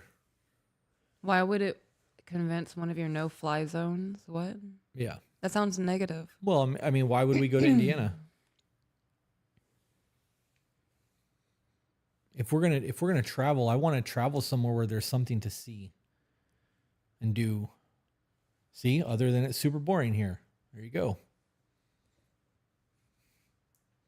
Did y'all ever look into the Audible sponsorship? We didn't. Oh no, we did not. I'm supposed to be doing that voice thing. My voice for advertisement. Life is so busy. We have so much going on. We really do. Colorado is beautiful. Colorado is beautiful. You know what else? Colorado is about to have mushrooms legal. Oh hell yeah, Colorado! Like it is in Oregon. I read an article the other day that said that somebody is using mushrooms as a sacrament in their religion, and it's literally somebody with a small group of friends in the basement of their house, just getting tripped out. But actually wrote the people, whoever, like the governors or whatever, and told them what they were doing, the mayor of his town, so that they knew that he was starting a religion, and now he's doing ceremonial medicine in his basement. That's and crazy. Like they're not fucking with him about it. I love that.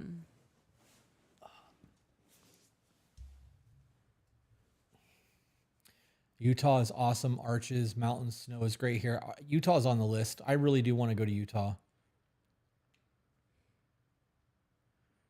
18 minutes. All right. Oh, hang on. Let me update that phone number. That'd be a good idea. Just in case. Felicia said, never done that. Want to. Heard great things. Jamaica has psychedelic retreats that you can go to. It's legal there too. Like fully legal there, not kind of legal like Colorado and Oregon. Although I don't think Colorado is properly legal yet. I think it will be in a couple months, according to that guy that we interviewed yesterday. Okay. All right. Going to emails. There's still 400 people sitting here watching. Really? It's been about 400 people for the last 2 hours. That's awesome. I'm sure that's people coming and going, but we're still maintaining about 400. That's crazy. 270 on Facebook. So I guess closer to 500, almost 550-ish. Thanks for hanging out, guys. Denver native here. You are correct, Chris. Correct what? That it's going to become legal or that it is legal? Clarification.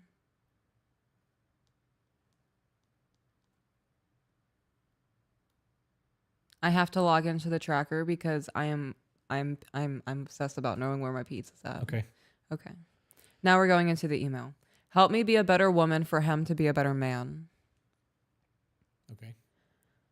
First off, I want to say I appreciate everything you do in helping all humans be better for their significant others. Here is my situation. My boyfriend and I have been mid-distance for a year and 4 months. What is mid-distance mean? What is mid-distance? Okay. Oh, there's an elaboration. We drive back and forth every weekend to see each other. but he recently got a remote job and will be moving in with me in 3 weeks, and I know he plans on proposing soon. Okay. I am 27, he is 25, and I have waited my whole life to find a man as patient, understanding, forgiving, and as loving as he is. However, he hasn't had to grow up as quickly as I have.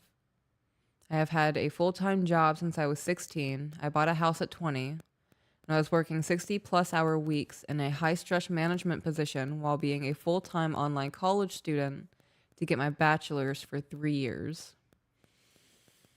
I just need to breathe for a second. That's a lot. Okay, so then can I talk while you do that? Hell yeah. Okay. She said that he didn't have to grow up as fast as I did. My ear needs to pop. It's getting uncomfortable. Push on your nose and blow on it like you're going underwater. It should clog them. Oh, I don't like that. Well, once it clogs, if you yawn, it should release. Oh, I didn't like that. Oh, I hate being alive. This is terrible. That's funny. Okay. She said that he didn't have to grow up as fast as she did, for whatever that looks like. And that conversation is a lot. What is that? This is my nose sniffer from Thailand. Okay. Okay. It makes smelling feel nice. Okay. I'm probably using it too much, but I like it. It makes smelling feel nice. Yeah. Okay. Yeah. I saw Olivia using that while we were in Thailand, Yeah. and it was because we kept going near garbage stuff. And I Yeah. thought she was doing that to not have to smell trash. Our house doesn't smell like trash. The studio doesn't smell like trash. No. And you over there, it reminds me of some older days where people were using Vicks inhalers. We'll just leave it at that. Somebody in the chat will know what the fuck I'm talking about. Anyways, does anybody else hear a small tapping noise? Can you move your phone away from the microphone, please? Do you mean Yeah. Yeah. Okay. Anyways, that growing up too fast, Yeah. that statement can be viewed as a good thing or a bad thing. And when I hear somebody say that I grew up fast, I don't think that's not a good thing. No, that is I'm sorry you missed out on your childhood. You probably missed out on a lot. Yeah. You probably didn't have time to truly enjoy Life. right before it started dicking you down as an adult. Mm-hmm. I definitely think that people who were forced to grow up fast may get to retirement a whole lot faster and like live a better life. But like, They're over the shit faster. I don't want our kids to grow up too fast. Like I want them to be able to really truly enjoy their childhood. Like our kids are starting to get into playing Mario Brothers on the classic Nintendo system. And Yeah, like, and Kirby and I want them to laugh and play and have the innocent child giggles and not have to worry about shit. Like that'll come when it comes. Like I'm not. I want don't to create a bubble for them. I'm gonna start crying. I want to create a bubble for them for as long as we can.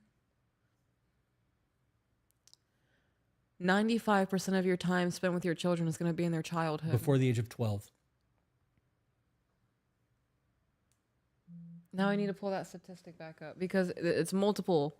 It's 95% of the time you spend with your child is going to be in their childhood. And I think like 87% of that or 82% of that is before the age of 12. Are you looking it up? No. Oh. Mike just sent me some logos. And I'm going to send it to you. Okay. Oh, wait. You have, I don't know. Did he text it to me? No, it's in the group chat. It's in the To Be Focused group chat. Can you open that and see if you like one of those more? We have so many apps. I got to be honest. I'm fucking with the bottom right. I like that too.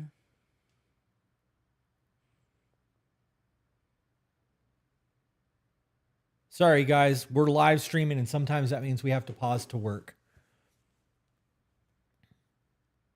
Yeah, I like the bottom right. Yeah, It says focus on what matters. I like that. Yeah.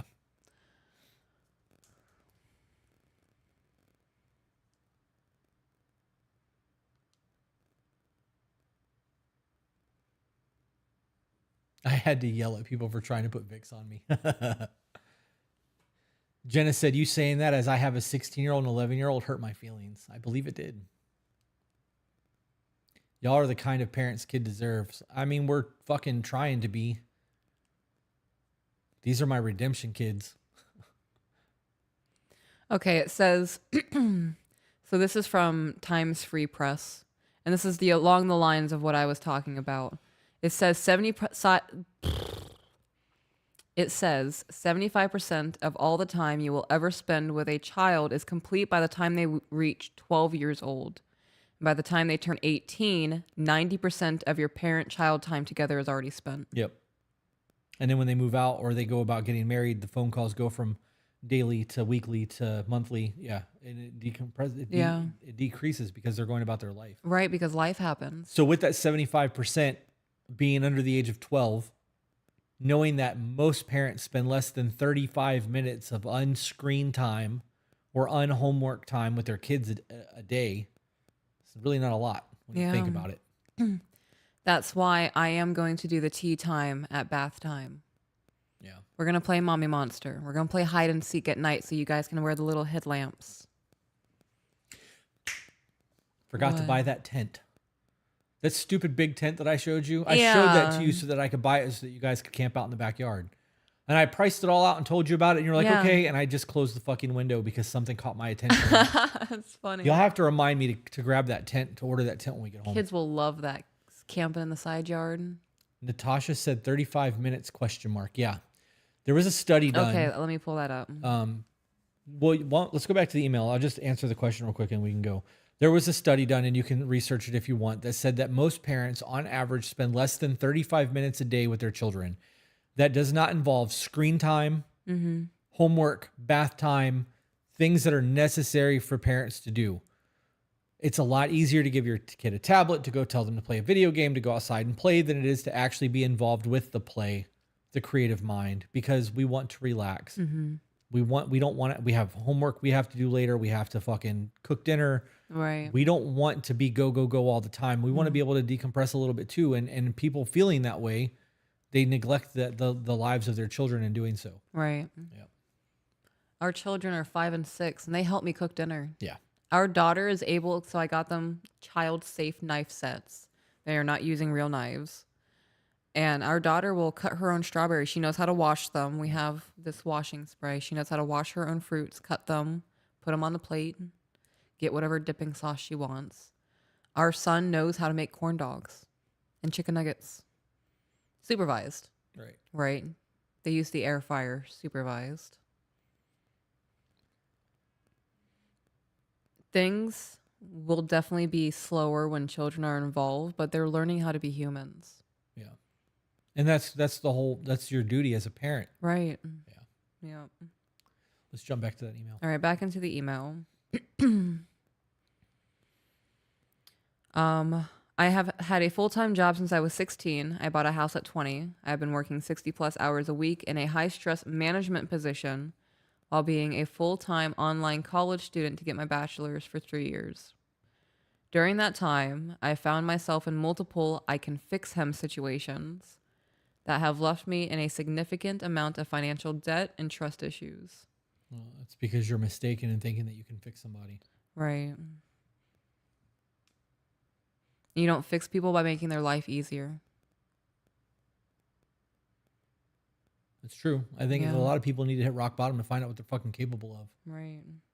To understand that your life is what you make of it. Yep. So grab a pen. Yep. Yeah, that's funny.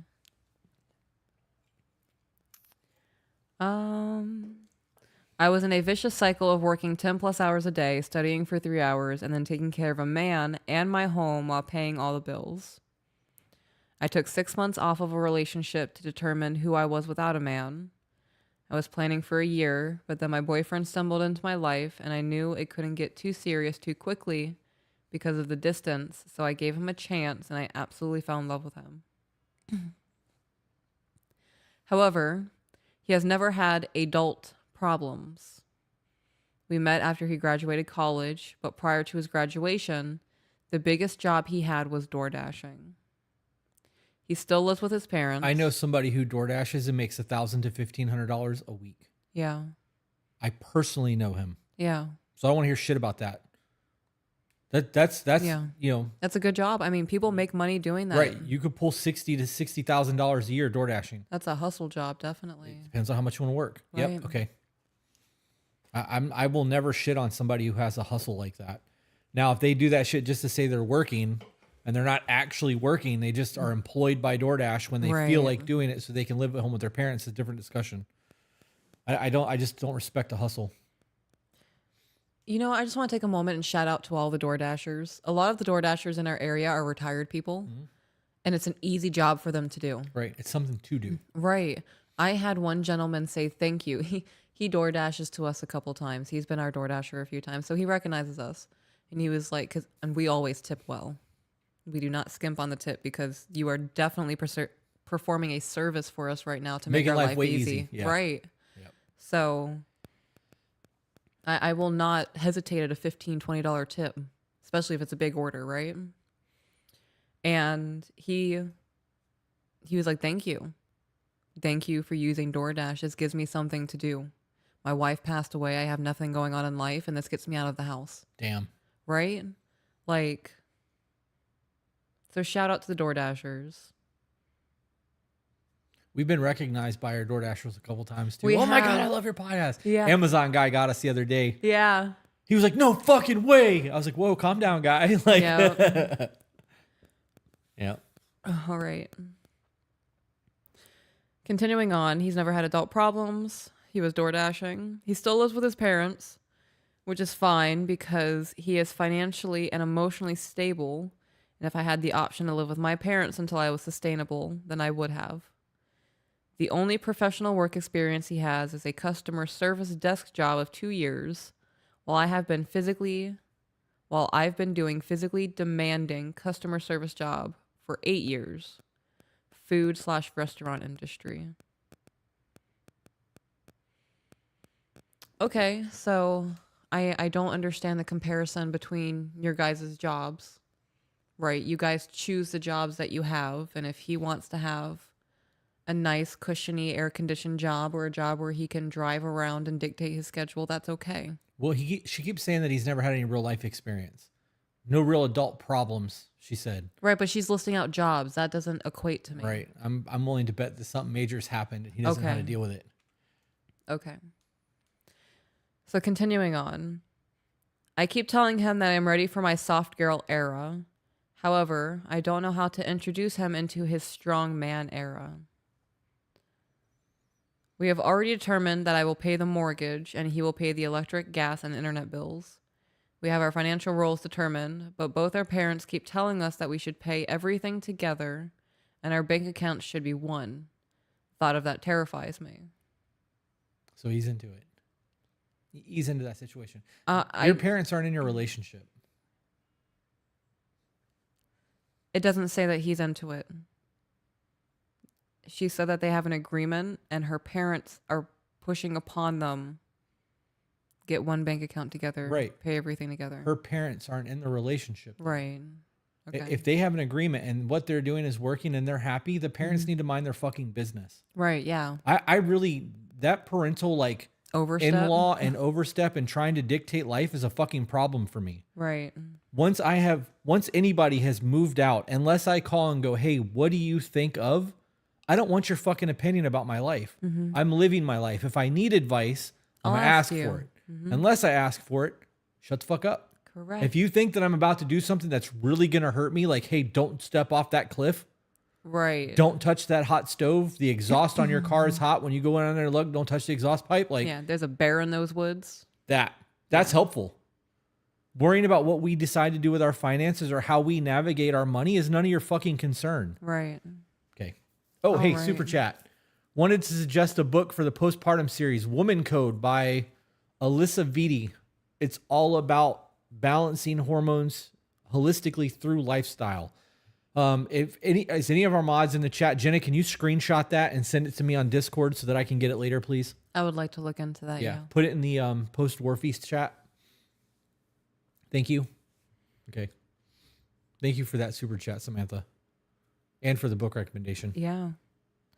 So to add on to what my husband was saying, she said that she's not comfortable with doing that. You don't have to do that. Yeah, don't.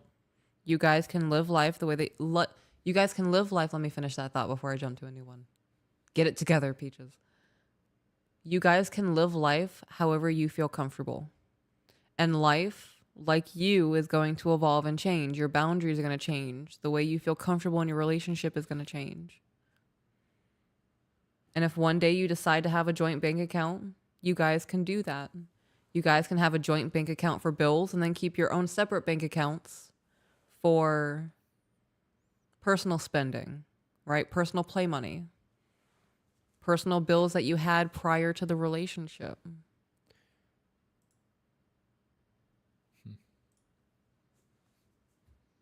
She's apparently, I don't have her as a moderator on Facebook. It was a YouTube chat. I got it already. Don't worry about it. I have to figure out how to add her as a mod on Facebook. I didn't know she wasn't on there. Anyways. Okay, continuing on. Yep. I don't know how to be a supportive woman to a man. I don't know how to give him the confidence and comfort at home in order for him to take on the protective and providing role. Hang on a second, babe. Okay. It just dawned on me that people don't know what our studio actually looks like.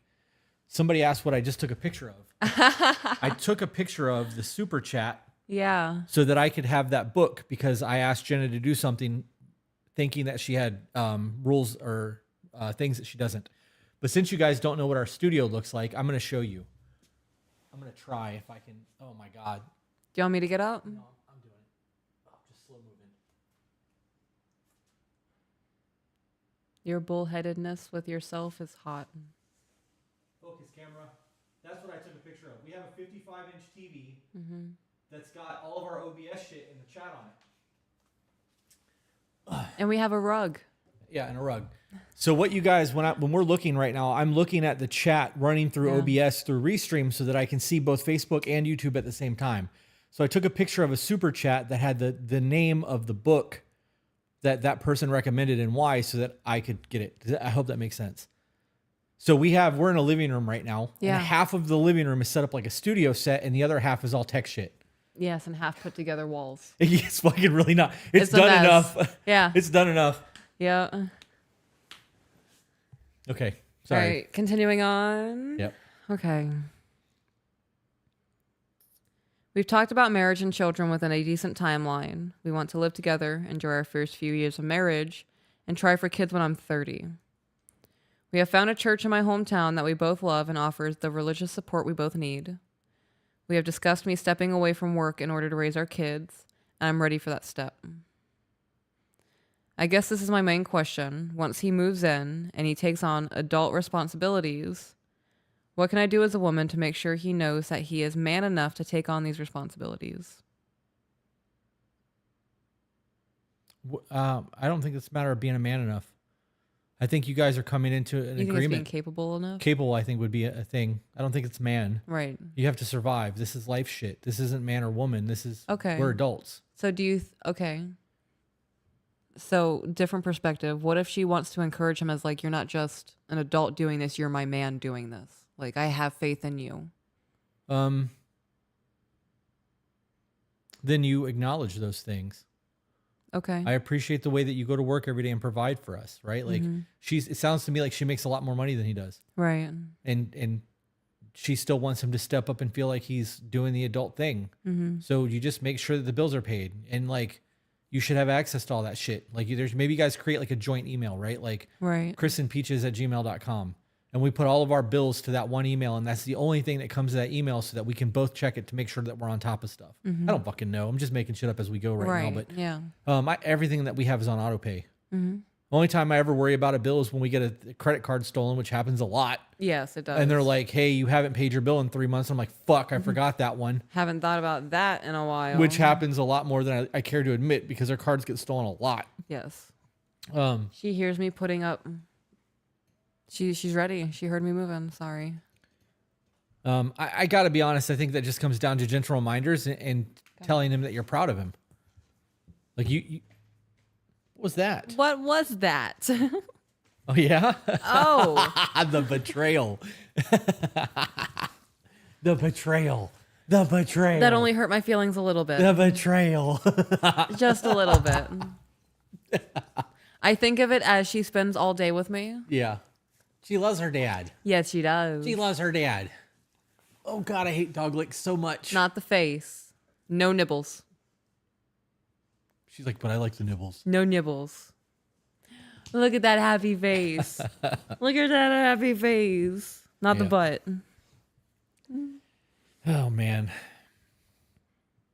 That was my answer to that. I think you just need positive affirmations and let him know that he's doing good. Yeah. You telling me like, hey, I appreciate you doing da da da da da makes me want to do da da da da da da da. Yeah. So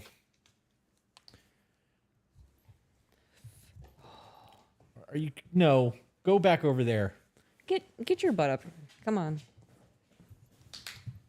That's it. There you go. That's the spot. Okay.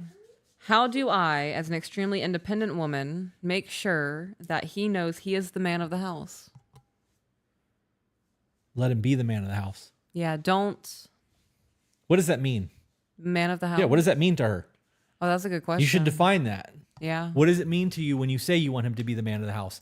Are you going to give him decision-making capabilities? Right. I have sunburn that I have to... No worries, yeah. Not second guessing. Right? Not putting down ideas. I would have done it this way. Right. Yeah, it's definitely not a good Yeah. thing. My 1 foot got sunburnt while we were in Thailand. Oh no. Not the 1 foot. Yeah. I'm gonna read it one more time.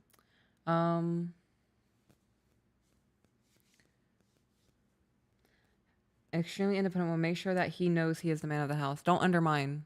Yeah. Don't make snarky comments.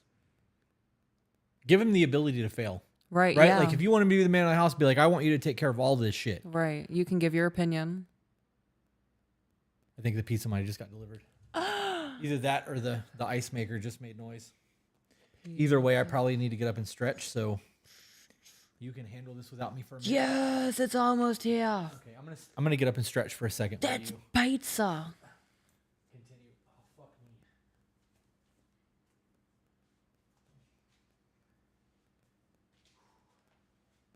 I feel weird continuing to read without you here. I'm here. I just need to stand, and I don't want to Okay. stand in front of the camera because my crotch is on the screen when I do. Oh, gotcha. I get that. All of my cellulite's on the camera when I stand, so I get that. I'm finding it very difficult to even think about giving up the financial responsibility of my home. And I'm finding it even more difficult to let go of my constant defensive personality because I'm terrified of getting screwed over again. Okay, I'm going to pause. You guys haven't even moved in together yet. Right? You said he's moving in 3 weeks? Will be moving in with me in 3 weeks. You do not have to give up anything of your household right now. You need to figure out if this guy's a good match for you. I would pump the brakes massively on thinking of giving my financial stability and entrusting it to somebody else until we've lived together for at least a year.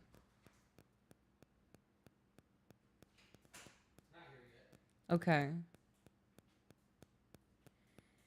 My husband had to prove himself to me that he was capable of taking care of me and my children. Right? My husband's a stepfather. I did not relinquish any control of my life to him until he showed me that our safety in life was the utmost importance to him. Okay, so what does that look like? That looks like making sure that all of the bills are paid. You're not squandering money on frivolous things and then all of a sudden we can't buy groceries. That is...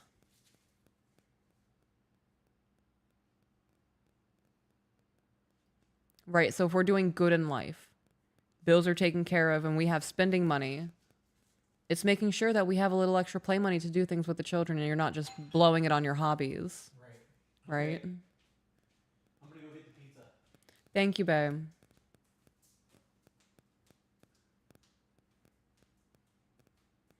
The chess piece logo, do you have a T of that? We don't, but that's a good idea. There's a stranger at the door. I know. That's a good girl. That's a good baby. I'm willing to eat on camera. My tummy just growled. Right. Do you want to move this? How do we want to do this? Do you want me to go bring out one of those other little tables? Oh, yeah, we have those guys right there. I can hold it in my hands. Okay. Do you want me to put the table in front of you, or do you want me to set it off to the side? I think putting it in front of our table, like a 2-tier table. Oh my gosh, you guys, I'm living my Trisha Paytas life by eating Domino's on a live stream. We got free cheesy breadsticks. I don't know. Oh, I'm saying we did. Do I need to get? I probably ought to get a table for me too. I'll just sit with the pizza in my lap. And You got one of those or mine, right? yes, one of those is yours. Okay. There's cheesy breadsticks, and we have the lava cakes. Okay. Yes. Would you mind grabbing me a soda, babe? I'm not getting you anything. Okay. Quit asking me for shit. No, did they fuck my pizza up? Did they? The extra marinara sauce. They is right fucking here. did. They always do. You know, it's not hard to read tickets. I get it. Work sucks.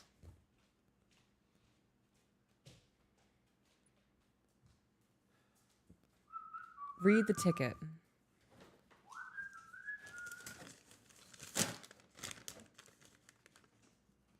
Extra original sauce, light pizza cheese, extra pepperoni. It's not that difficult.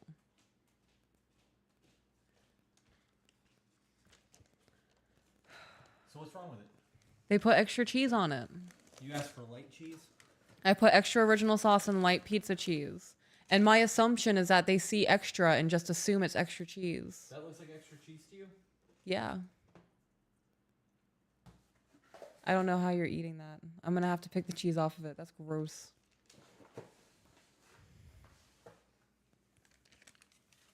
Every time we order food, This is gross. it's something. It's not the cheese, it's just gross.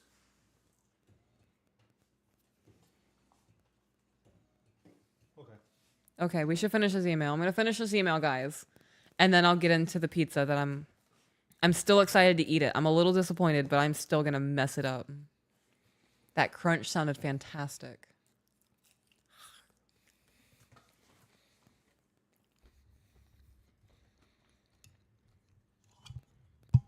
Real quick before you get into that. Okay.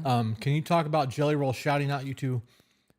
I've been super stoked since I've seen the reel about it. That was a year ago. That was a year ago, yeah. The reel that you saw is on this day that I just happened to repost. It was super gangster when it happened. We truly thought that there was going to be an end because at the time we were still regularly in touch with a couple people who knew him and Bunny. And we thought, foolishly, that there was a possibility that there would be words put in and that there would be some sort of connection there that we'd be able to interview them or go on their podcast or whatever. And it didn't happen. So it was super dope that he even knows who we fucking are.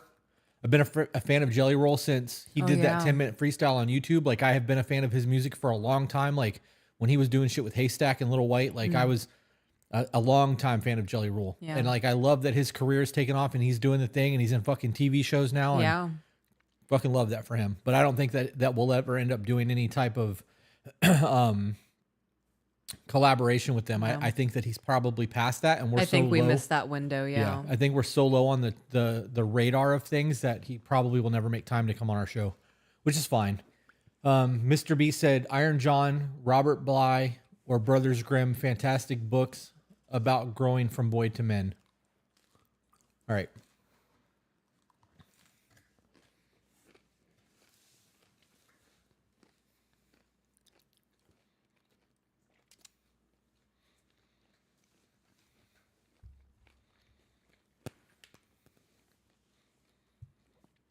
We do not DM. If you would like to reach out for advice, you can email us at tobebetterco@gmail.com. The number 2bebetterco Charlie Oscar @gmail.com. Disclaimer, just because you email does not mean it will be graced by our eyes. We do have email screeners. Yep. And there is a structure to emailing us. So if it is a trauma dump or unnecessary information, you will receive a email back to remove some details before passing it on to us. Yep. Or to revise. It's a better way to put that. All right. How can I comfortably step back and encourage him to take charge and be the man of the house? Okay, that was the next question. How can I comfortably step back and encourage him to take charge and be the man of the house? He needs to prove himself to be the man who wants to do that. Right? So she pointed out that he's worked for DoorDash and he worked at some other place for 2 years. He's also lived at home with his parents this whole time. Right. If he's a workless, you can't push him to become something he doesn't want to be. I didn't say worthless. It's a workless. WORK less. Yep, work less. It all comes with evaluation. If he proves himself to be the kind of man who is capable of taking on that role and being that kind of provider, then you have to trust him. And it's little steps. It's not throwing your whole life at somebody immediately. Start with, all right, you can handle all of the bills. Whatever first steps you want to take. Yep. Jay said, sadly, some men don't want that. That's factual. That is very factual. Some men would rather play victim and blame the world and how come pity me and nobody's Woe is ever me. given me anything and how do you expect me to do this because blah, blah, blah. It's unreasonable to ask for those kinds of things. Yeah. Whatever.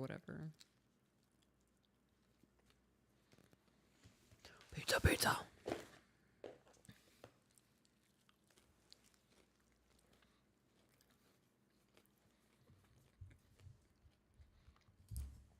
Body Farmer sent a $5 super chat that said, was a delivery driver for Domino's for 3 years until I saw how Chris provided and it inspired me to get my CDL, making about 3 times as much now.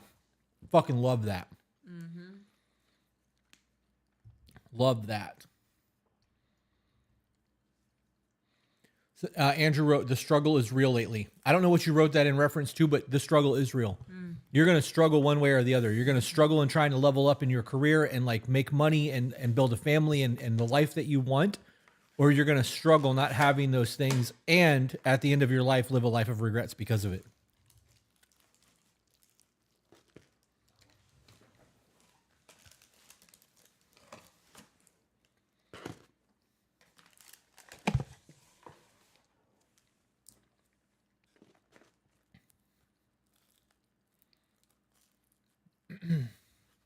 Season 1, episode 5 was a game changer for me, of our podcast. Season 5, episode what? Season 1, episode 5 of what? This is what I meant to say. What is in the tiny box? Dessert. We have cheesy bread and then we have lava cakes.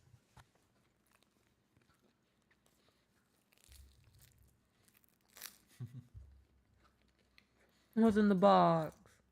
I was going to say a shrunken head, but... You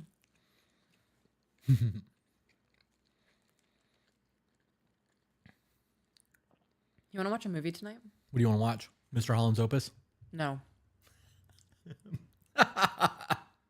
No.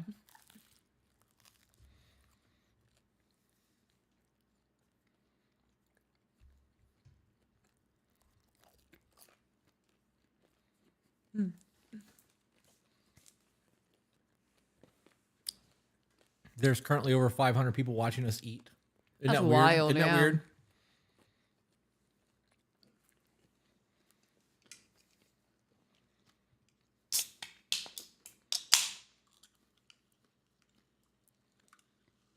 What is each of y'all's favorite movie?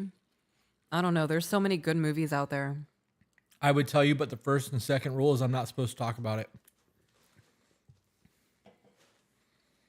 Well, there's that. Next. Next question. Visually, one of my favorite movies to watch is the Avatar movies. I think that they did amazing CGI work in that. The colors, the details, beautiful.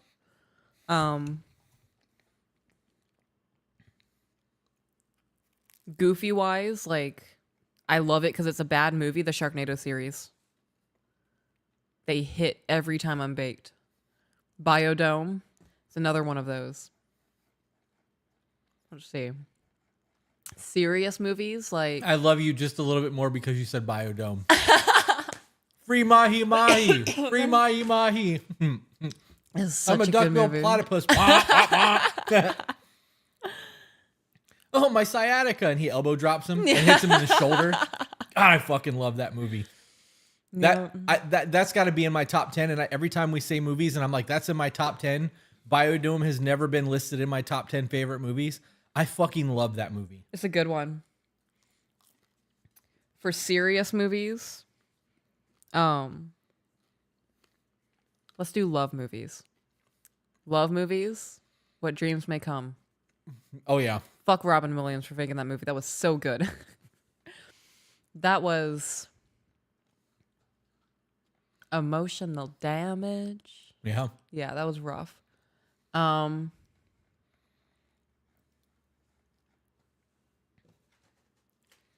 For like psychological, like messed up people movies, that one movie where that dude just wanted to be there for his daughter's birthday, and it started off with him being stuck in traffic. Falling Down. That's Love a that good movie. one.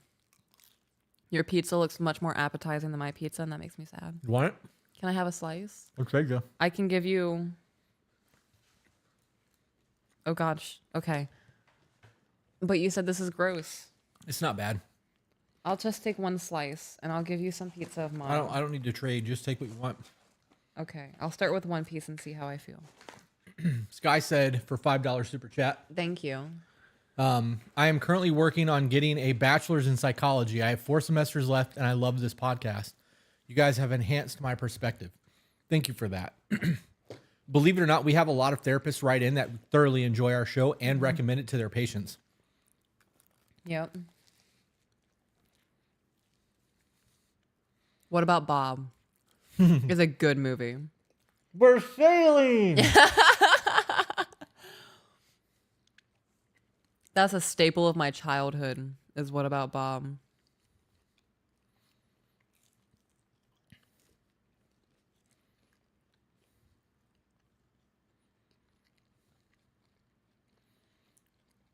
Bunny said, I might be wrong, but I believe a good portion of people considered to be workless were never motivated to do anything for themselves and were raised as if they were living on a military base.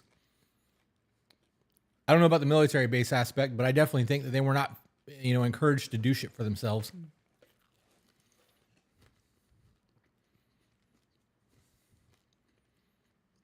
From my understanding of how the workless works, I would say it would probably be more derived from a childhood where they didn't have to do anything for Yeah, themselves. helicopter parents. Yeah.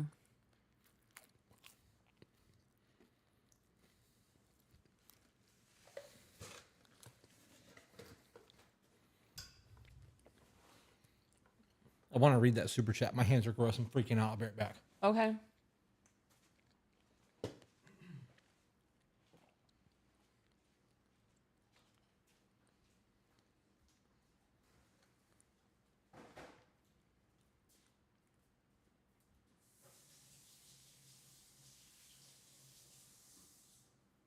I would need an elaboration on that military aspect of it, right? Because, okay, so I'm about to go into a thing. I watched a lot of Wife Swap.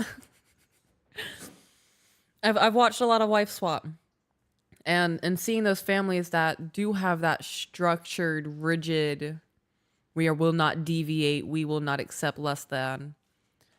The children in those households are more apt to want to leave that situation and do things on their own because they don't have that freedom of choice. Right, but she said growing up on a military base, not growing up in a military. Oh, military base. Yeah. Okay, never mind. I recant almost everything I said because I had a different context of that message. I guess Buff Bell is in the chat. I see Sabrina. Bonsoir. Body Farmer said, first time watching Avatar, I was on mushrooms. Such an intense journey. Have you heard of the Avatar Depression Syndrome thing? I have not. We have both experienced that movie under the influence of a lot. And if you started at the beginning, when you first take your dose, by the time the movie's halfway over, you're definitely feeling it. But by the time it gets to war, it shows you how fucking nasty people are. And it definitely gives you a different perspective of that movie. Is that Avatar Depression Syndrome thing? Like where people are depressed because we can't have that? Like we can't live that way? I don't know. That society's not that way? Because that's a thing. I felt that. Yeah. When Avatar came out, it messed me up a little bit. Like that could be my reality, living one with nature and all of that community. Messed me up a little bit. Kinkerbell, that's the Buff Bell. Wanted to send some love this afternoon. Thank you for all you do. Thank you for being here. We got your care package in the mail. Thank you for that, by the way. That cup that you sent is perfect for my morning smoothies. Perfect size. Thank you. Yeah. Tiffany said email ? The email is tobebetterco@gmail.com. And can I write in on child-parent relationship? Absolutely. You can write in about whatever you want. Heather said for $4, I get to spend time with my honey bunny after he gets off work tomorrow, and I just wanted everyone to know this because I love spending time with him. Heather, you guys are getting married in May, and I don't think that we've gotten our invitation yet. We had this conversation. I know, and it's not in the mail yet. It's not here. So we're going to bring it up every single day that it's not here. Every time I see, I mean, it could be in the mail. I didn't check the PO box today, but I'm still going to bust her balls because I can do that. What the fuck? Yeah. A whole pizza? I didn't think I could love this woman any more than I do. Not just a whole pizza. She also ate some of mine. I ate a slice of yours, yeah. I'm hungry. I didn't eat breakfast today. I had bacon. Yeah. The rest of your food is up there still. Cold and gross. Because my stupid anxiety.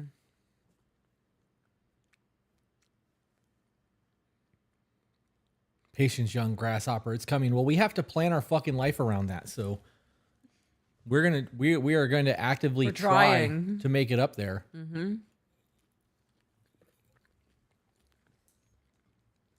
Liz said, I would love if you were asking for an invite to my wedding. We actually ask people who are getting married because our podcast has helped them to send us wedding invitations. We've got a whole stack of them. Yeah, we have like right now we have at least 30 to 35 that I'm putting it into a scrapbook. I need to find a scrapbook. You need to make one. I have so much going on in life. Yeah. I would like to see, I think that as things come up and people are popping in with wedding invites, people who are in Florida, there's going to be an opportunity for us to randomly fucking wedding crash. And I think that would make somebody's experience like just that much crazier, you know? Patience, young grasshopper, I feel like it's from Karate Kid or Mulan.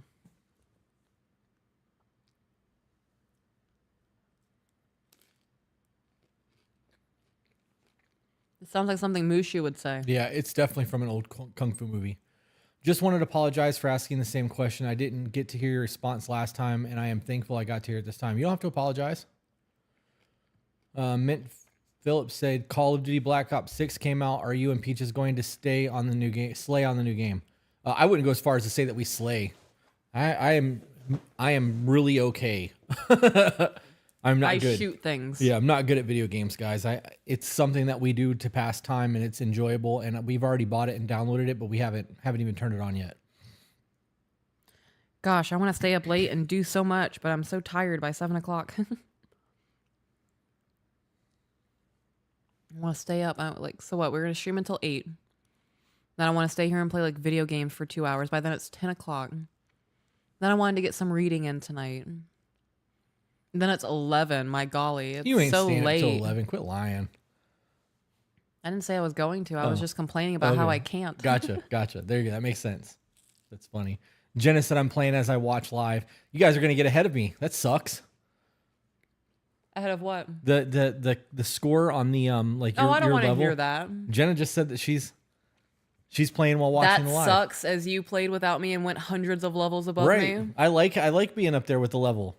When we play with Laser, his levels max the fuck out. I'm like, I want to be even though I'm not good at the game, it gives me false like, hey, we played a little bit yesterday, and we played against an entire Twitch team, and Laser said. You would think that since we're playing against how do you word it? I expected more out of these guys because we were 4-0. We were 4-0. Like we were fucking wrecking them. Yeah. And I was like, you should say that in the chat. And he's like, it takes me too long to type. I'm on an Xbox. I'm like, not me. And then he was like, look at you with only 4 kills talking shit. I'm like, I know I'm doing so much better than normal. You guys really suck. And then I went on to go, I have a bigger following than everyone on your team combined. That's funny. Oh, I should have hit him with who we were, but I didn't. Yeah. So in the event that they listen and they know who we are, you fucking know that I was talking shit to you on fucking Modern Warfare. Yep. I love that. Amanda said season 1, episode 5 of this podcast was the game changer. Seeing a life similar to mine wasn't okay, and I wasn't crazy for wanting more. Sky for $5 said, what do you say to a spouse that doesn't believe in psychology? My spouse thinks it's an excuse for people, but believes in aliens. Not bashing, by the way. Are you saying that he doesn't believe that in the 100,000 years that we've been on the planet, hundreds of thousands of years on the planet, that we haven't gotten new understandings of the human mind? The human mind just doesn't exist. And that we don't understand the way that neural pathways work and don't have new understandings of trauma, and that science isn't ever evolving? But if you don't believe that all of that, then how can you believe in aliens? Because their technology would have to be so much further along in order for them to get here than what ours is, which means that they would have to have an advanced level of intellect.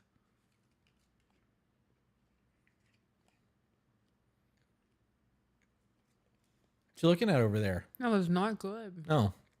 I can see the disappointment on your face.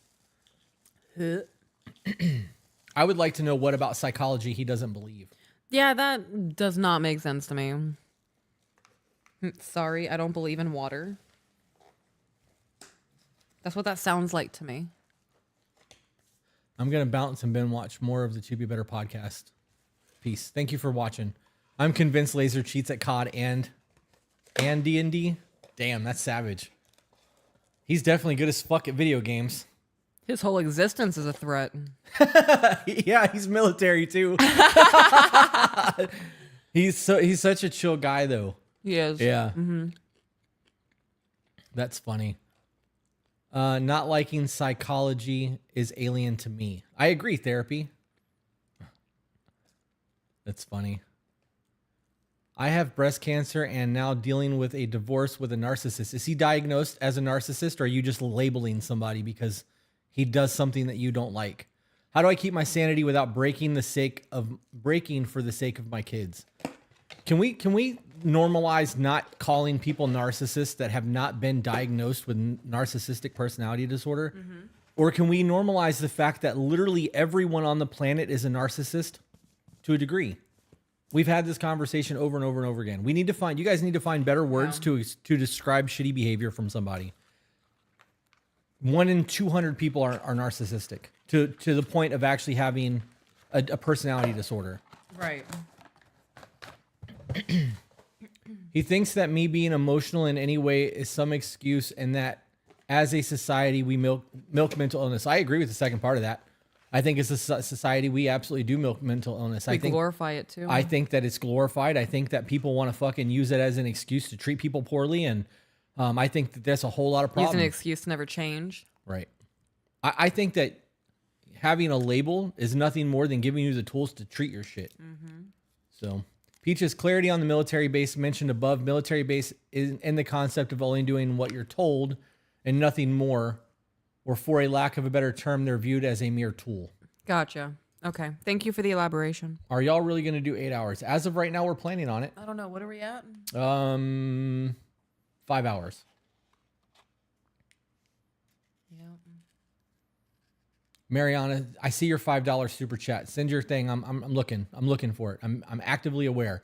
What are some of your 2025 goals? That's a great question from Facebook.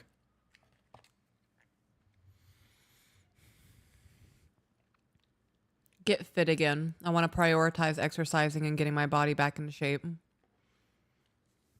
Walking around Thailand really made me realize how much I've let myself go in terms of that kind of structure. I want to get the To Be focused really on its feet and doing the thing. Want to be a better mom. I want to be a better wife. You're crushing it on the wife thing. Yeah. Yep. Oh, thank you. I needed to hear that.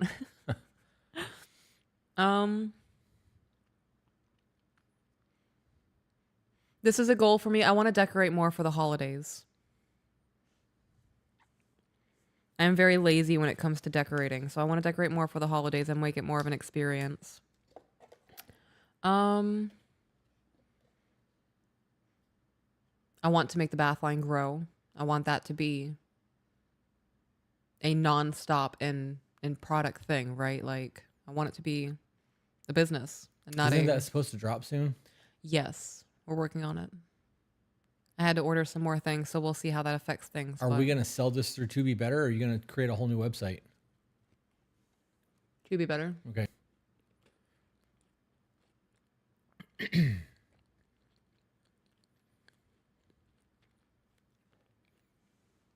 I would like to see the To Be Focused thing really come into fruition and really do something. That's a huge part of 2025 for me. 2025 for me is going to be, I would like to implement a whole lot more travel. I'm absolutely willing to go back to the gym and get back physically fit as long as my back is sustainable at that point. Right. There's a lot that goes into all of that shit. Somebody said something up here. Where did it go? There's two things that I wanted to address, but I need to find this Mariana's chat. Right there. How do I tell my boyfriend I want him to get a new job? He lost his a month ago and has been doing an IT certification and some part-time HVAC work, but being the breadwinner is not what I want. So you tell him that. I don't want to be the breadwinner. Yeah.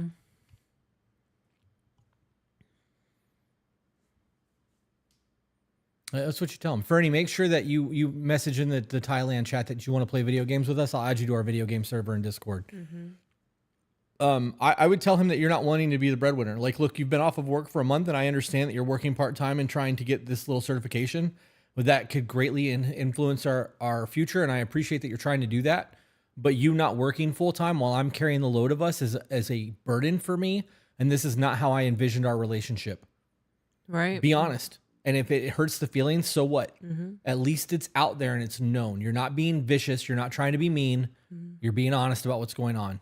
If he doesn't know what you're going through and know how you're feeling, you can't be resentful for it. You've chose not to say anything. It's your problem now. Unspoken expectations becomes subconscious resentments. How did that word? I don't remember. There's so many different phrases.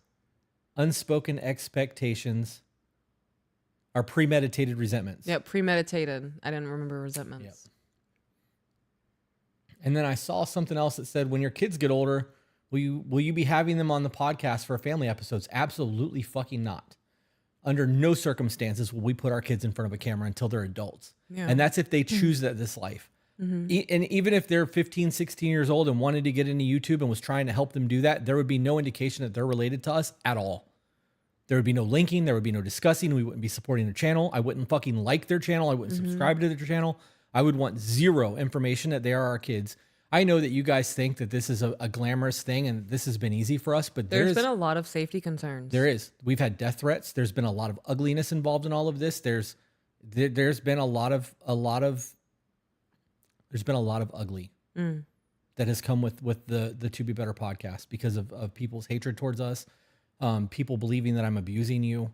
There's just a lot. And I don't want the kids to experience that. And I don't want the kids to experience the ugliness of an online community until they're emotionally mature enough to regulate the filtering the comments and understanding that people are real tough behind a keyboard.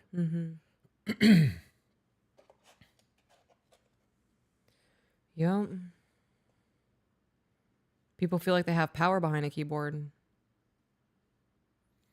Sciatica has helped sometimes a lot by laying on your back and doing the bicycle motion with your legs in the air. Helped me 99% relief. I may have to try that. I told him that, but he says, I've paid for everything for so long, you can't just support me for once. You are supporting him. You are supporting him. You tell him I'm carrying the weight right now. I'm cheerleading for you. I want you to get the certificate. It's going to be fucking great for us, but it's not my responsibility as your wife to make sure that we are financially taken care of. Right. That was not our agreement when we got married. Right. Sky said the bizarre part is he pays more attention to our dog and more compassion to the dog than me and my son combined. He ignores my son. To clarify my situation a bit, he gets angry quick over little things. I'm not really sure what that's for, but it sounds to me like you're not a priority and that's an issue.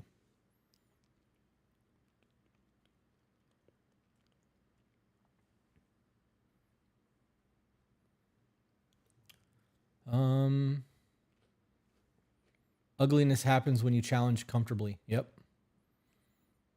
A lot of ups and downs for creators. Can't even go to an event without some form of security or posting you were even there until after the event's done. In some cases, that would be the thing. we want to do meet and greets and shit, but we can't even release the name of the meet and greet or the location unless tickets are sold, or we release it like an hour before we're going to be there. Right. Yeah. There's been some security threats.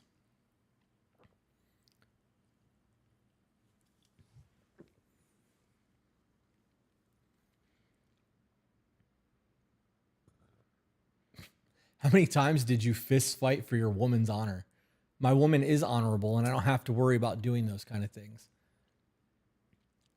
Who's fist fighting for people's honor? They're What's that asking me, thing? how many times did I fist fight for my woman's honor? I've never put you in a situation to have to Right. bro Right. down somebody. Here's a bigger question. In the event that something happened, and I actually had to make the decision to defend life, Right. I have to do so knowing that I will not be able to defend life again because I will be behind bars, Yeah, most you're probably likely. gonna get arrested. Right. And I'm going to end up giving up the life that I have with my woman and the kids and the podcast and the fucking nice house and all the shit that we have. When in reality, there are other ways to keep you safe. Right. Yeah. By not being there. When things start to become tense, you leave. In the event that I have to go that route, I am very comfortable going that route. Let's fucking do that. But it's not like it was before. You get into any type of physical altercation, you're getting sued and you're definitely getting arrested. Oh yeah. Fucking good on that shit. Oh, pardon me.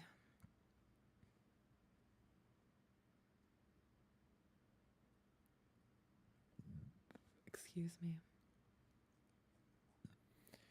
Is there another kung fu? Is that another kung fu reference? I don't know. Maybe. I don't know what the thing was.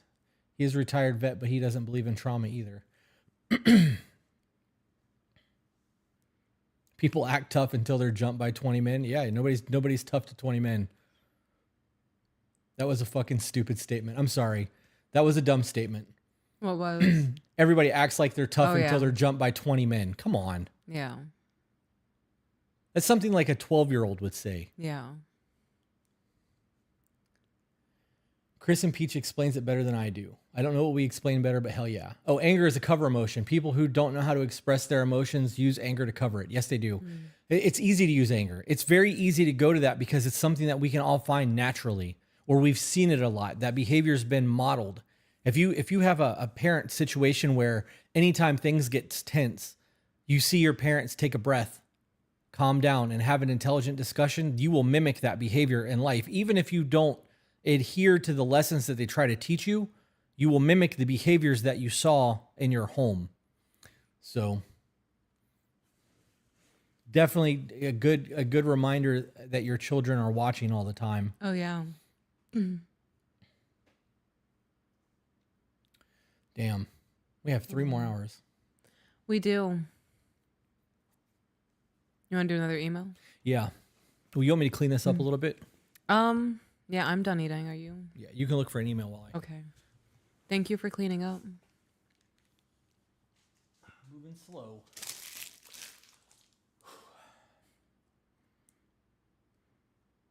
Our daughter is a self-proclaimed slowpoke. And you saying I'm moving slow, I heard her voice go, "Leave me alone. I'm a slowpoke." I hear our son going, "Stop calling me that." I'm trying to fight, because he's definitely slower than she is. Yeah. Fucking little speed devil over there. She definitely gives me heart attacks. Really gave me a fucking heart attack. I think about that wheelie once a week. Scared the shit out of me.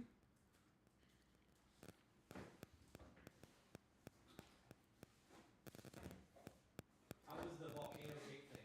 It's good.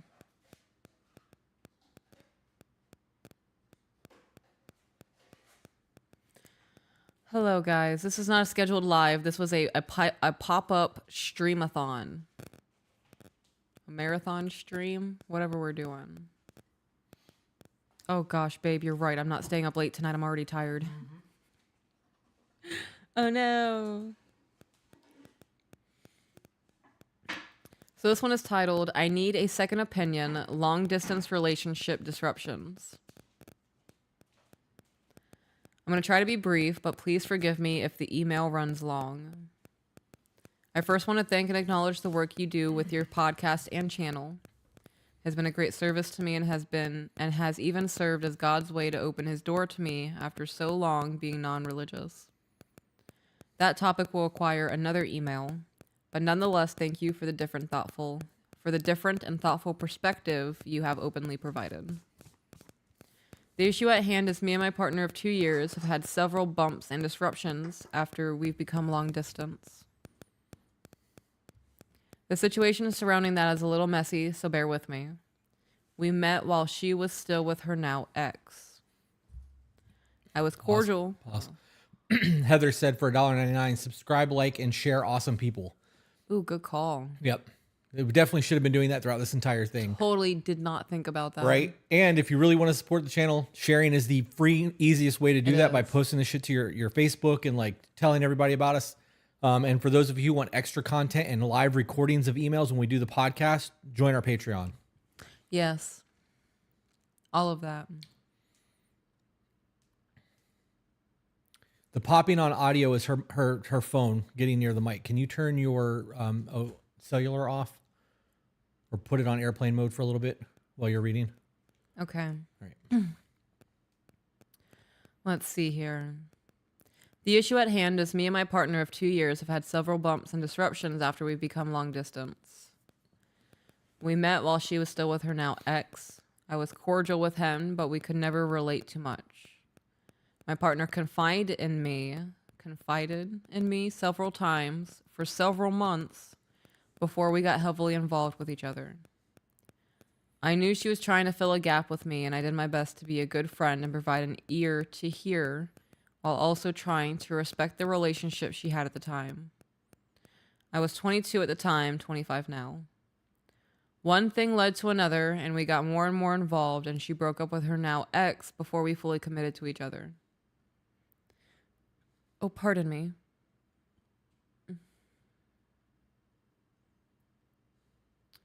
They're saying it's still popping. I don't know what to tell you then.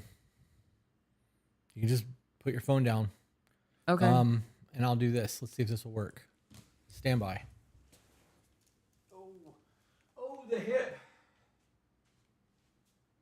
The hip hop, and you don't stop the rocking up the shit. No, the mouse. Yep. We're doing the best we can, guys. You're gonna have to put your phone down because that's Okay. popping noise. Do you remember what the name of the email was? That's why I had my phone open. Okay. What was the email? It is. I need a second opinion, long distance relationship disruptions. In the feel good folder? No, this is in the looking for advice folder. Need a second opinion.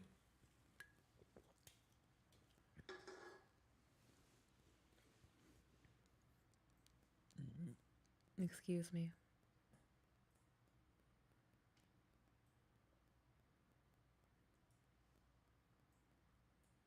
Damn it. All right. Okay. Damn it. All right, I'm coming back over there. Okay. This fucking mouse thing is the bane of my existence. I know, babe. The bane of the podcast existence. The bane of the live stream existence. Okay. All where were right. you? So continuing on. Before comments are made about the possible nature of her character, so halfway into this paragraph, right there. Over the 3 years I've known her. Oh, you moved it. Over the 3 years I've known her, she has done a lot of self-improvement and told me that she couldn't imagine being with someone else now that she has me. 6 months into the relationship, she told me half jokingly that I took completely seriously that her father's company had a job opening with a lot of career opportunities in South Carolina. We were in Maine at the time, and we decided that the worst that could happen is we fall into the safety nets of our families later if things went sideways. So we packed our things and went for it.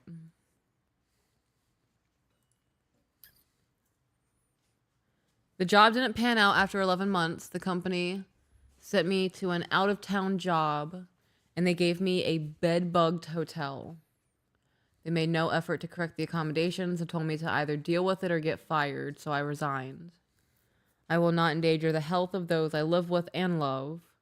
It was poor timing by then, as it was poor timing by then, as my partner's parents, period, who we've been living with during this time, was selling the house, period. I found another job in a different town and quickly packed our things for the move into our first apartment together. To keep the problems of this apartment brief, it had 3 roof leaks, a hole in the closet wall, and a boiler closet. A hole in the closet wall and boiler closet. Are you purposely playing with her? No, she won't fucking stop with her cold nose on my feet. And I was moving my foot trying to avoid it without saying anything because you were reading and she kept fucking going after my toes. Little shit. I feel so fucking betrayed right now. Like we're supposed to be homies. So you're fucking sniffing. She has her paws crossed like a lady. Oh my goodness. That had the same energy. That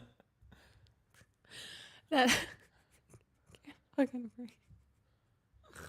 That had the same energy as us laying into bed together at night and going, why the fuck are your feet so cold? Oh gosh, that was funny. Okay, back into the email.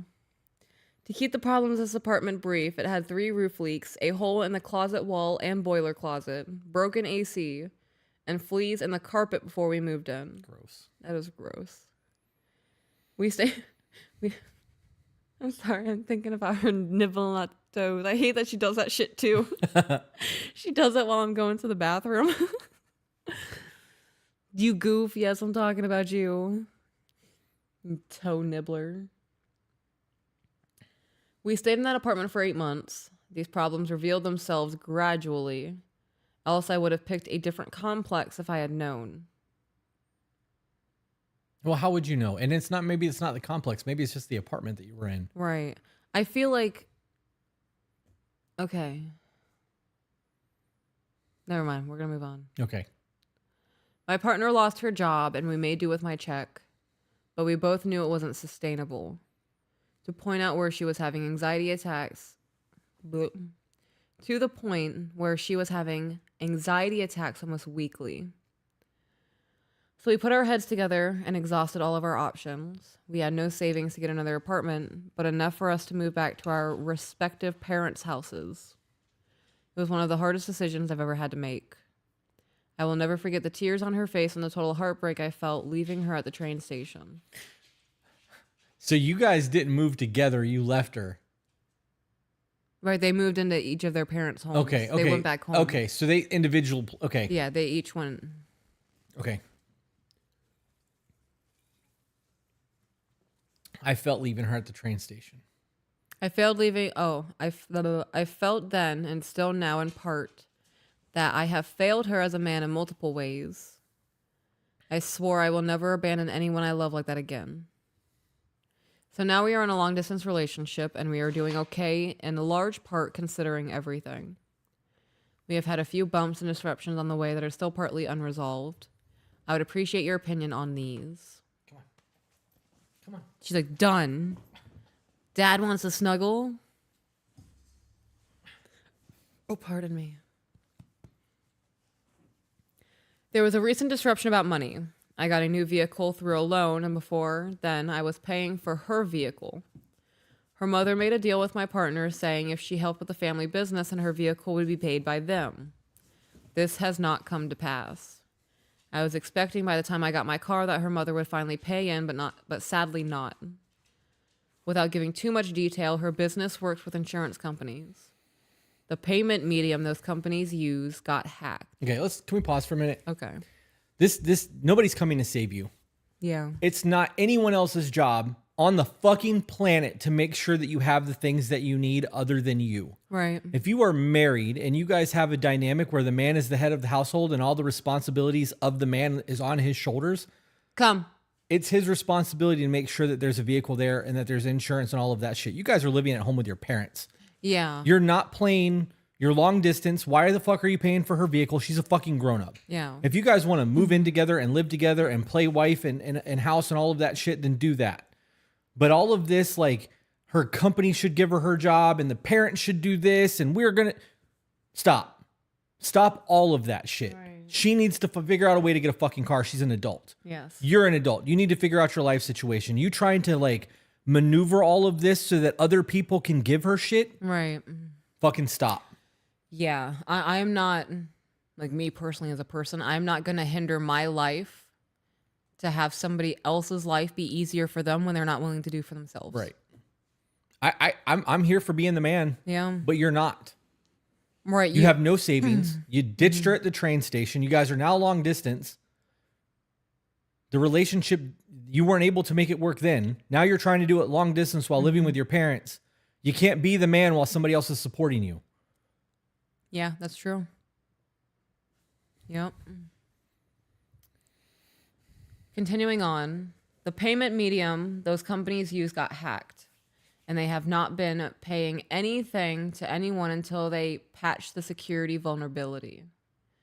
This has caused several rifts between me and my partner, as I no longer believe I can trust her family to keep their word, and she thinks I'm disrespecting her family by voicing my concerns. All right, homie. Okay, that's my knee-jerk reaction. Reel it in. I don't view that as disrespectful to the family. Asking them to stay true to their word. Yeah, no, I don't view that as disrespectful. I don't think it's her family's responsibility to take care of her. Yeah, I also don't think it's his responsibility to take care of her. You guys aren't living together right now. You're trying to survive as individuals. Yep. He's not in a position to be a provider. Correct. Her expecting that is unrealistic of him. I agree. We're gonna hustle together right now.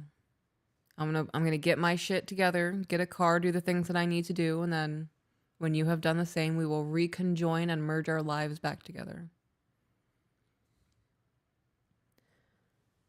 Continuing on, I've settled my finances so I can still provide for her and my own bills, so that half of the matter has largely been resolved. But the issue still remains about my conflict with her parents. I cannot address the issue directly with her parents because it will backfire on my partner.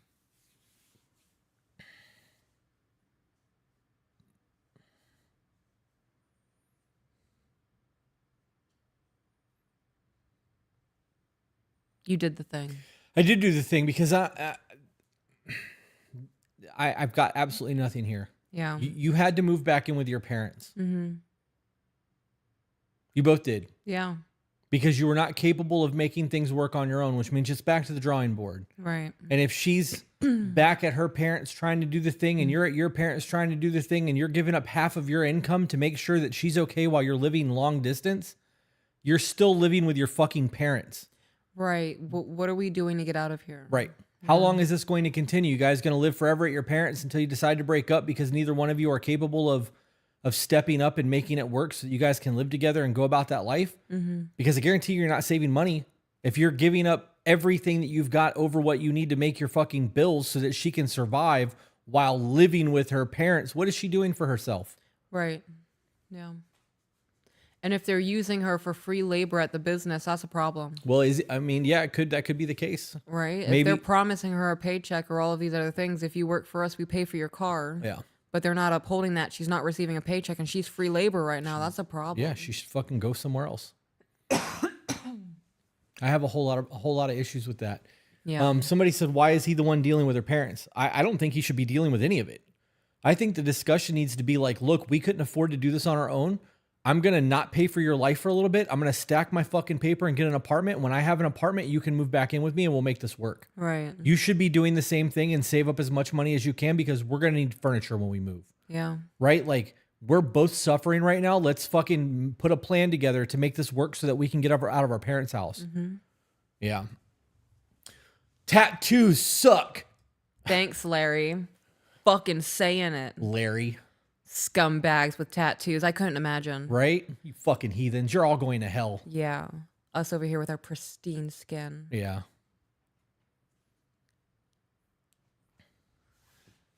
Continuing on. Next, this is our second point. Mm-hmm. We had a disruption about how we communicate with each other. I enjoy talking and having phone calls and generally getting some amount of affection to remind me I'm still kept in mind on her. Hold on, And because you're going to have okay. to read that all over again. Okie dokie. I want to point out that somebody in the chat said valid point, but if she's not being paid, where can she go? To a new job. To a new job, 100%. Right. Yeah. Okay. Go a lot of places with these Chevrolets. That's right. And Lamborghinis work. Yeah. Buy myself a little Razor scooter. See people all the time in our town on those scooters. Not even the motored ones. Bikes, skateboards, longboards, hoverboards. Getting themselves to where they need to go to make sure that they got an income. Depends on how bad you want it. It all comes down to how bad you want it. How comfortable you are, how easy your life is, and where you want to be in 10 years. Right. Because that starts today. Yeah. Okay. All right. Second point, we had a disruption about how we communicate with each other. I enjoy talking and having phone calls and generally getting some amount of affection to remind me that I'm still kept in mind on her end while we are trying to make a living and save for coming back together. She has been in full survival mode because despite her best efforts, no employer is looking at her for jobs. I knew she was struggling with the job hunt, but I didn't know her mindset was that entrenched. She pointed out I need some help with insecurity, anxiety. She did make valid points to my character, so I have gone to see the doctor and I'm actively hunting for a good therapist. She admitted that she also feels she needs to work on meeting my needs a little bit more as she is too comfortable in silence. Oh my gosh. Too comfortable in silence, per her words, not mine. She is also on medication for depression. I don't have specific questions on this one, but appreciate an outside opinion.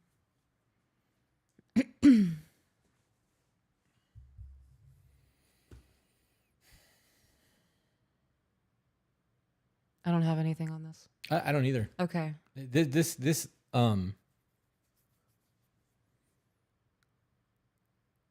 I am cynical.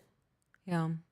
I'm actually a nihilist in a lot of ways, and I understand that, right? But because I don't do the victim mentality things, when I see things like no employer is looking at her for jobs, Yeah. bullshit.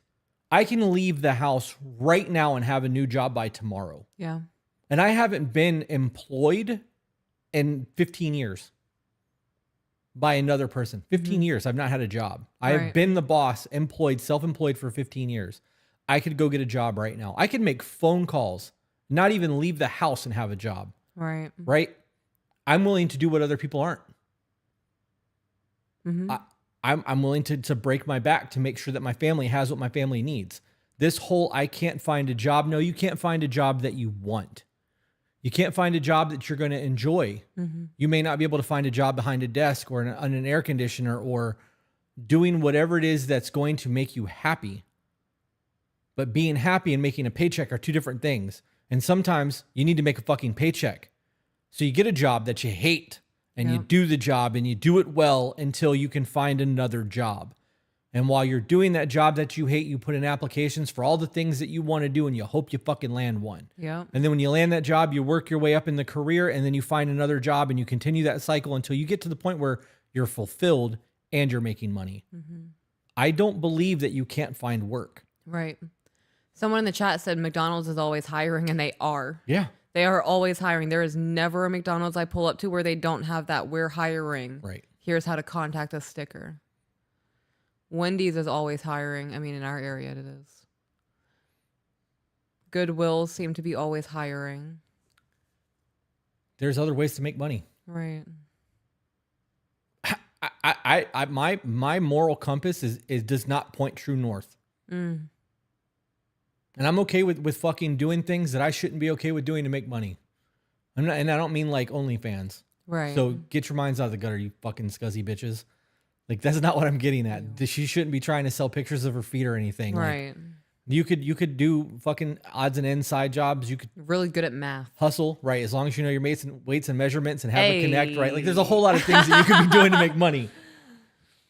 I don't get it. And in understanding how much internet technology is, there are free websites where you can literally find things online that people are giving away just to get them out of the house. Yeah. All you need to do is find a way to go get it. Bring it to your house, clean it, put it on Marketplace and start selling the shit. There is no fucking reason for somebody not to make money if they live in America. Right. Period. Somebody said a job that pays the bills. Fast food doesn't pay bills, y'all. Why would anyone work a job that doesn't pay bills? So a career is meant to be life sustaining. A job is to survive. Fast right? food doesn't pay bills. What's minimum wage right now in California for McDonald's workers? Isn't it $20 an hour? I think I saw like $20 or $21 an hour. Right, Yeah. right. Which is But why they're also- getting rid of a lot of those chains and they're crashing and they're Right. hiring fucking machines to come in and do the work. Yeah. Inflation is also super insane right now. Right, Yeah. McDonald's is not meant to be a long term. right. It's temporary. It's an It is, entry level yeah. job or a retirement job. Right. Or one of two jobs. One of two, right? Which was going to be my next thing. Right. Can't afford to do it on one, get two. Yeah. Can't do it on two, get three. Right. I've done that grinding myself into the ground for 14 to 16-hour shifts, doing hard physical labor to make money to survive. I hated it every single day. Fucking sucks. Sit in my car at 4 o'clock in the morning crying, knowing I'm about to spend 3 hours throwing weight and then moving on to the next door and doing it until 6 o'clock at night because it's the holiday season. Shit sucks. You guys can look at this any way that you want to look at this. You can either make money or not make money. Mm-hmm. And if you're not making money and you don't have a job, McDonald's is a great fucking place to Right, start. you're making money. Blows my mind. People will find any excuse to not get a job somewhere. Yeah, it's because they don't want to do it. $18 an hour at McDonald's is $18 more than you're making sitting on the couch at home. Fucking right. You can take that first paycheck and find a way to flip it. Right. People are wild. I have zero fucking patience for anybody who does that pity me, I can't find a job bullshit. Especially after doing that grind yourself and finding a way to make it work because you are the only reason you're alive right now. Right. That's the difference though. Yeah. I ain't got nobody I can call that be like, oh, I can't pay my rent. Can you give me some money? Mm-hmm. Mooching. Yeah. Nah, fuck that. I'm in Indiana at $7.25, but most places pay more than that. Hotel I work at starts at $13.50 and will give raises. I've been there for 2 years and love it. There you go. It's a fucking start. Anyways, I don't know where we were. Moving on. I apologize if this email went on long. It typically looks bigger on mobile than it really is, so I hope it's not too bad. It was not. It was very short. It definitely looked bigger on mobile. Yep. Thank you for taking the time to read my troubles and responding to them. You guys are awesome, and I look forward to your next YouTube episodes and podcast. Yep. Jay, I seen that you in the chat. You just said you do what you have to do. Hustle 16-hour days if you want it bad enough. Yeah. Without telling us what you do, because I know what you do, and I know how you got your start and what you're doing financially. Can you just tell us your age and how much money you make a year? Because you have the same hustle mentality that I do. And if you're not comfortable with that, you don't have to. But real recognizes real, and I am impressed by you as a human being. All right, let's go back to the drive and find a different chat or a different email. I'm sorry. There's so many folders in here. I really need to go in here and clean all this up.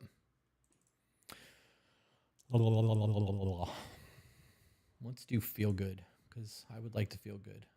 After this one, I want to go smoke again. Okay. Life has been so much the last few days. It has I been. mean, coming back from Thailand, being in Thailand, life is a lot, period.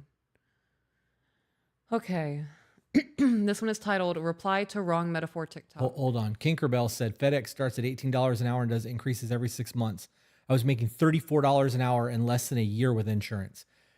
FedEx, UPS, any of those delivery service, the benefits for those companies is fucking incredible. Insane. Yeah. Publix is another good place. Yeah. Yeah. Publix has really good benefits because you get stock options. Mm-hmm. That's a chain in Florida for those of you who don't know. Yeah. Xander said, don't smoke. And for a moment, I was going to be funny and be like, oh my gosh, guys, Jesus Christ has visited me. And thanks to Xander, I'm no longer going to smoke. That's funny. Homie, that's not how that works.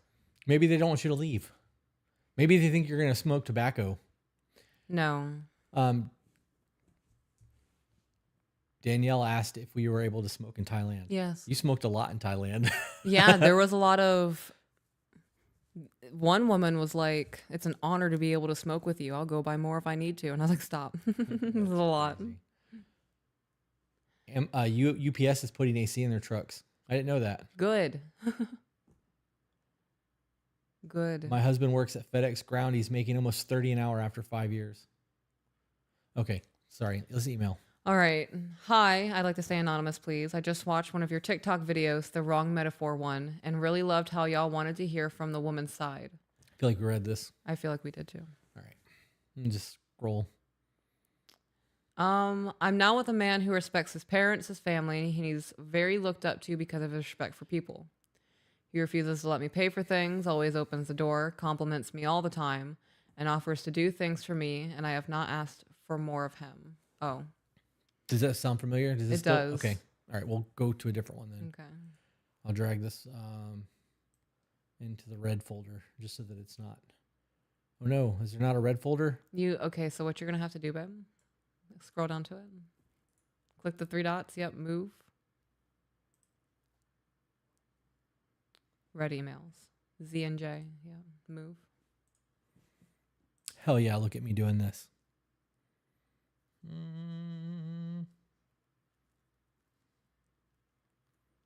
Oh, You Broke Me. That was a great name. Where'd that go? What a title. All right, you broke me. Thank you. What a fucking title. Okay. I just leave what that about that alone. tickled you? Ah, It says, "Hola, Chris and Peach, longtime listener, first-time caller.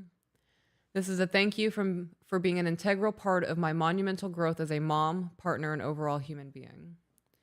I have been anxious and depressed since at least age 8. At 18, I was finally diagnosed with bipolar and ADHD. It's not formally diagnosed, but one of the therapists I was seeing in 2022 was concerned that I have CPTSD. I was my own worst enemy and biggest speed bump. I stopped saying roadblock 3 years ago because the only one stopping me is myself. love that shit. I spent the majority of my formative years in worry, sadness, and anger about who does and doesn't like me, over every imperfection, physical, mental, and emotional, constantly pleasing people, and an exhausting woe-is me phase over everything. This leads to destructive behavior, such as an extensive eating disorder. Everything was a problem that someone else caused/did to me. While there are 2 people that were definitely contributors to these behaviors over the course of 34 years, it never came full circle to the point that I realized that I had the power to change things. I found you on TikTok when you were only a few videos in. You Damn. came in at a massive turning point in my life. I had escaped an abusive marriage and had just begun what became extensive therapy to begin what I had gone through. You broke my brain, making me think outside of the box. You shook what I believe was my reality. You began turning things sideways and some upside down. I kept watching, and you started to make me think even more, and then I would get angry and think again, then get confused, then sad, maybe angry again, and suddenly the scrambled puzzle pieces started coming together. I must pause you. Okay. Oh, such a shitty person. Why? Because I know she said she had an eating disorder, and like I was able to see the puzzle pieces written. Yeah. And in my head, it said pizza, and the entire time I've been waiting for you to get to the pizza line because of the eating disorder, and it had nothing to fucking do with that. That's funny. Yeah. Continuing on. Yep. You gotta scroll down, babe. Sorry. I'm going. The more emails you read, the more you spoke on personal experiences, the more it started to sink in that I really was not the only one going through these things, having these thoughts and emotions. The clips that made me start to think, and then the podcast happened.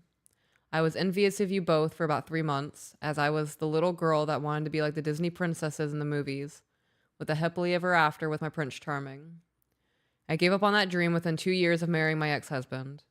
Between taking in your content and therapy, I started to process things, what felt like all at once. Some of my behaviors were learned via an emotional, stunted/unavailable parent that didn't do any inner work to fix her issues, and grew into larger issues because when I asked for help, I was told that something was wrong with me that therapy wasn't gonna fix. Damn. The rest of my behaviors, feelings, and character flaws had surfaced because of an unprocessed sadness that my subconscious refused to acknowledge because my head was stuck too far up my own behind to take accountability for the role that I had in them.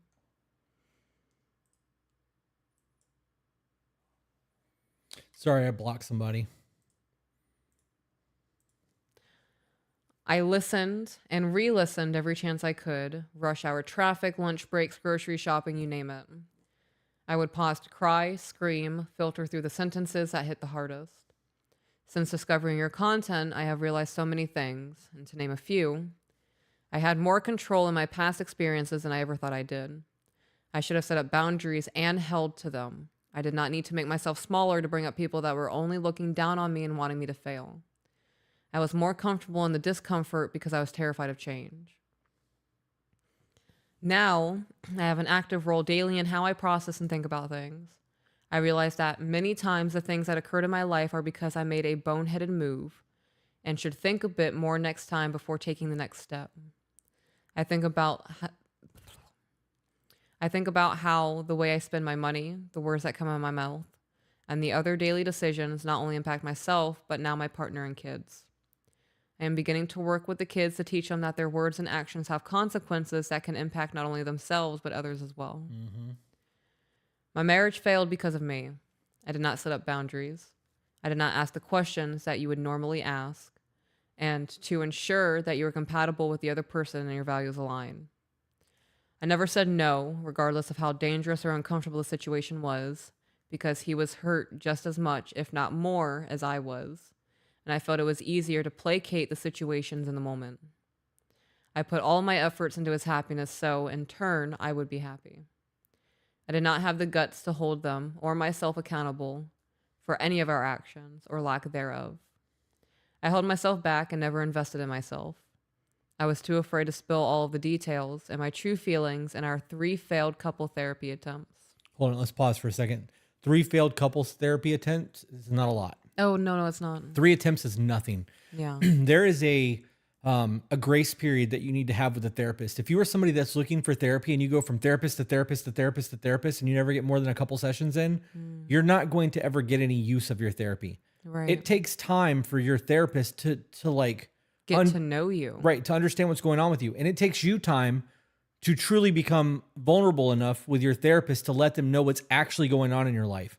It's very easy to give surface level bullshit to somebody to just get through the session, right? Mm-hmm. You said earlier that you have times where you're about to go through therapy and you're like, fuck, I really don't want to do this. Yeah. And then you start and you're like, okay, this isn't so bad. And then afterwards you feel really good. Mm-hmm. That start feeling of, fuck, I don't really want to do this is enough to make people not want to do it. And if you go into therapy with that mindset and you don't give it what it needs, you're not going to get anything. Right. You're going to get what you get. You're going to get out of it what you put into it. Mm-hmm. And sometimes you need to take more sessions. Sometimes those 3 failed therapy sessions aren't enough because maybe you're with the wrong therapist. Right. Maybe because you guys are still really hurt and afraid to talk to somebody else in front of each other. Mm-hmm. Right? Like there has to be a trust that has to be built. That shit takes time. It does. Yep. Guys, don't quit on it just because it's not working for you right away. It didn't take you didn't wake up and your life be in shambles. It took time for you to get to that point. It's going to take time to fix it. Mm-hmm. Have some grace with yourself. Yeah. This says, now in January of 2025, I will have been with my partner for 3 years. I make a conscious effort to be aware of my words and actions. I let him know if I'm having a moment that prompted, because I hate the term triggered, a feeling inside of me that is going to make the next few hours a bit tough for me while I work through it. I explain the actions and or words that may prompt a feeling or emotion from me that I'm still working through, and he is always up for a chat when I'm up to it. I love that. Me That's too. fucking super healthy. You got a fucking teammate. Let's go. Yeah. Throughout our relationship, I have mentioned your podcast and used it as talking points for things that I have been working on / need to work through. I have sent him some of your videos, and we even had our first mini check-in about a month ago. Love that. He isn't the biggest talker. He is a very quiet person. I texted him the list and said I would like to try these and asked a few of the questions over the course of a few days, so he didn't feel forced to have a lengthy conversation that he wasn't prepared for. She said, I'm sure that's a people pleaser in me in parentheses. Do you think that that's a people pleaser thing, or do you think that that's trying to ease into things to not overwhelm your person, right? I think that's a perspective. Yeah, I think it's gentle introduction, right? I think it's fair.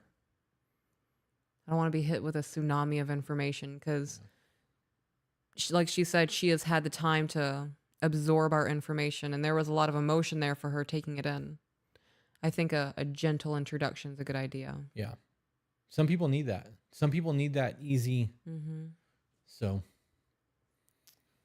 I was an abysmal communicator. I had heard of I versus you statements before, but it didn't click until I saw your video. Why? Because the dust hadn't cleared yet from all of my BS. I definitely turned things into more you statements. I had a short temper. I would shoot from the hip / talk out of the side of my neck and knee-jerk reactions. I realized I actually have the ability to rationalize and compartmentalize things when I'm not continually looking at things via an emotional mindset. Now, when I have even when I get the inkling to say the first thing that I want to spew from my mind, I stop. Perfect example, I had a meeting with my supervisor at work. She had mentioned something that I was apprehensive of and didn't realize I made a slight face when indicated I wasn't a fan of what I was hearing. She asked what the face was for, and I said, well, I have some thoughts on it, and I need to buffer for a day or two before I say anything. She told me I shouldn't feel like I need to hold anything back and is worried if I'm going to let something sit and fester. I actually told her that I need my buffer period, this is what I call it with everyone now, to sit and think about it. That is at least 60% of the time, my initial feelings are a me problem, and if I sit with it for 2 days, it normally works itself out. I told her if it was still bothering me at that point, then I will say it out loud and we can talk through it. Guess what? It was a me problem, and I worked through it. love that. When my mental health improved, so did my ability to not spend money frivolously. I have become better with my money. I definitely spend my late teens to mid-20s spending money like a youngster on things that helped to give me that immediate serotonin fix that I was lacking. 3 years ago, I had a credit score of 45. Today, I am $3,000 away from being debt-free, and I am now at a score of 769 and saving money for a down payment on a house. Fucking love that. That is fantastic. I gained a good chunk of weight after having my third kiddo. This one is with my now partner in March of 2023. And I've had quite a time trying to lose the weight. Basically, none of the baby weight came off. I'm aware I can be an emotional eater because of things I continue to actively work through. I've been working hard to take baby steps daily to improve this and have lost 20 pounds so far this year. I know I'll make it eventually because this girl still loves her chocolate. Oh my goodness, excuse me. Congratulations on the weight loss. I am actively taking accountability for both past and present actions. I am becoming more self-aware that my thoughts become reality, and what I say to myself and others makes an impact that will have a ripple effect into others' perspectives of me and others' lives. You missed the one on top. What do you mean? The working on the negative self-talk. What? Did you read that paragraph on the top? I'm actively working to Okay. minimize the negative self-talk and negative view and ways I view myself. No, I Okay. guess not. Okay, I wasn't sure because now I'm over here second guessing myself. I am taking steps to get back into makeup and special effects work because I used to, I am taking steps to get back into makeup and special effects work I used to adore, so I am back into at least one of my hobbies. I am becoming more self-aware that my thoughts become reality. It feels so good to be open about things. With your recommendation, I found The Courage to Be Disliked and The Four Agreements as audiobooks on Spotify. I have started The Courage first. I may be a quarter of the way through, and I have already taken in so much. I love that book. I also have 3 books I am waiting to start. Don't Believe Everything You Think, The Inner Work, and The Inner Work of Relationships. The last 2 are a 2-part series that I accidentally started backwards. I recommend these 3 to anyone that learns/takes away anything from all of your podcast. When I began taking more away from these books in your podcast, I have currently paused therapy, partly because it is expensive. I use Cerebral instead of BetterHelp, equally as amazing, and have not had the need for any of my medication since the beginning of 2023.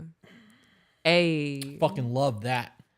That's a win. Can we win. just take a moment to realize how big of a win it is when you were able to get off of medication? Massive. Right? It's not just like a victory for you, but it's a huge fuck you to the system. Right. Because that system is designed to keep you dependent on sick. those drugs and make you sick. So being able to come off of those because you've healed enough is not just winning for you. It's a giant fuck you to the system. And I love that. Yeah. Yeah. Love that. Yes. Thrive in it. Whole lot of healing. Continuing on. I'm able to think and talk my way through my speed bumps. Sometimes it may take 2 weeks, but I get there. I am learning on how to improve actually feeling my feelings and letting myself cry for the first time in about 15 years. I would only cry at funerals. I look forward to your posts and even stop to take notes. I have a live email to myself that I have in my own personal and work emails. When I find a sentence, statement, quote that I know When I find a sentence, statement / quote that I know will be beneficial later, I add it to the email and resend it to myself. That way I can open it up quickly no matter where I am and read through them all as a way to ground myself. You didn't say beneficial. I'm just saying. I didn't. From someone that went through a 2-year period thinking that driving full speed the wrong way on the freeway just to feel something, to someone looking forward to a new day each and every day with a healthier outlook and mindset daily and now in a healthy relationship. My happily ever after is now. Thank you. Ooh, that last sentence. My happily ever after is now. That's the only way to be peaceful, right? Yeah. And to truly be happy and experience joy. Past doesn't matter and the future's not here yet. Yeah. I love that. What a good fucking email, dude. Good for her. I get that intrusive thought of doing something that could possibly kill me just to feel something. Yeah. I think the excitement of waking up every day and, right, we have our routine, we know what to expect, but we really don't know how the day is going to play out, the interactions we're going to have, the memories that we're going to make. That now gives me as much excitement and whatever release in my brain as having those kinds of thoughts did when I was depressed. Does that make sense? Kinda. Are you saying that your optimism for the future is making you feel more than the depression was making you feel in the past? Yes. Okay. Yeah. It's good. Okay. You gonna smoke? I'm going to go smoke and walk around. We've been live for so long today. My 6 eyeballs hours. hurt. We got 2 hours left. We'll have done a full 8-hour Oh episode. my gosh. What was that head nod? What was that?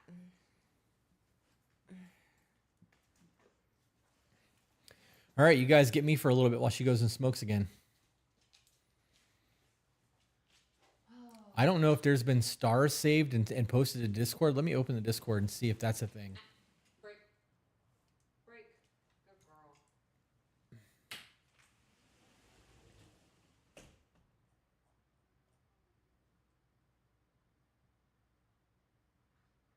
Nope. Let's see. Where is the Super Chats channel in the Discord? I am not blind. Okay, maybe a little bit. Slightly blind. Okay, I'm pretty blind because there it is.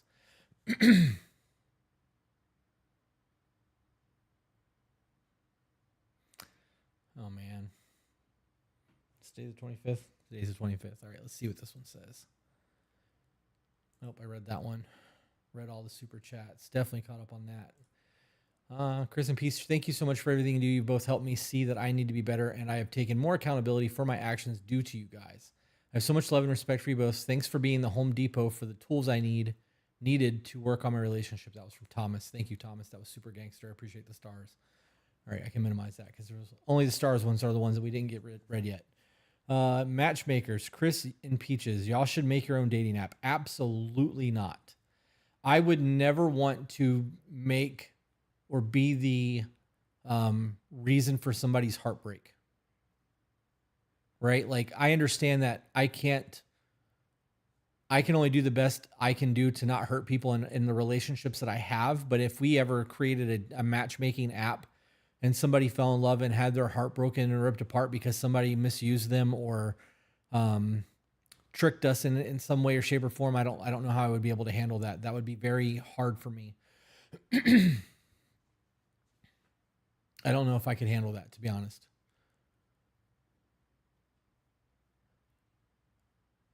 What can you recommend to encourage my hardworking husband to take time to relax? I don't want to be bossy, but that dude works too hard.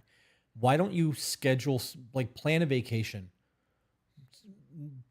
just simply buy tickets to something that's going to make him leave for a little while and not be somewhere where he can work 3-4 days, a weekend away, whatever. And make him get away from the work thing would be the way that would work, I think. Jenny said, I feel like people would feel like you are vouching for the people on there. Exactly. Which is why I don't want to do that. It's also why we haven't created a singles chat in the Discord. I'm sure that a whole lot of people could benefit from that, but I don't want to be the cause of that. And Peaches doesn't either. Bane has been purchased. He's in training. We'll get him in January. Dakota said he'll be here in January for that. Unrelated Therapy said dating apps are designed to overwhelm women with floods of messages and provide a vast majority of the men with consistent rejection. It actually is designed for that. We've done entire episodes on that. That's a whole fucking problem. Samantha said, what app can I use to listen to your podcast from Windows? YouTube, Spotify, Apple, Pandora, Amazon, Spreaker, iHeartRadio, and like 8 or 9 others that I can't think of the name of right now. We're all over the place. They are really kind to offer their insight and experiences. FR. Is that for real? For real, for real. I wish there was a friend chat though. LOL. That's the ball pit. The Discord is the friend chat. Everybody's friendly. Chris said all the platforms for streaming. Man, I tried. I tried to get us on everything. That's been a process. Audible 2, I think. Can somebody confirm? Are we on Audible? I don't know if that would be kind of gangster. I don't know if we're on Audible. I'm not gonna lie. I don't think we are. But if we are, that's gangster. That would make me feel pretty accomplished. Crystal said, I really love you guys so much. Thank you. I'm trying to get the nerve to start my own. I don't know what you're trying to get the nerve for, but if there's nothing to it but to do it. Okay, quick question. Lexi is working this hard for something like, is he working this hard for something like wanting a dream truck or garage house to take the family on vacation? We are on Audible. I'm going to mute myself because I'm going to yell. Hey, babe. Somebody just said that we're on Audible. What? Yeah, they just confirmed that we're on Audible. I don't remember setting that up. But if we're on Audible, that's a whole... I wonder if that's because it's an Amazon thing. I don't know. Do you have Audible on your phone, right? Yeah. Can you confirm that? Just double check and let me know. I mean, they've already confirmed, but that's yeah, Abby confirmed it. It's there. We're on Audibles. How in the fuck? I love that. I unmuted myself, Jenna. I only muted one mic so that when I yelled, it didn't blow out speakers. They've confirmed it. Multiple people are saying that we're on Audible. That's pretty fucking cool. Yeah, most recent episode posted today. 252 episodes, Ghosty said. That's insane. I didn't know that. I wonder if that's an Amazon thing. I don't know how that happened. I honestly don't know how that happened. We have 5 stars on Audible. Love that. All right. I saw something that said, are you guys going to do a single parents themed episode? We've talked about single parents a lot over the podcast. A single episode of it? I don't think so. 5.0 stars, 19 reviews. What's the name of your podcast? The To Be Better podcast. You're on Facebook. It's the name of the Facebook page. Bro, how the fuck do I send stars? I have no idea. Never done that. We are on Audible. That's fucking dope. Jesse coming by and saying hi from the Art of Servitude. Started watching y'all on YouTube and my partner and I, with my partner, and it opened so many wonderful discussions for us. Hi from the Art of Servitude. That's the Buff Bells thing, isn't it? VOTB is on Audible. Holy shit. Have a good day, Natasha. That's crazy.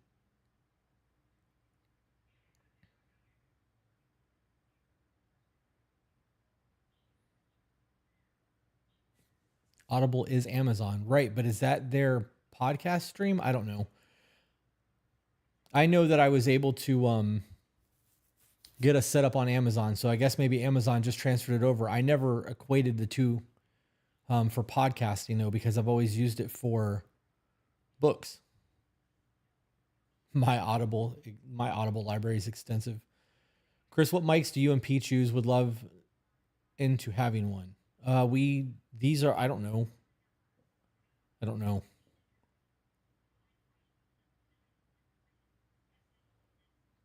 Congrats on being on Audible. Thank you. The LCT 441 Flex. Don't buy what we have just because that's what we have. Do the research and find what's going to work best for you, because there's other options that are cheaper that are probably going to do the exact same thing. A lot of influencers will tell you to buy their gear with an Amazon affiliate link because they'll make money off of it, and you honestly don't need to do that. There are a lot cheaper options that will do just as well. We started off with a very minimal setup other than the cameras that we had, and slowly increased the quality of things as we went. Y'all should be on every damn thing. You are legitimately helping people help themselves, which is gold. Thank you for that, Creating Destiny. I feel like we are on everything. I just didn't think that we'd be on Audible. I think it's pretty cool that it is, though.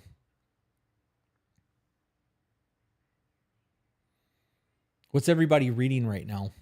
What happened to your back? I honestly don't know. I was perfectly fine one day, and the next morning I woke up and I was in extreme pain, and it just continued to get worse and worse. I got an MRI. 2 of my hip discs are herniated into my spinal column, and I'm fucking hurt. I honestly don't know why. Chris, my son heard you loud and has been shushing since. I get loud. Sorry.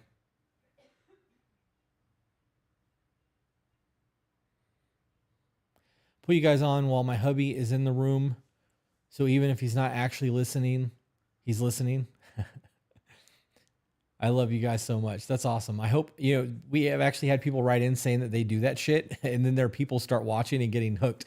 And it's no different than women watching their TV shows that men are like, I don't want to watch this shit. And they leave the room and come back and like, yo, what's happening? That shit's real. That's happened. And we get sucked into shit from that just because of the by proxy thing. Own Your Past, Change Your Future. That's a great book, Bernie. He did another one. I love John Deloney. He's a fucking phenomenal dude. He's got another one out called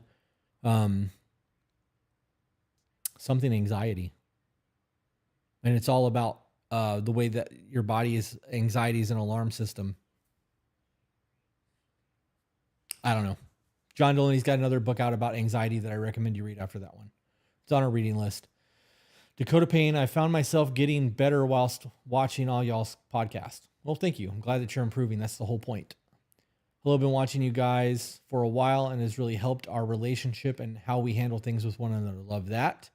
Stacy said, despite please help. I know I need therapy to help me through trauma, but I don't know who to go through Northeast Wisconsin. You want me to Google that for you? I don't understand why you're telling me that. I'm not in Northwest Wisconsin or wherever you said you were from. I'm in Florida. Living a Non-Anxious Life. That's the book by John Deloney. Good call, Heather. You're on it. Any specific books to help learn more about borderline personality disorder? Stop Walking on Eggshells, Buddha and the Borderline, and I Love You, I Hate You, Don't Leave. I think that book is actually called I Hate You, Don't Leave Me. I think that I add I Love You in there and it's not part of the title. It might seriously just be I Hate You, Don't Leave Me. Yep. Building a Non-Anxious Life by John Deloney. Good call. Y'all made me aware of my own toxic cycles and how it affects my hubby. I'm more conscious with my words and actions. How is that affecting your relationship? I'm willing to bet that it's made your relationship better. Danielle said, everything y'all touch in your conversations have helped me grow so much in life with my children, work, and a 15-year relationship, which I thought was dead. Kick-ass, key point, it's a me-you problem. Learning to communicate has not only helped me, but helped my children, which is kick-ass. Thank you for old school values and morals. I'm old school, but also struggle with the alpha female syndrome. But with y'all's word, thank you. Only reason why I know is because I have both of them in paperback. I actually have been buying, a lot of our books after we've read them. I have physically bought the books so that I have it on bookshelves, and we have been highlighting them so that I know. Jenna confirmed I fucking have been. It's not I love you, I hate you. It's literally I hate you, don't leave me. I've been adding that because that's what borderline feels like. I love you. I hate you. Don't leave me. Books for CPTSD. Anything on cognitive behavioral therapy and dialectic behavioral therapy will help you with CPTSD, but I don't have any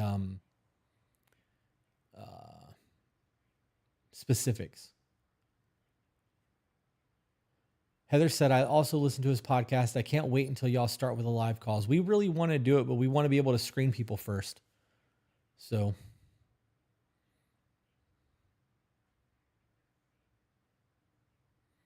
thank you so much for letting us in your life. As a married woman, y'all have done wonders for us. Y'all's advice. We are doing great. So much better now. Love that. I'll send an email about hardworking husband. It's a bit to unfold, and we could benefit from a proper breakdown. I typed too slow, LOL. You'll get there. It's okay. I've been through 3 therapists in 4 years. I have my depression, suicidal tendencies free for 2 years, but don't know where to go for PTSD from domestic abuse. Honestly, I'd start on YouTube. It's free. It's a great way to find therapists that specialize in those things. And you would never, it's no different than listening to the podcast. You find all kinds of good information on those things. Somebody asked if we have if we ever stream on Twitch. We do. It's To Be Better Podcast on Twitch as well. But we are mainly on D&D or video games over there. It's not like we do podcast shit there. We tried that in a little bit in the beginning, but it wasn't doing anything for us. So, man, this is crazy. I was just watching a Reels you guys did on the podcast, and I YouTubed you guys, and here I am. Love the content. Well, fuck yeah. Glad you're here. Could you see if you're able to get added to the Pando app? My husband is in prison, and it's the only app they have. Pando.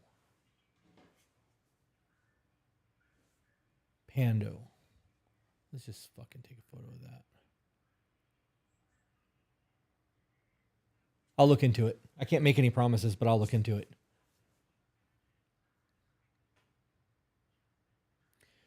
All right. I'm about to block YouTube because all of your shit's negative, and honestly, I don't fucking want to read it. So there you go. You have a great day. Guys, this is a place of support and love, and if you guys are going to bring negativity to the podcast or to the chat, you're gone. I'm not going to tolerate any type of stupidity here. The block button is strong. We don't need you, and for every person I block, one more person is going to come in, so have a great day.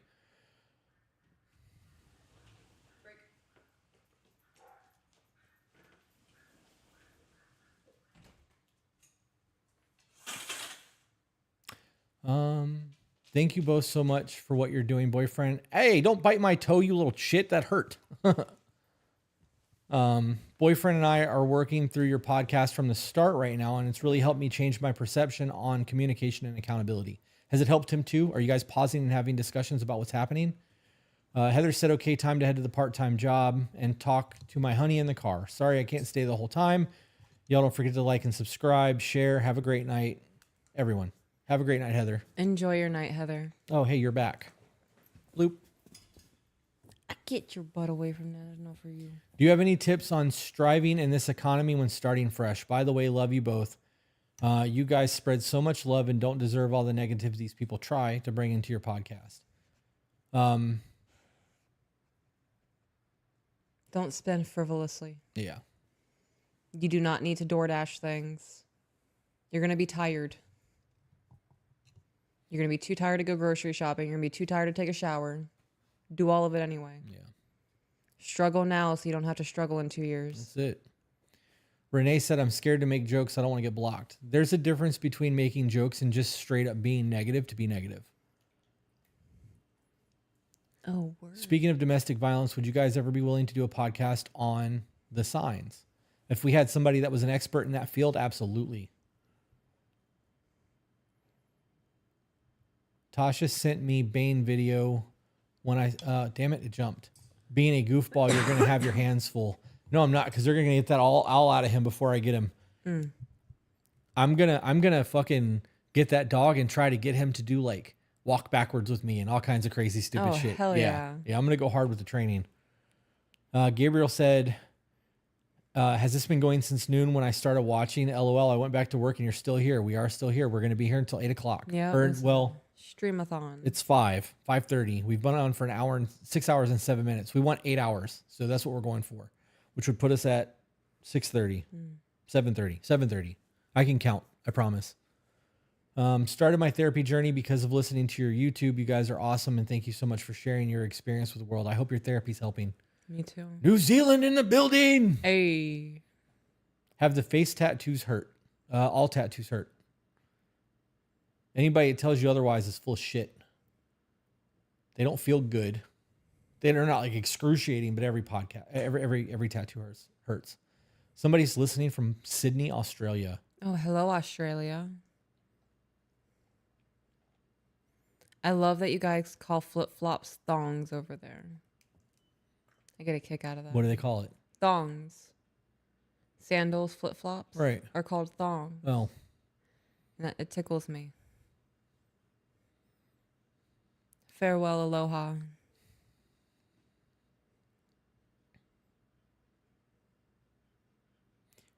Therapy said my 4 years in the military was the struggle then so that I can succeed now and in the future. That's it. Yeah. Things are pluggers. Damn, we got somebody watching from Turkey.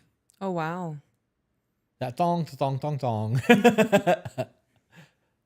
I love your brutal honesty. It makes me laugh because I'm the same way. I don't have time for bullshit. Scotland.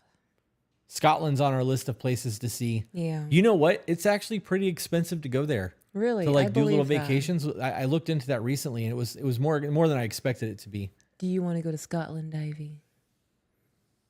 I want to take you to Scotland. Will it be reposted to watch later? I try to watch every live as I love the Q&As, but I have missed several hours of this one. It should stay up under the lives tab on our YouTube. If tattooed feels good, you're likely hurting more inside. Yeah, that shit hurts so much now that I'm healed. Yeah. I want to go see Iceland. Us too. Iceland's a bucket list item for real. There's Black Sand Beach.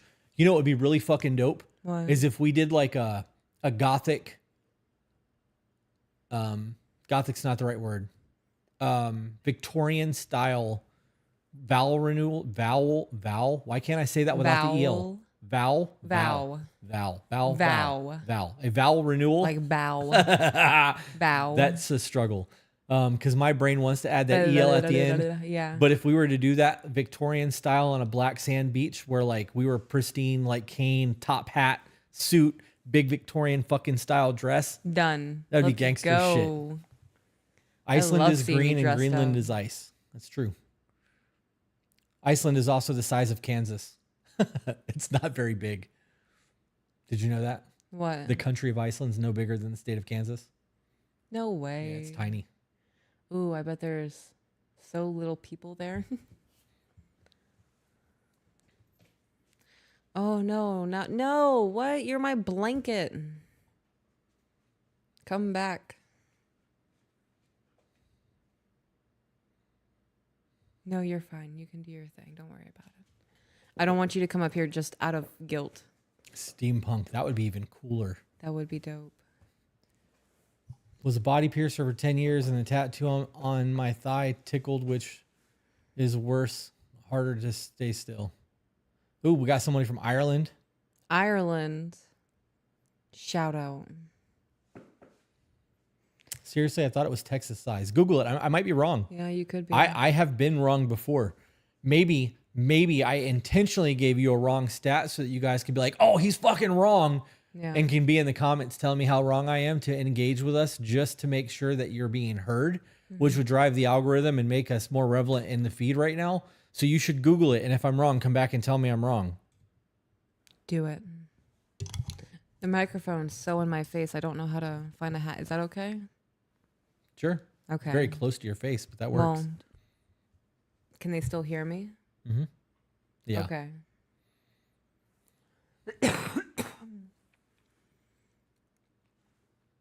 Someone asked about the line between being brutally honest and something else. Can you scroll up a little bit?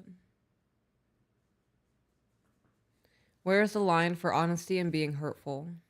Intent. Intent. I'm not responsible for your feelings. Right. I would also say the way you speak to somebody, if you're speaking to them degradingly, Right. calling them names, you're wrong, bitch. Right. Well, that is intent. You're intentionally trying to hurt them. Yeah. Me being brutally honest, telling somebody that they're wrong or they stink, or whatever the case is. If they get hurt by that, that's a them problem. Maybe your hygiene should be better, right? Or whatever the situation is. Right. If I'm like, you're a fat piece of shit and you fucking smell, that's a very different conversation than being like, bro, you got a little bit of musk. Just heads up, you might want a deodorant before we go out tonight. Like, What are you doing? you can be honest, or you can just be like, bro, you stink right now. Like, deodorant. There's definitely layers of how you talk to people. Yes.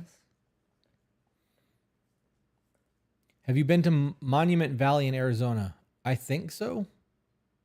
I would have to Google it to tell you for sure, but we have done the Arizona thing. I like Arizona. Yeah, it's gorgeous out there. I daydream about living in different places. Yeah. Right? Because we live in Florida. And Florida's nice to be in. I don't want to die here, though. In Florida? No, I don't want to die in That's Florida. most people do though. They come here for like, that. Fingers crossed I live a long life, and after the children have moved on and established their lives somewhere, I dream about like Montana Yeah, me too. or Tennessee, West Virginia, Arizona, Nevada. Can anybody confirm whether or not the size of Kansas versus Iceland? I haven't seen shit on here about me being right or wrong.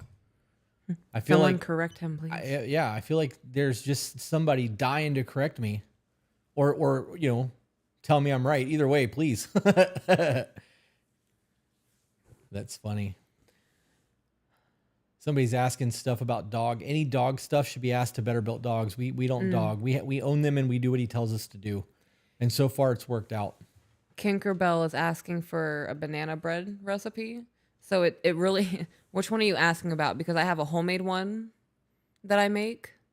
And then there's a one that I make that's store-bought mix that I prefer over other things because of the ingredients. That's easy to make if I've decided to make heavier, involved dinners. Iceland is roughly the size of the state of Ohio. Ohio. So now is Ohio bigger or smaller than Kansas? Oh, fudge. Kansas is way bigger. Okay, well, I was wrong. Definitely not the size of Texas, though. Arizona is twice the size of Iceland, Google says. I love this. Thanks for the information, guys. Kinkerbell said, Tennessee, you say? Yeah. We Love Tennessee. We've contemplated moving there a couple times. There would be a lot that would have to... Homemade, my dude. Homemade. I got you. Kansas is twice as large as Iceland. Hello from Vegas. Walnuts or macadamia nuts are key to a banana bread. Yeah. Yeah.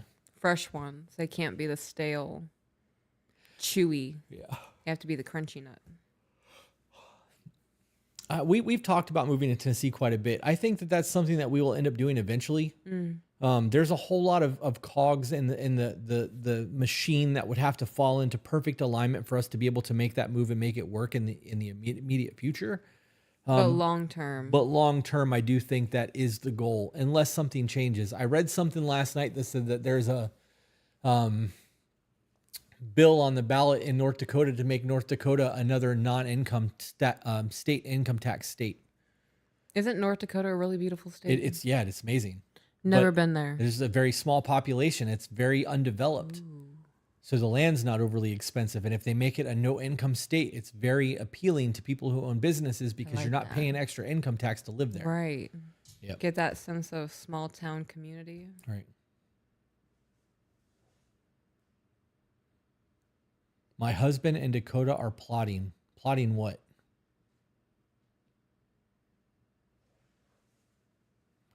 Move to Australia, you'll love it, especially Queensland. I don't know. We looked into flying to Australia. If we were able to make it to Australia, I think it was for 1 week of time plus the flights, it was like 20 grand, 10 grand a person just to fly out there, and that was not first class. Like that was And that's not including the hotel, rental car, whatever. yeah. No, that was Or the was it? stay. Oh, okay. Yeah. Oh, okay. Bluey kind of has me sold living in Australia. They have their doors open all the time and all the windows. Bluey's house is super, it's really nice. I love their veranda. The closest state in size to Iceland is Kentucky. Okay, word. Small town community is not all it's cracked up to be. Shit. I Oh, fucking man. love that small town community. Yeah, I prefer that over the city. Absolutely.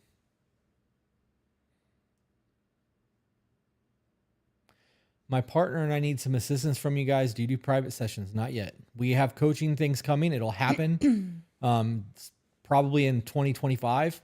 In the works. And there'll be pricing systems and all that shit laid out.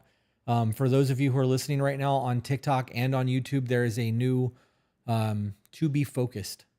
To be focused. You can go follow that because that's where things are going to start going. Somebody said I'm in North Dakota. I'm currently in North Dakota. Do you live there? And if so, is it expensive there? What does it look like? Can you scroll up? Sure. Madison said, new here. I have a question. Pause. Scroll down a smidgen. Stop. Okay. Fantastic. Thank you, babe. From Brianna. Brianna. Planned a trip with my sister when my partner and I broke up. Decided to work things out, but he says if I go, I will be single because he doesn't trust me after emotionally cheating 2 years ago. Do I go? What's the purpose of this trip? Right? Because if this was we're both single girls, let's go on vacation and be promiscuous, I would cancel the trip. I'm not single anymore. I don't want to do that. If this is a sister trip of we need to get away for a little bit, let's go look for seashells for 6 hours and then order room service, I would go. If you don't trust me, you don't trust me. That tells me everything I need to know about this relationship. That's fucking right. The bigger question here is he has now set this boundary. And if you adhere to this boundary, he now gets to dictate when you do or do not do something because he has insecurities. Right. And he can give ultimatums and know that they work. Right. So you can cave to this and give him what he wants and hope that this is going to be the person that you spend the rest of your life with and it's a good, healthy relationship, knowing that he has insecurities and that things that he's not healed from because of emotional cheating that was on your part. So you have a real decision to make. I view that is if you go, we're not going to be together. You basically are saying that I don't get to have a relationship with my sister because of your own insecurities. Yeah. I don't want to live that way. I'm not playing that game. Right. Yeah. I got to be honest. I would go on the trip. I would. Yeah. You obviously are hung up on some shit that happened 2 years ago that I've made amends for and that I hopefully, hypothetically, you have paid your pittance. Right. And you're trying to improve and live life. You guys have broke up and got back together. It sounds like your relationship's rocky as fuck. Right. And this shows that he will use this as a manipulation chip. Yeah. I don't trust you because you cheated on me 2 years ago. Yeah, I'm good. I don't trust you because you cheated on me 5 years ago. I'm good on that.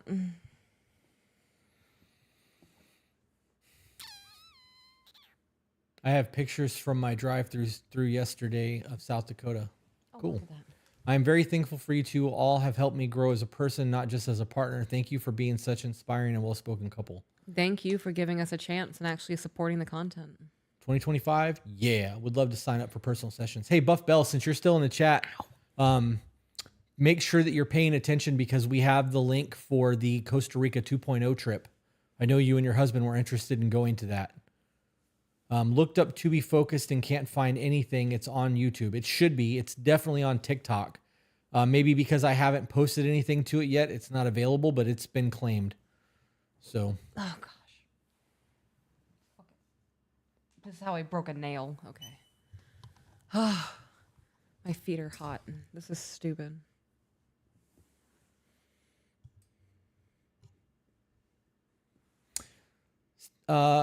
That's manipulative as fuck. No thanks. I don't know if I would view that as manipulative. What that previous comment that you read with the sister going out of town. Oh, and him saying that could it be manipulative? Absolutely. To definitively say that it's manipulative, I don't know. Like the intent is to manipulate. Yeah, I think. You think it's more of a desperate grasp at control because of insecurity? Yeah. I do think that it's a controlling thing, absolutely, and it's wrong. I also think that. Would you like me to get up and get you another soda? No, babe, it's okay. I don't want you to. I do think that in doing that, he is trying to establish control patterns for the future And in that aspect, it is absolutely manipulative, but I don't know. I don't know. Maybe she's right.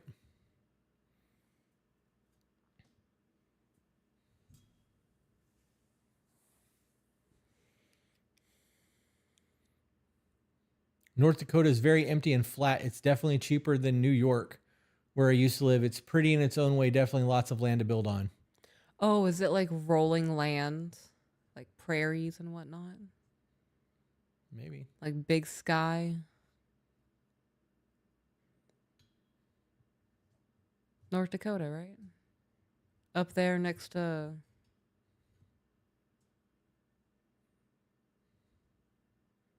Montana, North Dakota.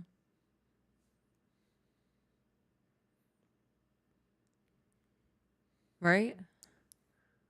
7th grade education, babe. Okay. We played this game with the giant map on the TV, remember? I do remember. I feel like if I were to do that now, I would do better than I did last time. Yeah? Yeah. Is Badlands in North Dakota or South Dakota or both? I think the Badlands is in South Dakota, which is, I think, maybe where my my want to be in that area is. What's the Badlands? Badlands National Park. Desert and mountains and forests. It's all a whole lot of ecosystems in one, but it's a massive area. Yeah. Oh, my phone's on 9%. I can't do that. Why is my current partner still jealous of my ex-husband who passed away?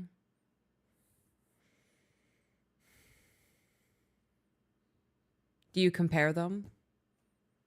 How are we supposed to know that? Right? Like, I don't know. Maybe Is maybe ask him that. Right. Is there a lingering sadness?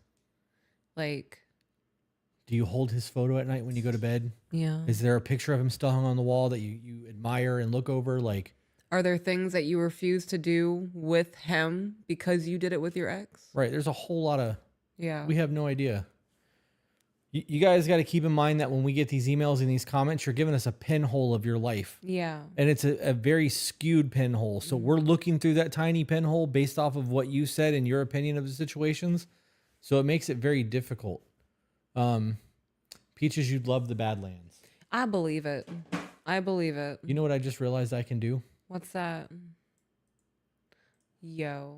With no fucking keyboard. Let's go. Get it, babe. You're such a big brain. So hot when you use your opposable thumbs. Oh no. Oh no. Rip, I can't hit enter. Damn. Bitch. Wait, what if you click the reload button with that in it? It won't do it. Damn. Paste and search for the Badlands. Yes. Hey. Yeah, look at that. Lazy. Oh, I like the balancing shit. Look at nature doing something I can't do. Balance? Yeah. That's funny. Yeah. Oh man, I kind of want to go camping in that. I can. Oh golly. That's funny.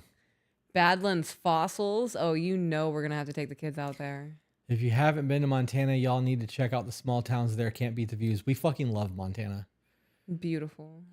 There's a picture of him and our two sons still on my wall. I never bring him up, but my current partner always brings him up. Well, it sounds like he's insecure, and that's a him problem, not a you problem. Yeah. Do you think you might get a cat one day? I love cats, but I'm done with the animal thing. I didn't even think that I was going to get Bane. I only got Bane because I'm jealous of Ivy and Peach's relationship, and I want that companion. And she thinks that it'll be good for me. So I do think it'll be really good for you to have a dog.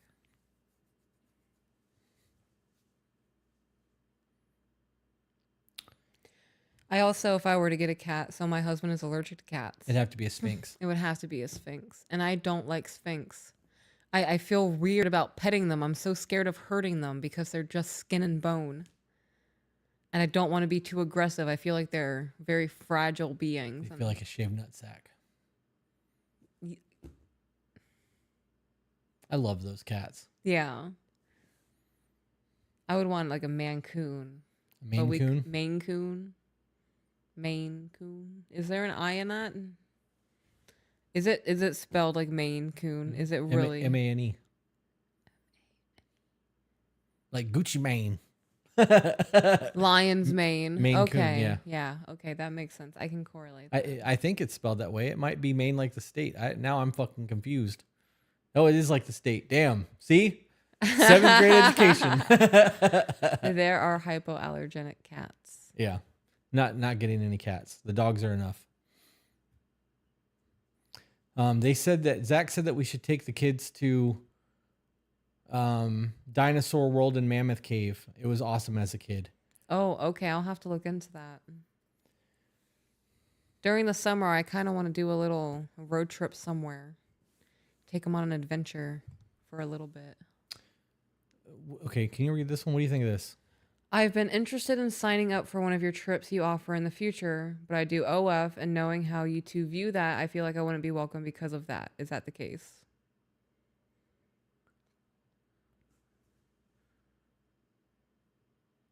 Why did you have me read that? Well, I want to know your opinion on it. Well, my opinion on that is, I mean, you do that. You know how I feel about that. I've talked about it multiple times on the podcast. I don't want to talk about your career. I don't want to know how well you're doing on OnlyFans. I don't want to talk about what you need to do to get revenue. I mean, if you want to come on the trip and have fun and experience life, I'm down to do that. Don't try to promote yourself. Right. I feel the same way. Yeah. You know, granted, I've never sold pictures of my butthole Yeah. to survive. I've done a lot of foul shit. I've hurt people. I've sold dope. Like, I've got a past. There are times in your life where you have to fucking do some shit to do some shit. Yeah. And I understand that. I also know that there are people out there that make a lot of fucking money doing OnlyFans. Right. Just because we have a certain view of something or disagree with, we wouldn't do that, right? Right. Doesn't mean that we view you as less than or that you're not welcome in the circle. Right. You know, there was not a single moment on our Thailand trip where I asked somebody what they did for a living. Not one. Me either. It was kind of shared in passing, but I was never like, what do you do? No, we interviewed two, and we asked two of them what they did for a living when we were doing the interviews of people. I don't remember asking what they did for a living. At least one person was asked. Were they? Yeah. I don't remember. Well, okay. I guess maybe maybe I lied. I don't know. Yeah. I don't remember. So if I am Right. lying, it's not intentional. It's misinformation. I Right. apologize. Yeah.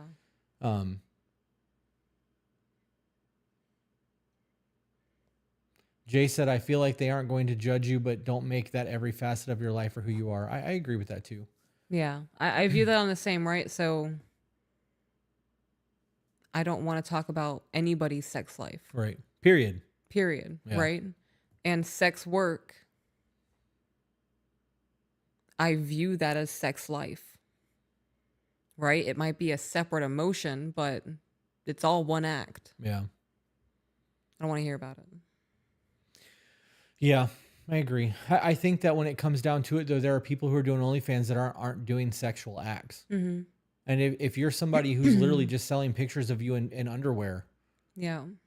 I mean, that's no different than you going to the beach and somebody taking your picture. The only difference is you're getting paid for it. Like, I guess there's levels to all of that. Yeah, But, like context matters. yeah. Yeah. But in that situation, like, we don't know, need to know. right? Just come out, hang out. None of our Don't be business. like, hey guys, I sell pictures of my butt for a living. Like, Right. we don't need to know that. Right. Yeah, this is really just us trying to have a dope experience. Fucking Zach said typical right wingers with that misinformation. Gosh. Yeah. Well, we are extremists. We are right wing extremists, according to the internet. Yeah.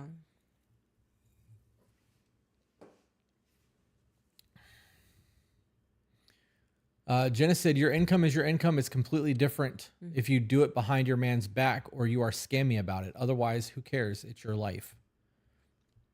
It comes down to who's a decent human being and who's shady as fuck. What's one place you haven't been but would like to go? That was a long ass list. That was a really, really long list. My gosh. There were so many places. I want to visit like caveman caves and see cave paintings from We can do that in Arizona, 2000 Utah. BC. Like, Yeah. I want to go to Italy. I want to go to Greece. I want to. Both of those are on the Trova trip lists. Yeah. Yeah. They're more high-end trips, though. There's going to be a much harder sell. Yeah, that's gonna be another once in a lifetime Yeah. for like Thailand. I found a fucking gangster-ass place in Croatia Yeah. that is a resort on the water, and it's fucking massive. And I was like, this is the trip. And it was like Yeah. $4,000 to $6,000 a ticket. I'm like, I'm like, this might be a 2 year from now trip. Like, but Yeah, it was pretty definitely legit. a plan for like set money aside. I know that we haven't had a whole lot of free time together, but I actually have a notepad document on the computer of all the trips that I would like to do. Okay. So that when we have free time alone, when the kids aren't there, that we can actually sit down and go over all those trips. But that would be pretty cool. Greece would be cool. I would, there's definitely a lot of history there. Yeah. I would like to go to Bali. I gotta be honest, like absolute bucket list items like that I would not want to forego, and I absolutely want to see before I go is I'd like to go to Iceland Yeah. because I really want to see the black sand beaches. And if there's other black sand beaches in the world, I'd be happy going anywhere that has that. Excuse me, because it's the exact opposite of what we have here. And then maybe like Egypt or something, just to see the history. Egypt, me too. Egypt is definitely one of those because of the history that's there. I fall down random rabbit holes of History Channel on YouTube, and I listen to like a 45-minute mini documentary thing about a random woman who was a midwife in the Egyptian times because she had journals and documentation and like client references where she's documenting how pregnancies are going and all these kinds of things. How long ago was this? Oh gosh. I want to say it was Cleopatra's time. Okay, so it was a while ago. Yeah, like these are old things. And hearing about how they handled life and tested for diseases and seeing if it's going to be a boy or a girl, and it was accurate like 98% of the time. It's insane the way that they found to live life with zero technology. And we have technology and we are struggling. It's because we are too dependent on technology. I saw something the other day that said our grandparents used to know how to process animals, sow, and live completely off the land. And in 2 generations, we've become so dependent on technology that for the Grocery most part, stores. no one can do that shit anymore. Yeah. It's crazy to think about. Yep, I've started ordering like home prepping books for my end of things. That way I can be prepared if we need to live off the land. Yeah. Yep. Apparently there's a lot of places with black sand beaches. Black Beach in Silver Bay, Minnesota. That's good to know. Jenna said that Egypt is super sketchy and it's a very unsafe place to be. Who said that? Jenna. Lorna said that too. Well, now we know. Egypt may not be a place that we go. I saw something else. Hawaii has black sand beaches. I apparently need to do a little bit of research to figure that whole thing out. But do you own a farmer's almanac? I actually think that we do. I think we do. We have a lot of prep stuff. We have so much. Yep. We have an hour and a half left and we can wrap up. So tired. I want to play video games. Yeah? Oh my golly. Okay. I'll have to wake up a little bit and play video games. Casey said, "Oh my God, I missed the email that my thank you was read on here. I can't wait to catch it later." Oh, hell yeah.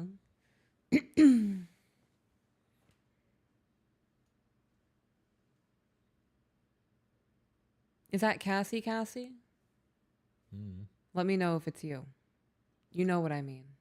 I'm not far from Silver Bay. We go to Black Beach every year and do camping. If you're that way, it'd be neat to meet you guys. I want to go camping. Silver Bay. All right. Let's see. Oh, stop moving. Gonna do the fucking Copy, paste, and search. doing shit without a fucking keyboard is wild. You know, this is totally off topic, but I've had like a super emotional day, and I'm craving comfort foods. Oh, look at that. Oh wow. Oh, it's in Minnesota. Gonna keep that Oh, up. that's a TripAdvisor. Yeah, well, that Trova trip is who we use. Oh, Trova Trip. Never mind. But this is something that we could absolutely just drive to and do by ourselves. This would be a photography trip. That cabin photo that had snow on it, that was a really good photo to use to advertise. Yeah, Look at that. very clean. Black Beach Inn, Silver Bay, $125 a night.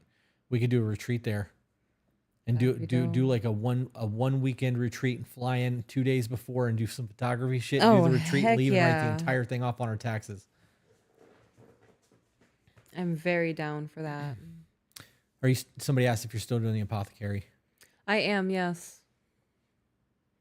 I am. I'm making teas. I really enjoy making hot teas, making blends for whatever I want that day.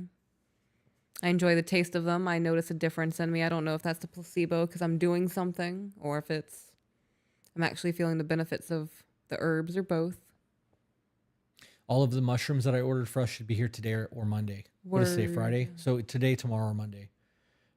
We got reishi, lion's mane, agarikon, and turkey tail. We coming. did. So I got the stuff to make sticky rice. sticky rice. We don't have the rice that we need to make the authentic sticky rice that we had in Thailand. I have to order that on Amazon. Yeah, that's not a big deal. Just means we won't get it right now. Right.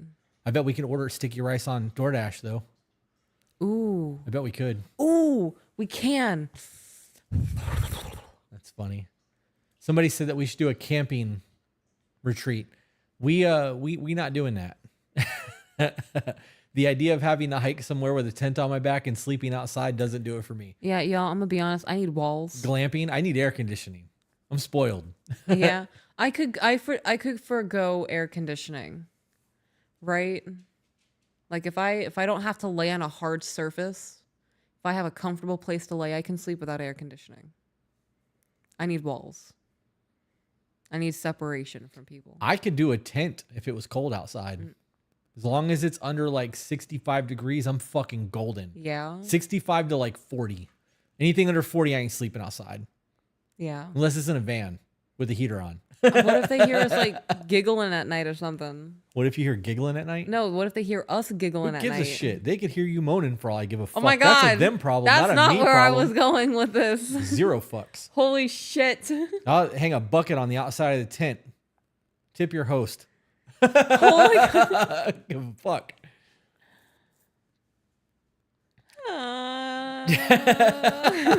Jay said there's a 420 friendly treehouse in Washington where you can rent the whole property. Can you send? Shut up. Can you text that to me, bro, so that I can look that up? Tree houses? Oh, that would 100% fulfill something in me, Yeah. in my child. Well, if we can rent the whole property and it's a big enough treehouse, we can fucking invite people out to that too. Beautiful. And that's close to them. We're closer than we are, anyways. Have you ever thought about sharing your story on Voices of the Broken? Nope. There are a lot of things in my life that I am not going to be able to talk about for quite a while. In terms of people who are still alive that I'm not willing to put on blast. I could absolutely make up situations and scenarios and names, but like I'd rather wait until I can write a memoir and just be completely honest about all of it. East Tennessee has huge tree houses. I would tip the host, but I'm pretty sure I heard Chris taking care of the tip. There's like 6 or 7 tree houses that are themed. Oh, that's dope. Nan's Thai noodle does sticky rice. Yeah. Do you want some? Mhm. Oh, we're doing this? Yeah. What else do they have on there? They have pad thai. They have They any type of ramen? Yes.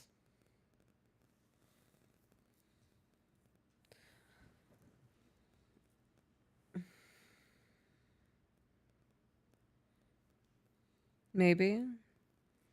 Let me go to noodle. They have pad thai, drunken fresh noodle, lo mein. Have you ever looked up this? You see this?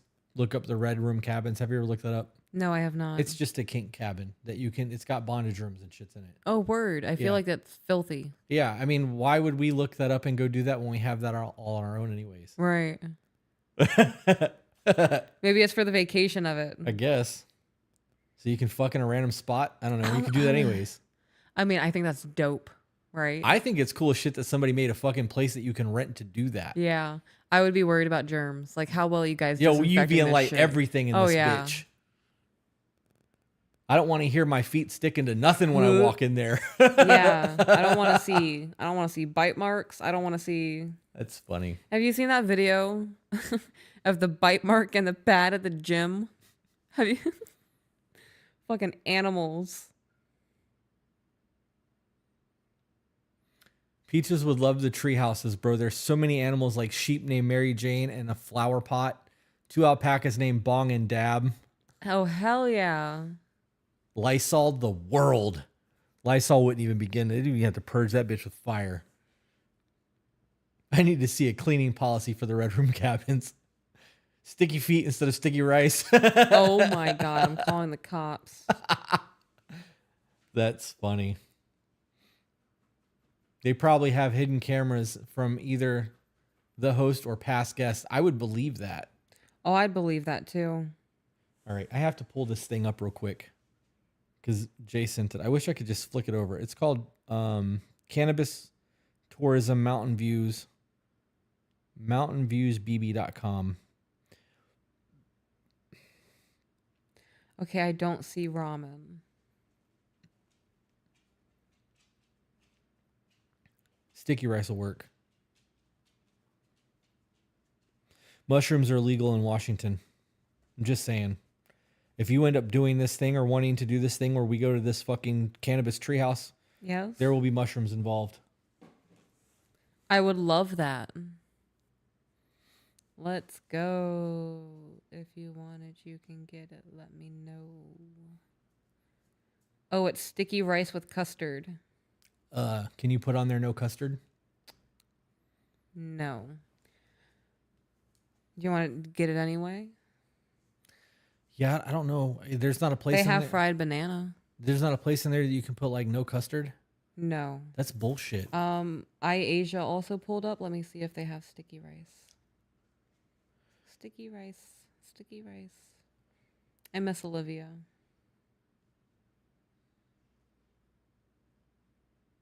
My dumb ass would fall out of the treehouse. Somebody on Facebook said, "Who are you?" I'm not really sure. Who are you? On a deep level, I honestly don't know. I could tell you my name and I can tell you what I do and who I've been, but on a deep level, like Who are we? who I am is a figment of my imagination. I am my conscious, unaware that my conscious is actually who I am until I become aware of my conscious. And then my consciousness is aware of my consciousness, which creates a whole other fucking problem, right? I need you to slow down. So who I am actually is a really fucking hard thing to answer. That's not simple. I disengaged. You're hurting my brain. I could say I'm a husband. I could say I'm a father. I could say I'm a podcaster. I'm a tattoo artist. But those could are say. professions. That's not who I Right. am. So who I am is a fucking deep ass question, and I got to be honest, I'm not prepared to answer that. Say you're a grown child still trying to figure out life. I think that I am my consciousness now aware of itself. That's a lot. What the fuck? Andy, you're the one who asked the question, buddy. Yeah. If you don't want to hear the answer, don't ask the question. That totally felt like a spiraling trip. Yeah. I don't know. I do not see just sticky rice. I hate that. Why? We're going back to Thailand for sticky rice. Well, you ordered me the thing, right? Yeah. I got you, babe. I'll make it happen. Mike Poppins said, "Are you fucking with me right now?" That's the serious. When answer that question. Who are you? Who are you? Think you've had a rough life. Oh, homie's new here. I have. Homie is new. You couldn't tell by the way we look? Emotional damage. Oh man. Oh, how funny. Let's see. I love vegetarian dishes. What do you got? I want sticky rice that doesn't have fucking custard in it. That doesn't even remotely sound appealing. I like custard. Custard's not bad. All those jail tats. Bro, I got more money in my tattoos than you've probably got in your home. Shut the fuck up. I'm blocking you. You're an idiot. You tell him, babe. I have to take this call. Okay. You muting us or you walking away? Muting me. Hello? I think you should mute both of us, babe. The VW logo on the back of it, push the top of it and it'll lift and it'll open that way. Oh, Zach said something. What did he say? He's brand new, right? I'm interested in his weird opinion for some reason. Did you get it? Unlock it first. Andy, who are you? Don't talk to you. You can answer your own question. That's correct. What the fuck did I come back to? Debauchery. Little man is watching all on the TV. Hello, little man. Hello, little baby. You better be acting right for your mama. Are you loading up all that tattoo shit? I know you're still a little baby, but I'm going to steal that early. You don't disrespect your mama. Probably 8 or 9 o'clock. So if you can put the cash in the boot and then just leave my tattoo. Trolls not welcome. Correct. All right, I appreciate you. All right, cool. Oh, it's moving quick. Okay, my husband's back. Yep, I'm back. That's Do you know moving. the Muffin Man? The Muffin Man? The Muffin Man. All right, I'm scrolling back up.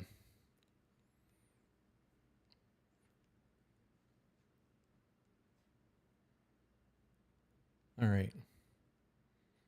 Do you know the Muffin Man? Trying to get caught up now. I do not see plain sticky rice. Madison said, "Trolls not welcome. You will be blocked so quick." Yeah, I got zero tolerance for bullshit. That block button is the greatest invention of the internet. It is nice. Do you knit or crochet? I like both. I am better at knitting. I don't know why. Knitting just makes more sense in my brain. But I am teaching myself to crochet. YouTube helps a lot. Do you want to try the sticky rice with custard, babe? No. Yes. Okay. I really, yes. Okay. It's probably going to go in the garbage, though. I'll probably... Oh, sticky rice. They just have sticky rice. Dope. I found it. I knew you would. I had total faith in you. I got you, Daddy.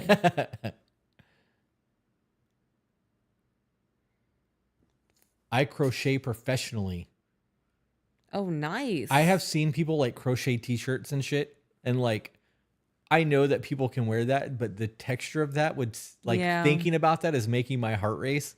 I could fucking not wear that shit. Burn it. Yeah. Yep. Oh, man. Jeff said, "Can you see my question from earlier?" I would have to really scroll to find your question from earlier. You can type it again and we'll hope we see it. I wish you could use the block button in real life. You can. You can. That is... You're no longer in my life. I'm blocking you on social medias. If we live together, that's a different story, but... If you don't live with somebody and they have no influence on your life besides communicating with you for friendship, big deuces. And I bid thee farewell. Congratulations on your marriage, Liana. Congratulations. Zach said my wife's got me. That's funny. What's the best advice to help your partner with grief? He feels like as a man, he can't show any emotion.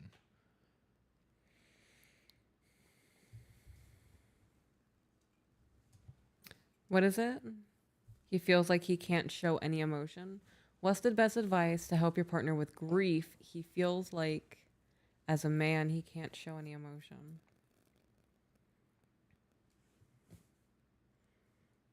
Just make space for him. You went from being somebody who didn't get emotional to you're becoming more comfortable crying in front of me. Right. Well, that's because it's not forced. Right. You are holding a safe space. This was kind of what I talked about earlier when you were out smoking. This is, I've never had you throw my emotions back in my face. No. I've never been judged. I've never been looked down upon. There's never been any type of negative anything when my emotions have come up. And as it's come up over and over again, and it's been a little bit more each time, it's like slowly getting into the pool to make sure that I'm safe there, right? It's not too cold. It's not too hot. I'm not going to fucking drown. Not going to be a shark. No sharks. I was just about to go there. Yep, no alligators, nothing like that. Like it's safe That's water. funny, yeah. But that shit takes time, and it comes down to a lived experience. That's an earned, and it's a rite of I was gonna say rite of passage because of the way that I articulated that in my brain, but it But it doesn't. makes sense. It yeah, right. It's a earning of trust. It's a level up. Jeff said, "My wife does not feel comfortable with spending on herself because I am the only one working, and her previous partners." Hello, Alexandria.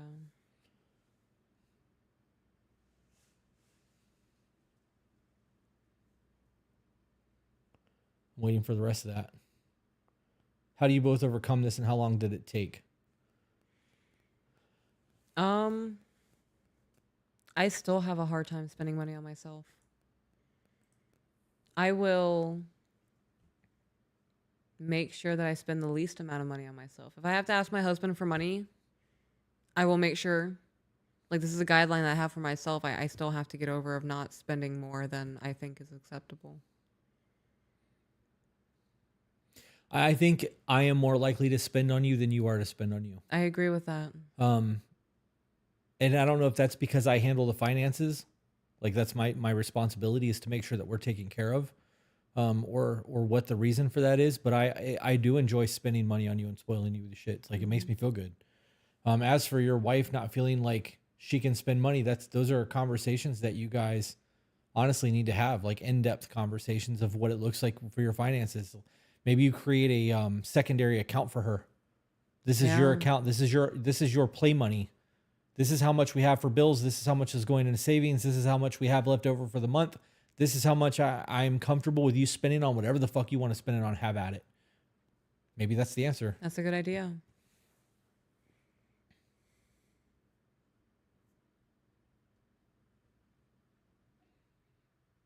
I find it hard to block family members.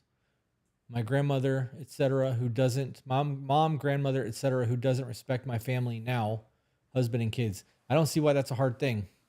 You set those boundaries. Yeah.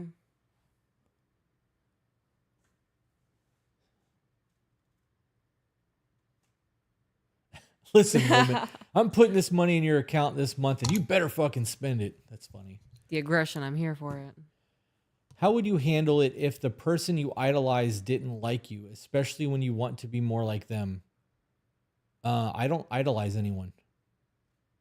I don't have somebody that I idolize. I have people that I respect. Yeah. And I have people that I admire, but I don't worship false idols. Oh, I agree with that. Yeah. I don't idolize people. With having a platform, I recognize that I am not everyone's cup of tea. That's okay. Some people like coffee better. Right. And I'm okay with that. I recognize, like, I like Candace Owens. Yep. And there's a possibility she might disagree with everything I have to say. And I'm okay with that because I don't like her because she kisses my ass. I don't like her because we have the same things. I like her because she's firm in her convictions. Like, her liking me or not liking me doesn't change the fact that I like her as a person, right? Mm-hmm.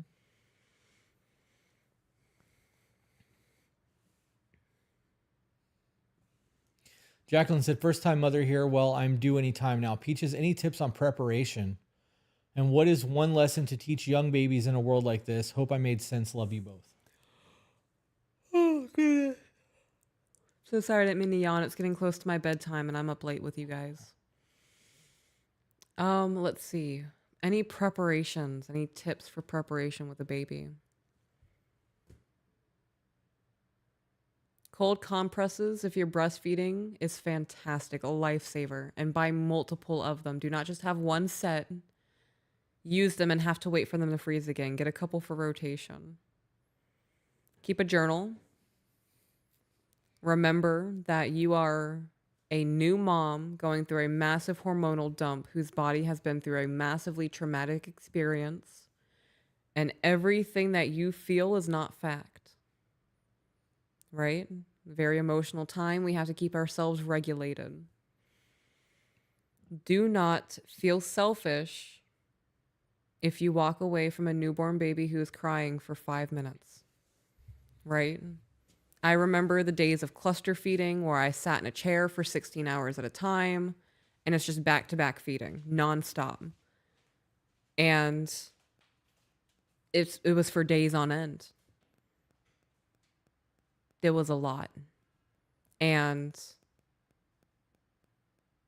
the only way I could get a shower in was if she was in the room with me or dad sat with her while she cried for 5 minutes while I took a shower. Don't feel guilty for those times, because if you are not 100% as a mom, right? 90%, we can even go down to 85%, right? Once we start hitting 80, we're starting to hit the red zone. You're not going to be the best version of a mom for the baby that you just gave birth to.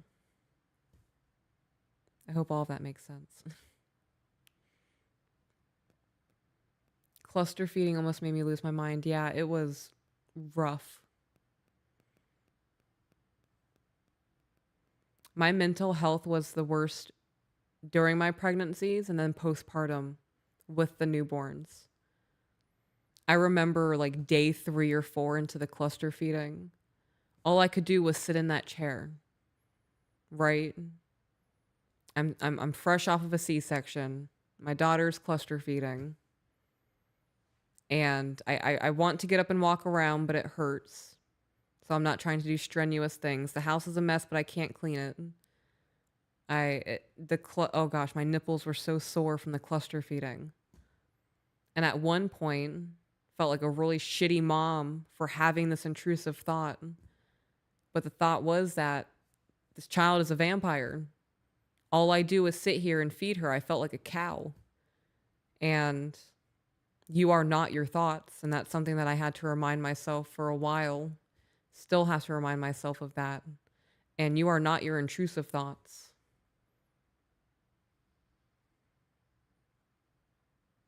Staying awake during cluster feeding, not an easy task. It is not an easy task. I remember propping pillows, right? So we had I called it a bop it. I can't remember that pillow, but it's the pillow for the baby to rest in your arms to help with the breastfeeding. And then I would set up like other supportive pillows and any nap that I could get in while sitting in this chair, right? Because I'm not laying back. I don't want to be able to roll. I don't want her to be able to roll. So like sitting up comfortably enough, making sure that she's safe and just sleeping as she fed. And then rotating. And then sleeping for 5 or 10 minutes. And then rotating. Hitting deep tonight, Peach. Not trying to. A boppy nursing pillow. That's it. That's it. Boppy. I want to thank you for the help that you have given me. Oh gosh, the confidence when I realized toxic. It's rolling and I don't have the thing. I'm so sorry. I'm glad you have confidence now.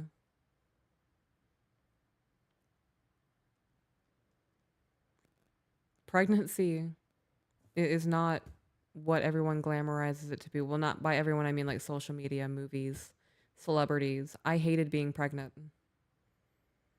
Being pregnant physically was one of the hardest times in my life. Mentally, one of the hardest times in my life. Granted, I was in a relationship that I was very unhappy in.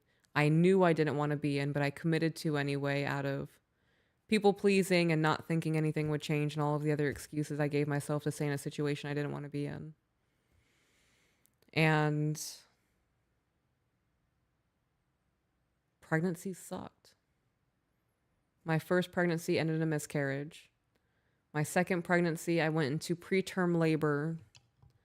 Like I was starting to have labor pains around 22 weeks.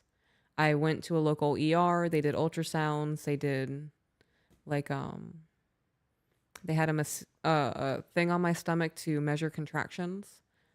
And they said all of that came back fine. Everything was normal. And then 2 weeks later, I went to my OB and I was complaining. I was like, look, I'm having a lot of lower back pain. Things don't feel right. And she was like, oh, it's probably Braxton Hicks. This is normal around this time. And she checked me and I was 8 and I was dilated. She was like, I'm just going to have you walk over to the hospital. She's like, you're a little bit dilated. Let's just get you checked, make sure everything's okay. And my OB's building was like, go downstairs, walk across this little breezeway, and you're at the major hospital. And doctor checked me. I was sitting there. I believe my sister was with me. Somebody was with me. And the doctor checked me, and this doctor looked me dead in my face And he was like, "You're 8 centimeters dilated. You're giving birth to this child tonight at 24 weeks." And I was like, "Oh, okay. Like, my God, I'm giving birth 24 weeks. The child's barely viable outside of the womb." And for 3 weeks, I was on bed rest. They had me in T-Bird. Then the emergency C-section happened. And then I got pregnant with my daughter 6 months, 4 to 6 months after I gave birth to my son. And with her, my food aversion was so strong that by the second trimester, I had lost like 40 pounds. I was throwing up water. Pregnancy is rough. Let a woman shenan once, you can bet she'll shenan again. That's funny.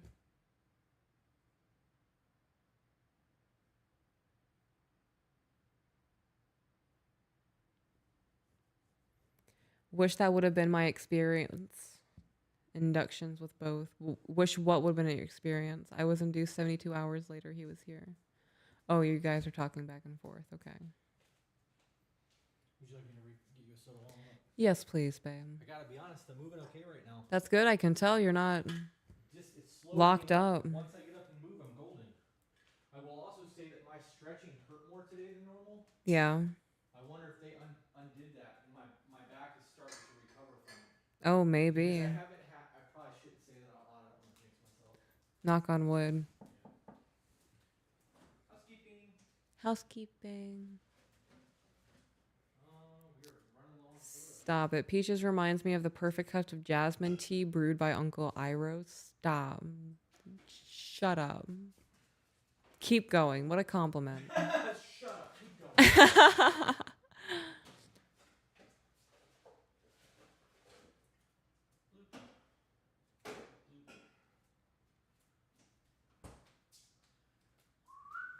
You had to dislocate your pelvis to get your son out of your body. Shut up. God. Why is being a human like this? Thank you, babe. You are welcome. I took Zach's advice and went and updated our games. I was wondering what you were doing. He was like, "You guys should go and update your shit while you're live." I'm like, "That's a great fucking idea." So I just got up and That did it. is a really good idea. Even though we may not play tonight. I was gonna say, I'm going to be honest. I may not play tonight. You're more than welcome to hang out and play if you want to, babe. I don't want you to end your night early because I'm old. Go home and watch some BoJack Horseman on the couch while you're gaming. Fall asleep in 10 minutes. Yeah, probably.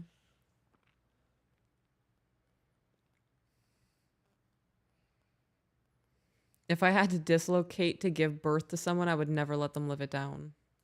I'd be toxic as fuck. I dislocated my hip for you, motherfucker. That's funny. Welcome, Amanda. Being a human makes me very uncomfortable. I wish I had the awareness of like a bear. Right? Well, we don't know their level of consciousness. I don't know. I feel things in my body. And like another reason that pregnancy was super hard for me, there was something living and growing inside of me and I could feel it. The thought of a tapeworm makes me panic. And I had a whole nother human being growing inside of me. That was hard to live with and process and not have an anxiety attack every single day. Yeah. What are you looking at? Just to see what we're at in terms of, Gotcha. of viewers. There's still 100 people on Facebook and 200 and something on YouTube. It's crazy to think that there were people on here that's been on here the entire time we've been live. That is crazy to think about. Even if it's just playing in the background, it's wild. I wonder if this is going to do anything for us in terms of view or watch time and revenue. Oh, maybe. Because I've got the ads on. Oh, so. dope. Yeah.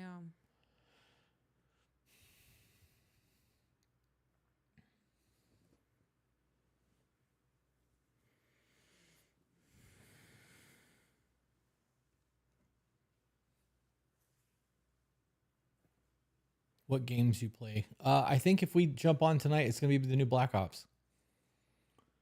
Playing hardcore because it should be available now. You guys have entertained my entire work day, LOL. Oh, sick. Glad that we can be entertaining. Been listening off and on all day. Thanks for being on.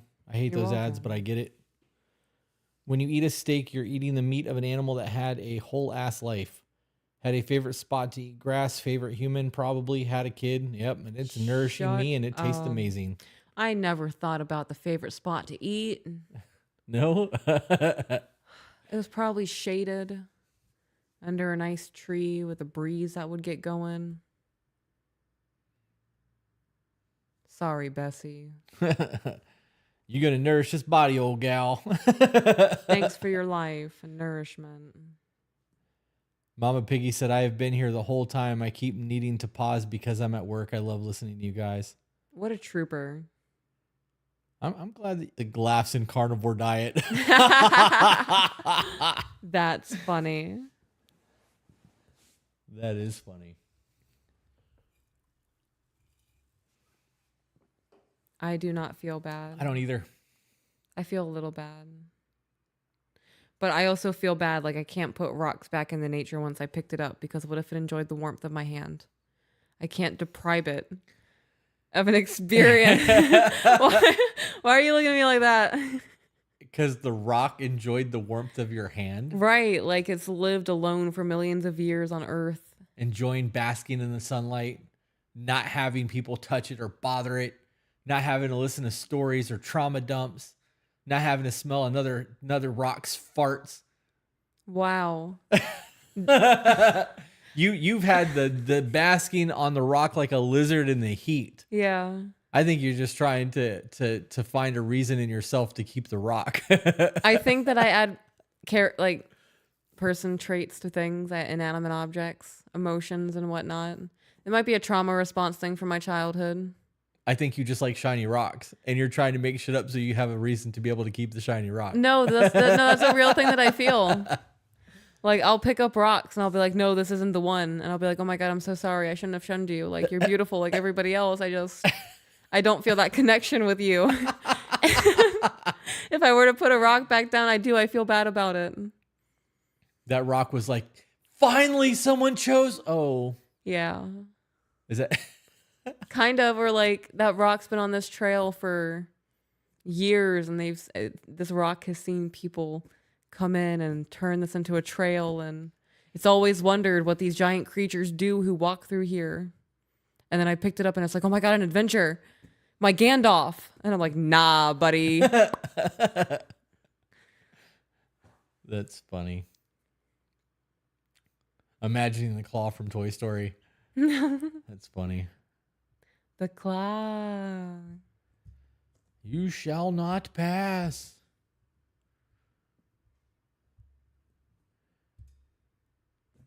"50 minutes. I gotta be honest, I'm at a point that I don't know what else to talk about today. Dude, babe, daddy. Dude, I don't know how people do this shit. There are people who go live for 12 to 24 hours at a time. Like, How? there was a streamer who did everything. Like, kept the fucking camera up. The only time he got off camera was to go to the bathroom. He slept on camera. What the fuck? Yeah, it was on for days. I actually think it might have been that Tim the Tap Man guy on Twitch. I could be Really? wrong. But he stayed on live for a while. Like, I need permission to call Chris Daddy-O. The council will ponder. That's really close to daddy. And we have to see if there's the O changes things. yeah. I'm okay with it if you do the finger guns. Yeah. Like fawns. That's funny. A double dare. What's the double dare? Madison said, we sell rocks. I'm obsessed too. Also can relate to what you were talking about. Because when I was little, I once slept on the floor after I arranged all my stuffed animals on my bed because I thought it would be wrong to pick only my favorites. Yep. Mike said, when I streamed, I did 14 hours once, but did it with games and there were people there with me. Haha. Yeah, because there was something to distract you. We could do a final email. I'm going to be honest. I'm kind of burnt out on emails. Okay. Well, we can just keep doing what we're doing then. D&D Word. talk. O's typically change things. I'm much more willing to compromise before the O than after it. Oh, man. That's funny. What do you mean compromise before the O? Then after? I don't understand. Oh, like an orgasm. You're fucking disgusting. I can't believe you just made me. You didn't make me do shit. I walked myself down that path, but fuck you for opening the gate to that. Oh shit.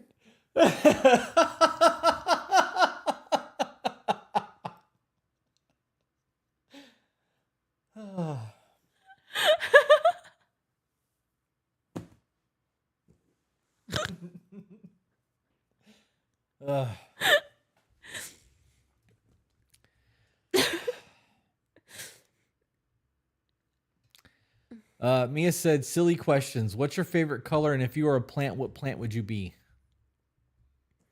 Oh man, my favorite color is. I'm a sucker for a nice pink.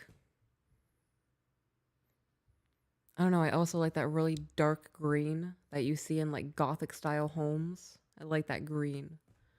If I could be any plant, a Thai constellation monstera.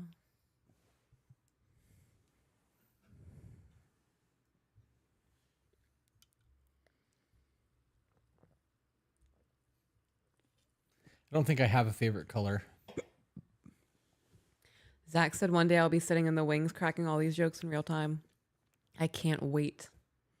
We're going to have to set up a microphone for Zach. Absolutely. Get him a whole fucking chair over there. Another camera, the whole nine. Thank you both for doing what you do. I don't feel alone anymore, and there is hope. I love that. I love that. I'll just be able to sit there and see myself in the warm reflection of Chris's head. I have a shine on my head. I have tattoos up there. Yeah, you do.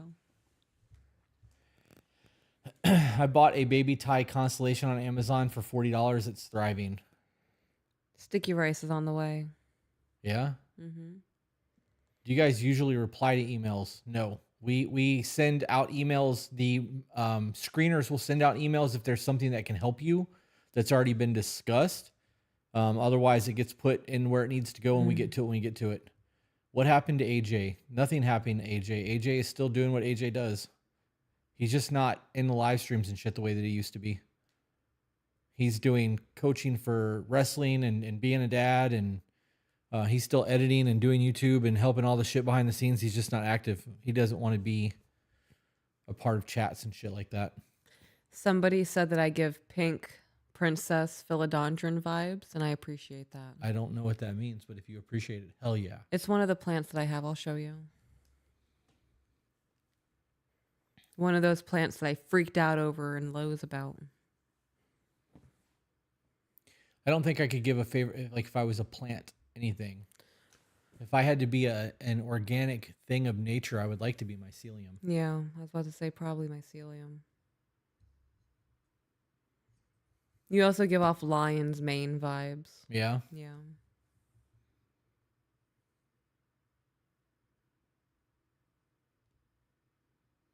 Random question. As we get older, people usually have a technology line. Where is yours? Mine is self-driving cars. That's my line. I don't know if I have a line. I think that I got to be honest, the whole idea of the Neuralink is gangster to me. Neuralink? You mean like the brain? Yeah. Right? Okay, so hear me out. Full disclosure, this entire thought came from a psychedelic experience. Okay. So this is far-fetched scientific nonsense or science fiction nonsense. If we were able to find a way to program nanites that had to live in some sort of liquid so that it couldn't become airborne and just destroy shit, right? Mm-hmm. That's a whole different discussion. But if we were able to somehow inject ourselves with nanites and we were able to wirelessly control them via Bluetooth or whatever from our device, and we were able to use those nanites to find problems, kidney, liver diseases, liver diseases, change the color of your hair, your eyes, whatever the case may be, because it's computer programming. Right. Those nanites would eventually have to be charged because they would essentially be little tiny organic computers. You could then create some sort of wireless charging pad and put it over your bed like a foam mattress so that as we lay down at night, we are recharging essentially like we're doing anyways. Right. These nanites could effectively live in our body until they were no longer functioning and we could expel them the way that we expel anything else. And we would be able to heal. We would be able to diagnose cancer things as soon as it starts happening. We would be able to pull up and read everything that's going on. If that was to ever become a thing, I think that would be incredible. Now factor in the anti-aging properties, right? You hear people that have talked about the injecting plasma from younger people in themselves to feel and look younger. There was a whole thing about that for a while. Do you remember that? I do, yeah. You could do that with nanites. Realistically, I don't see why there would not be a way to biohack your body. I'm fucking for that. Yeah. Oh, you have breast cancer? Oh my God, I'm so sorry. They'll be gone tomorrow morning. You'll be healthy again. You don't have to put mustard gas in your body to heal that. Like, and I know that there are people out there who are like, I would never do that, blah, blah, blah. That goes against God, blah, blah, blah. I mean, it might. It might. Right. I would do that shit. The way that I was feeling in bed a month and a half ago with my back, Yeah. if they were like, we can squirt these nanites in your veins and you'll be healed tomorrow morning, you can fucking squirt me right now, bro. Like, let's go. Skeet, skeet. I'm ready. Yeah. Let's do it. You stick it in my fucking eyeball if you got to. That's how bad my pain was. Yeah. So, yep. Yep. I don't know, man. I had a whole fucking experience while on mushrooms thinking about that shit one time. Don't be careful. It would be wild. And It would be wild. It's doable. Technology is just not there yet. I guarantee you that within 100 years, something like that will happen. Oh, yeah, 100%. Neuralink is there. That guy that got the first Neuralink plays video games. Really? And he's able to, he said that it's almost like he's cheating because all he has to do is look at where he's going and think about what's happening and the game does what he wants it to do. And there's no delay in action. It Right. just fucking happens. There's no hand That's movements. crazy. It's just there. Yeah, there was a whole thing about that. Tom wants to know if you've watched the movie Elysium. I have. I don't know how I feel about the whole cyborg thing, right? Going into that kind of exoskeleton situation, like I think that would be a little much. Yeah. But if I could go iRobot, like if I lost an appendage and they were able to adhere it to my body and I'm like Will Smith and iRobot with the fucking robotic arm, Right. I would be down for that.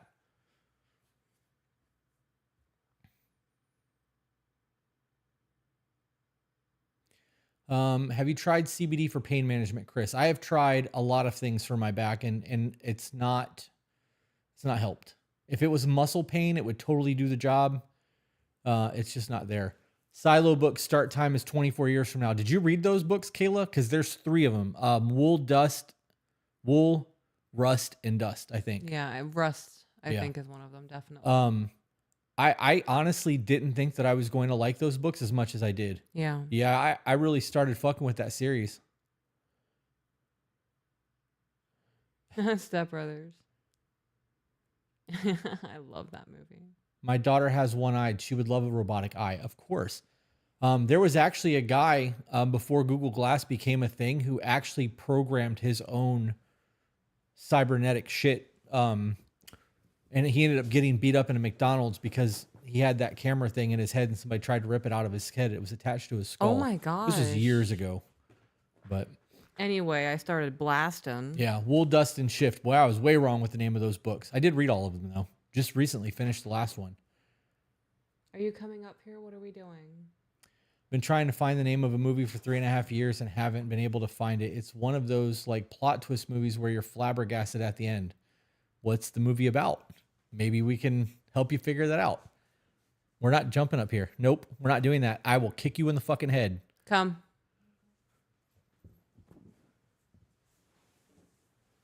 It's unnecessary. That's unnecessary. Yeah, not my face. Not my face.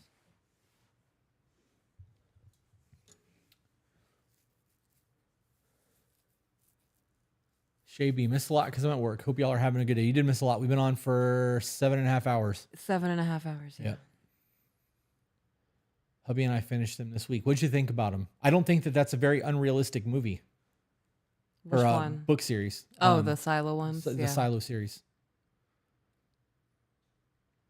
Silo and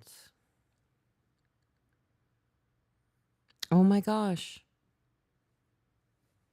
It has the fucking Fallout. yes. Because of the living underground aspect Yeah. and trying to survive and have underground farming and whatnot. Yeah, I didn't want to get into those books with you because Silo season 2 comes out in November. Like I didn't want to ruin that show Yeah. because I know the way the books are going to go. I'd rather just enjoy the show for what the show is. But I think that situation is not unrealistic for where technology is going. Yeah. So this guy is doing a training simulation for some kind of like domestic terrorist threat or something. The whole movie is him acting as if he's a real terror threat. As if there's a real terror threat. Yeah. And it turns out, I actually think I know where this is going. He gets shot and ends up in the back of an ambulance.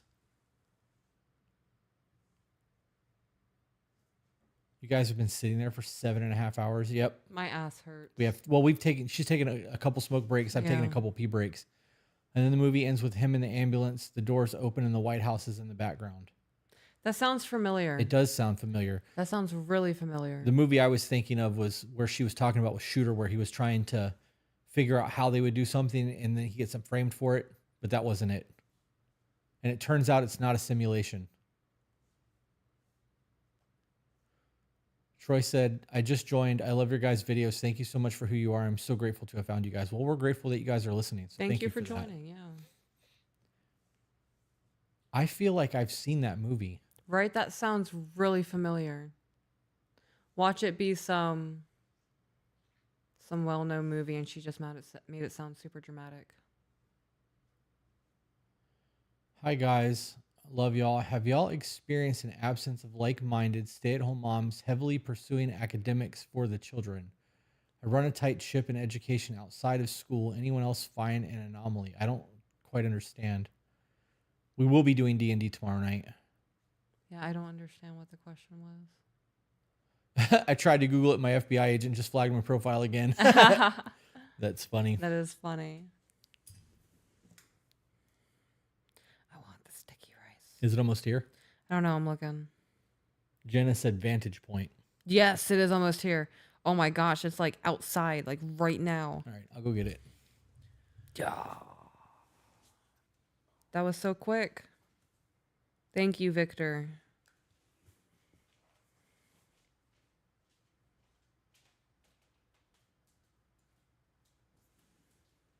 Sticky rice. Ba, ba, ba. Sticky rice. Ba, ba, ba. Have an amazing evening. If that is for you, Spring Allison, if you're heading out, have an amazing evening. If that's for somebody else, I bid thee farewell. Now the question is will there be coconut stuff to go with it? I think there will be.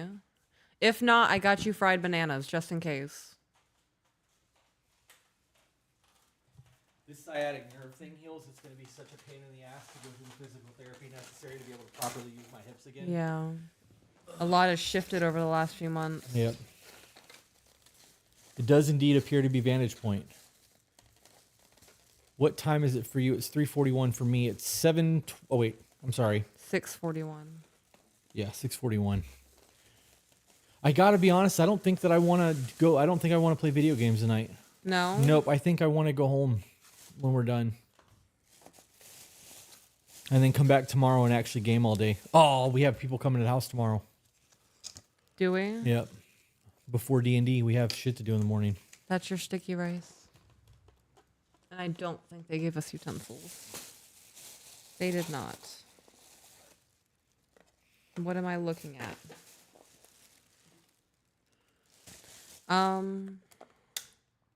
Okay, this is my sticky rice with custard. That's pumpkin custard.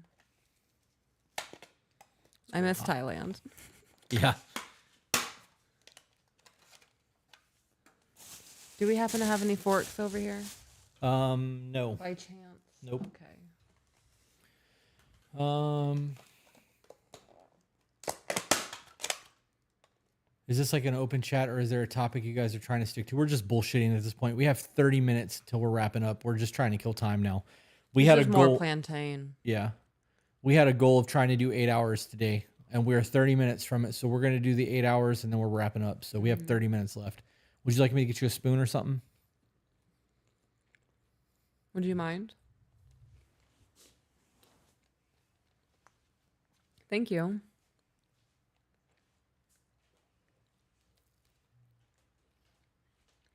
We're about to find out how this sticky rice and custard taste.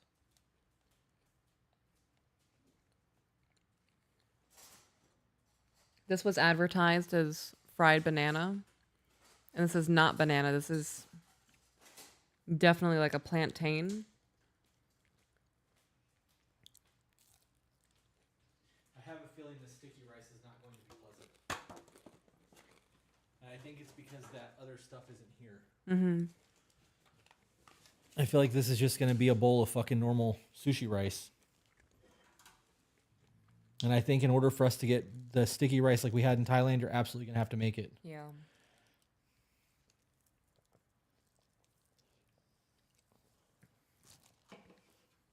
Yep. Not the same.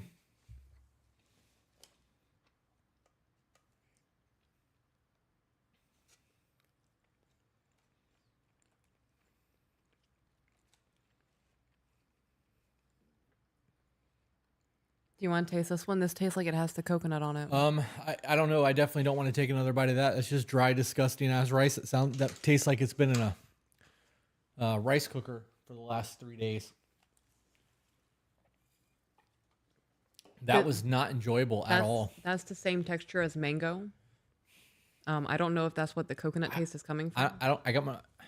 You don't have to taste it. I'm very concerned about the texture aspect of this. Yeah.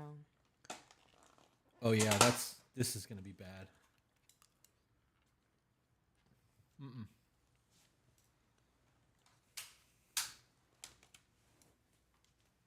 I'm sorry, babe.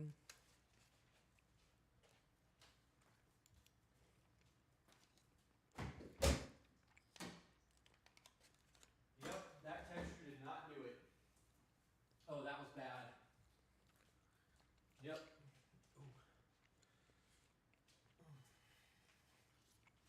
Well, now we know. I have to make it. Ugh. I will not let you down, babe. That was rough.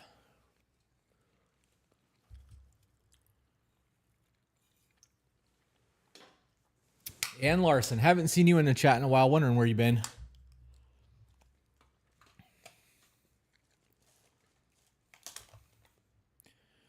Not a good day for takeout for y'all, huh? They fuck our food up constantly. Tism be tismine. Oh, yeah, yeah. that was totally a texture thing. That was not a taste thing. That was purely a texture thing for me.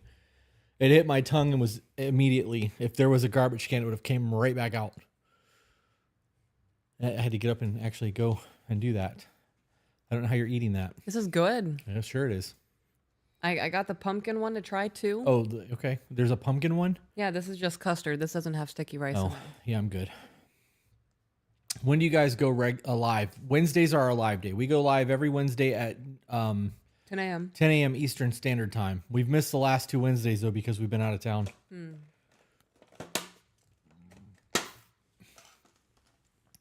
How much sawdust do you think that you can put into Rice Krispie treats before people start to notice? I think that if you increase the sugar intake with the sawdust, I don't think people would notice. I don't know. Well, that's a good question. Are you saying that we should start feeding people sawdust? That was a thing. Like during the Victorian and Edwardian eras. Sawdust? Yeah, people would add sawdust, cement powder. There were 0 food regulations, so to stretch money, bakers and of the like would use substitutions in their goods to make more money. I don't like that. Yeah. I don't like that at all. See, I wasn't joking. I fell down rabbit holes about history. Fell down a rabbit hole about clothes presses, too. From the Victorian era. The amount of children that have died from a clothes press. Or a wringer, whatever those things were. Yeah. Completely off topic. Excuse me. What are the check-in questions? There's 2 pages of documents. I don't have all of that committed to memory. That's been a lot of typing out, revising, testing, typing out, revising. But you can go to our website, tobebetter.com, and download the PDF. It's 2 pages. And I think it's like 6 different topics now. Would you rather have bionic arms or bionic legs? Because of my back pain, bionic legs. Bionic arms. I'm tired of my hands dropping shit. They add sawdust to bags of shredded cheese so it doesn't stick together. No way. What? What? They used to do it with shredded cheese. I don't know if they still do. That's just what it says. I'm just reading chat. Oh man, I'm gonna keep eating that shredded Colby Jack. Yeah? Oh, that hits 10 o'clock at night when I wake up from my pre-nap on the couch and you're like, babe, let's go to bed.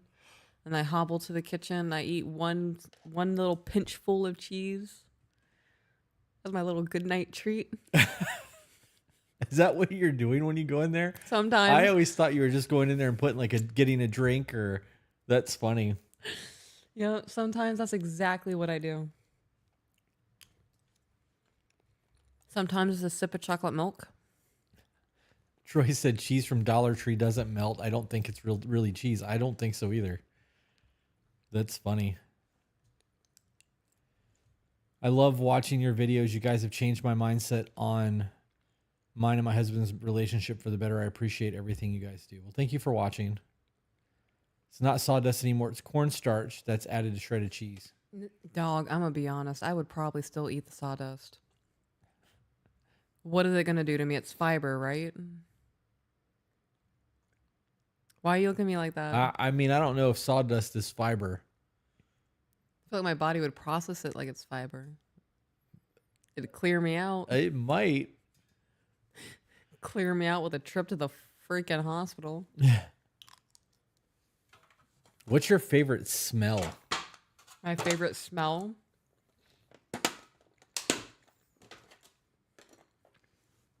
Do y'all really want that answer? Yeah, Zach asked. My husband when he's done working out. That's funny. If you could pick a day to relive over and over Groundhog Day style, which would it be and why? Oh man, that's a tough one. Like for the rest of my life?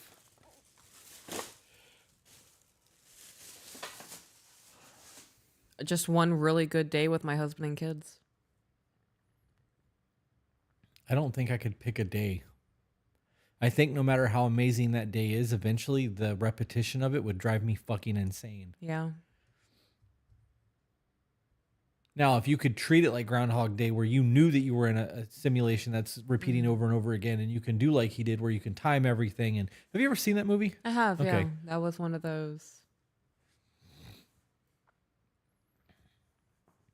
Someone says you have to talk about one subject for 8 hours without stopping. What do you talk about? Zach said that.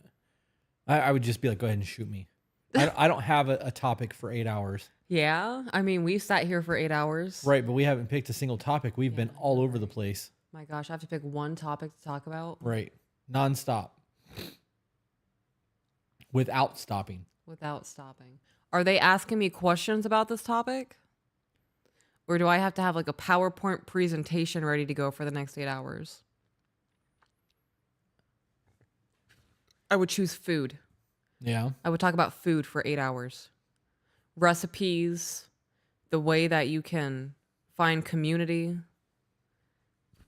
how binge eating is great and awful at the same time.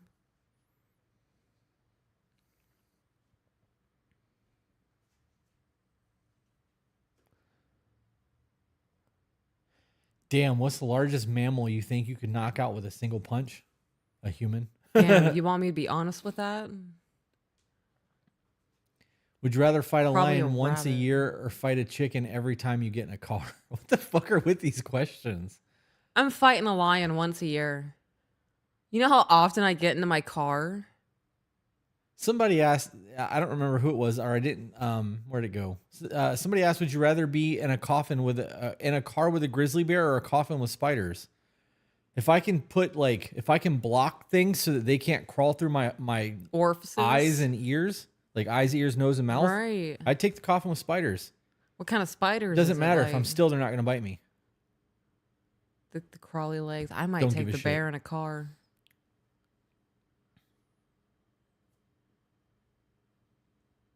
I can prepare for a year to fight that lion. Right, like It's funny. chickens are assholes. Chickens are mini dinosaurs and they are mean. It's funny. soft like melted butter. Did I miss something, or was that just a I statement? don't know. What's your favorite game? My favorite game. Yeah. D&D. That's my answer. D&D. I could do that all day long. My favorite game, Skyrim.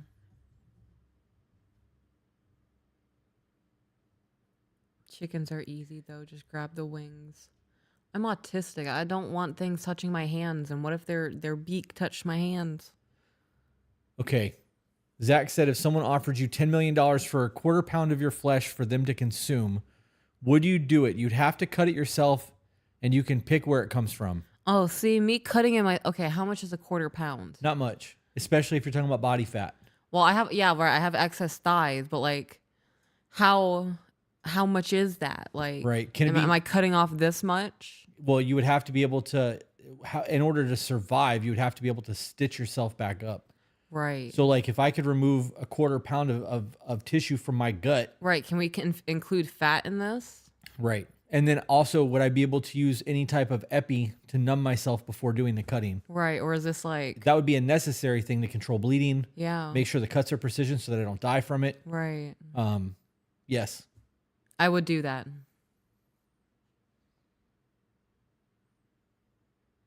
Not 10K, 10 million.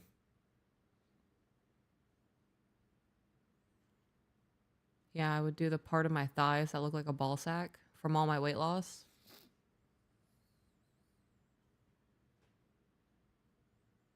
I would, yeah.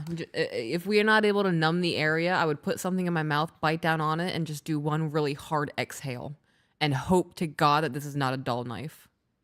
Oh, I'm thinking scalpel precision. If I'm cutting something off of me, I'm using proper equipment. Well, I would hope. Oh, you're right. Because for like $10 million, I'm hoping that it's not just some Jeffrey Dahmer dude who's like, give me your flesh.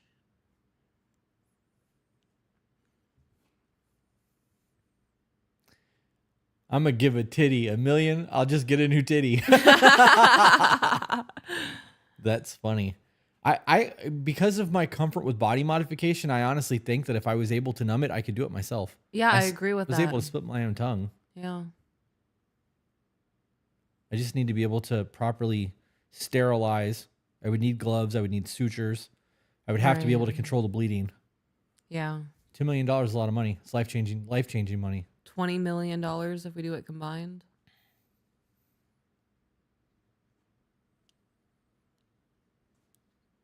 What a weird fucking question that was. And we're over here heavily considering how we would make that work. Like a McDonald's quarter pounder. Doing the thing. You know, that's a good way to put that. We are fucking retarded, babe. Yeah. Yeah, we definitely are. Oh, man.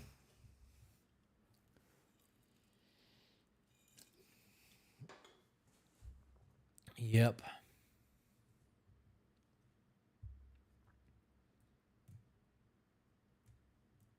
Your kind of relationship is unheard of in today's world. Could only hope for a real, honest relationship like this. It's actually really not unheard of. We have a lot of people who are in good, healthy relationships. Right. That's part of our community. Are you going to do a pod with Buff Bell? It is in the works.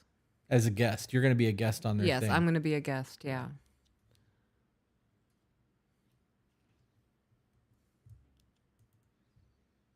Not having to keep from spitting my Coke out because of how funny you are. I didn't think we were being very funny right now. I was legit considering how I would make that work. $10 million is a lot of money. Right. That's literally everything that we would need for the rest of our lives. Right. And like, if I pass out, do I have to come to and keep going, or can I have someone step in? Can I phone a friend? Like, I would, shit, I'm down. I got you. Right. Like, I could even continue to know. You don't even have to give me just give me the epi.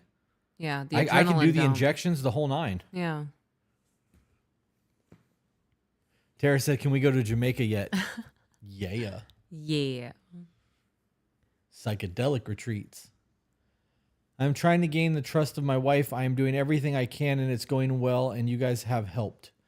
How do I have my wife not feel so bad for checking my messages? How do I have my wife not feel bad for checking my messages? I don't understand. Don't send messages that would make her feel bad, or are you saying that she has guilt for because she's doing it? That's a very weird question. Jenna said it was 10 million. Shit, I was down at 1. What would you do with $10 million? That's a good question. I would pay off all my debt, Yeah. all of it. That would be the very first thing I did. I would hire a lawyer.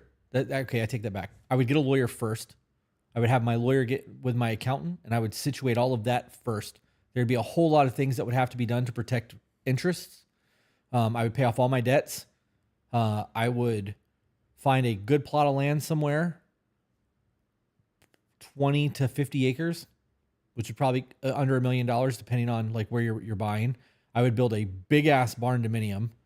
I would buy a really nice truck so that we could get a boat and all the fun shit that we want to do for toys. Mm-hmm. And then I would invest most of it, put the rest of it in an account that's going to do interest. Yeah.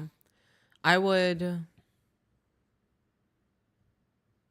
dump a lot into Roths for the kids. That way that can just be taken care of. And You can only, I think they upped it. I think you can do 7,000 a year now, not Yeah. 6,400. But well, that would be paid into yearly. Bless some people in our lives who I think have earned that kind of thing. Not a handout, but we see that you're fucking struggling and you're doing everything that you can. We have the money that we have now. Let us help you out a little bit. I would have to pay to have good high-speed fiber internet put on the property. That would be Yes. part of the build. I don't care if I'd have to pay $1 million of that 10 million to make sure that we had solid ass internet on the property. I would spend that money. Yeah. But 20 to 50 acres, I would put a bunch of tiny homes and shit. Like we would have a compound. Yep. We would have a compound for sure. Do y'all want to do a TikTok live to kick up the traffic? No, we're done. We're yeah. waiting. We're waiting for another 15 minutes, and then we're signing off. Yeah. This is- My body hurts. Yeah, this has been 8 hours. I'm not built to sit this long. Ooh, if you could have a song play every time you entered the room, what would it be? Oh, gosh. LaGrange by ZZ Dun, Top. dun, dun, dun, Every dun, time. ba-dun, dun, dun. Oh. Oh, Yeah. However night That's that you've got the time. Kool-Aid compound for the win. Camp Kool-Aid. That's funny. Oh, fuck me. Man, I don't know. What would I have play?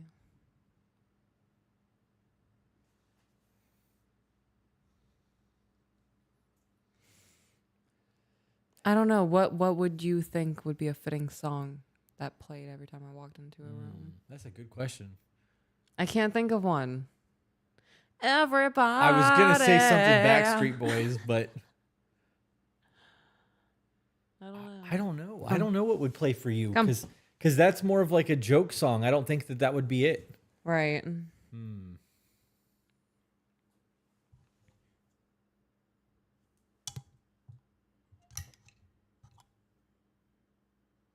What's that song by Fleetwood Mac that got super popular because of the guy drinking the ocean spray while on Oh the skateboard? yeah, that's I think it's Gypsy. I think that would be fitting for you. Yeah. Yeah. What was the name of that song? I love that song. I love Fleetwood Mac. The fuck is the name of that song? Zach said, "What's your favorite flightless bird?" A jailbird. I like the Kiwis.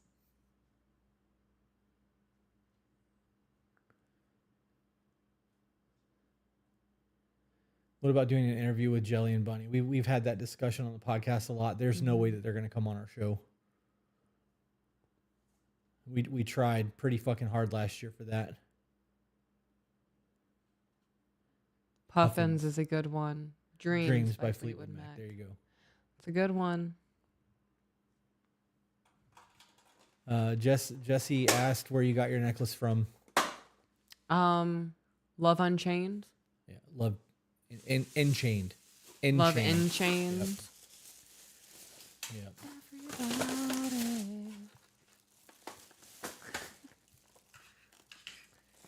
How do you guys decide who you're going to interview? We actually don't really do interviews anymore. We did the interview yesterday with the co-founder of that Institute for Psychiatry Integration or whatever, because he works with psychedelics, and I think that that's going to be a very big thing in therapy over the next 5 to 10 years. I think it's going to be a like the big next therapeutic swing.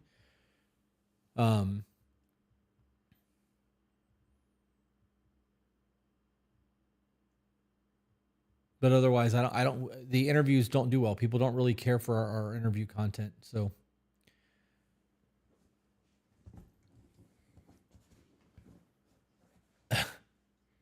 move, mom, so I can lay down. That's funny. How late am I? You're pretty late because we're about to get off. It's been almost 8 hours. Would you rather wear shoes every single second for the rest of your life, or never be allowed to wear shoes again? Oh gosh. Never wear shoes again. Yeah, I would never wear shoes again. I would avoid every public restroom. I'm peeing in the woods. Like, you just have to have my attention. Yeah. She needs to go and get some exercise tonight. Yeah. Think about going for a walk when we get home. Little nighttime walk.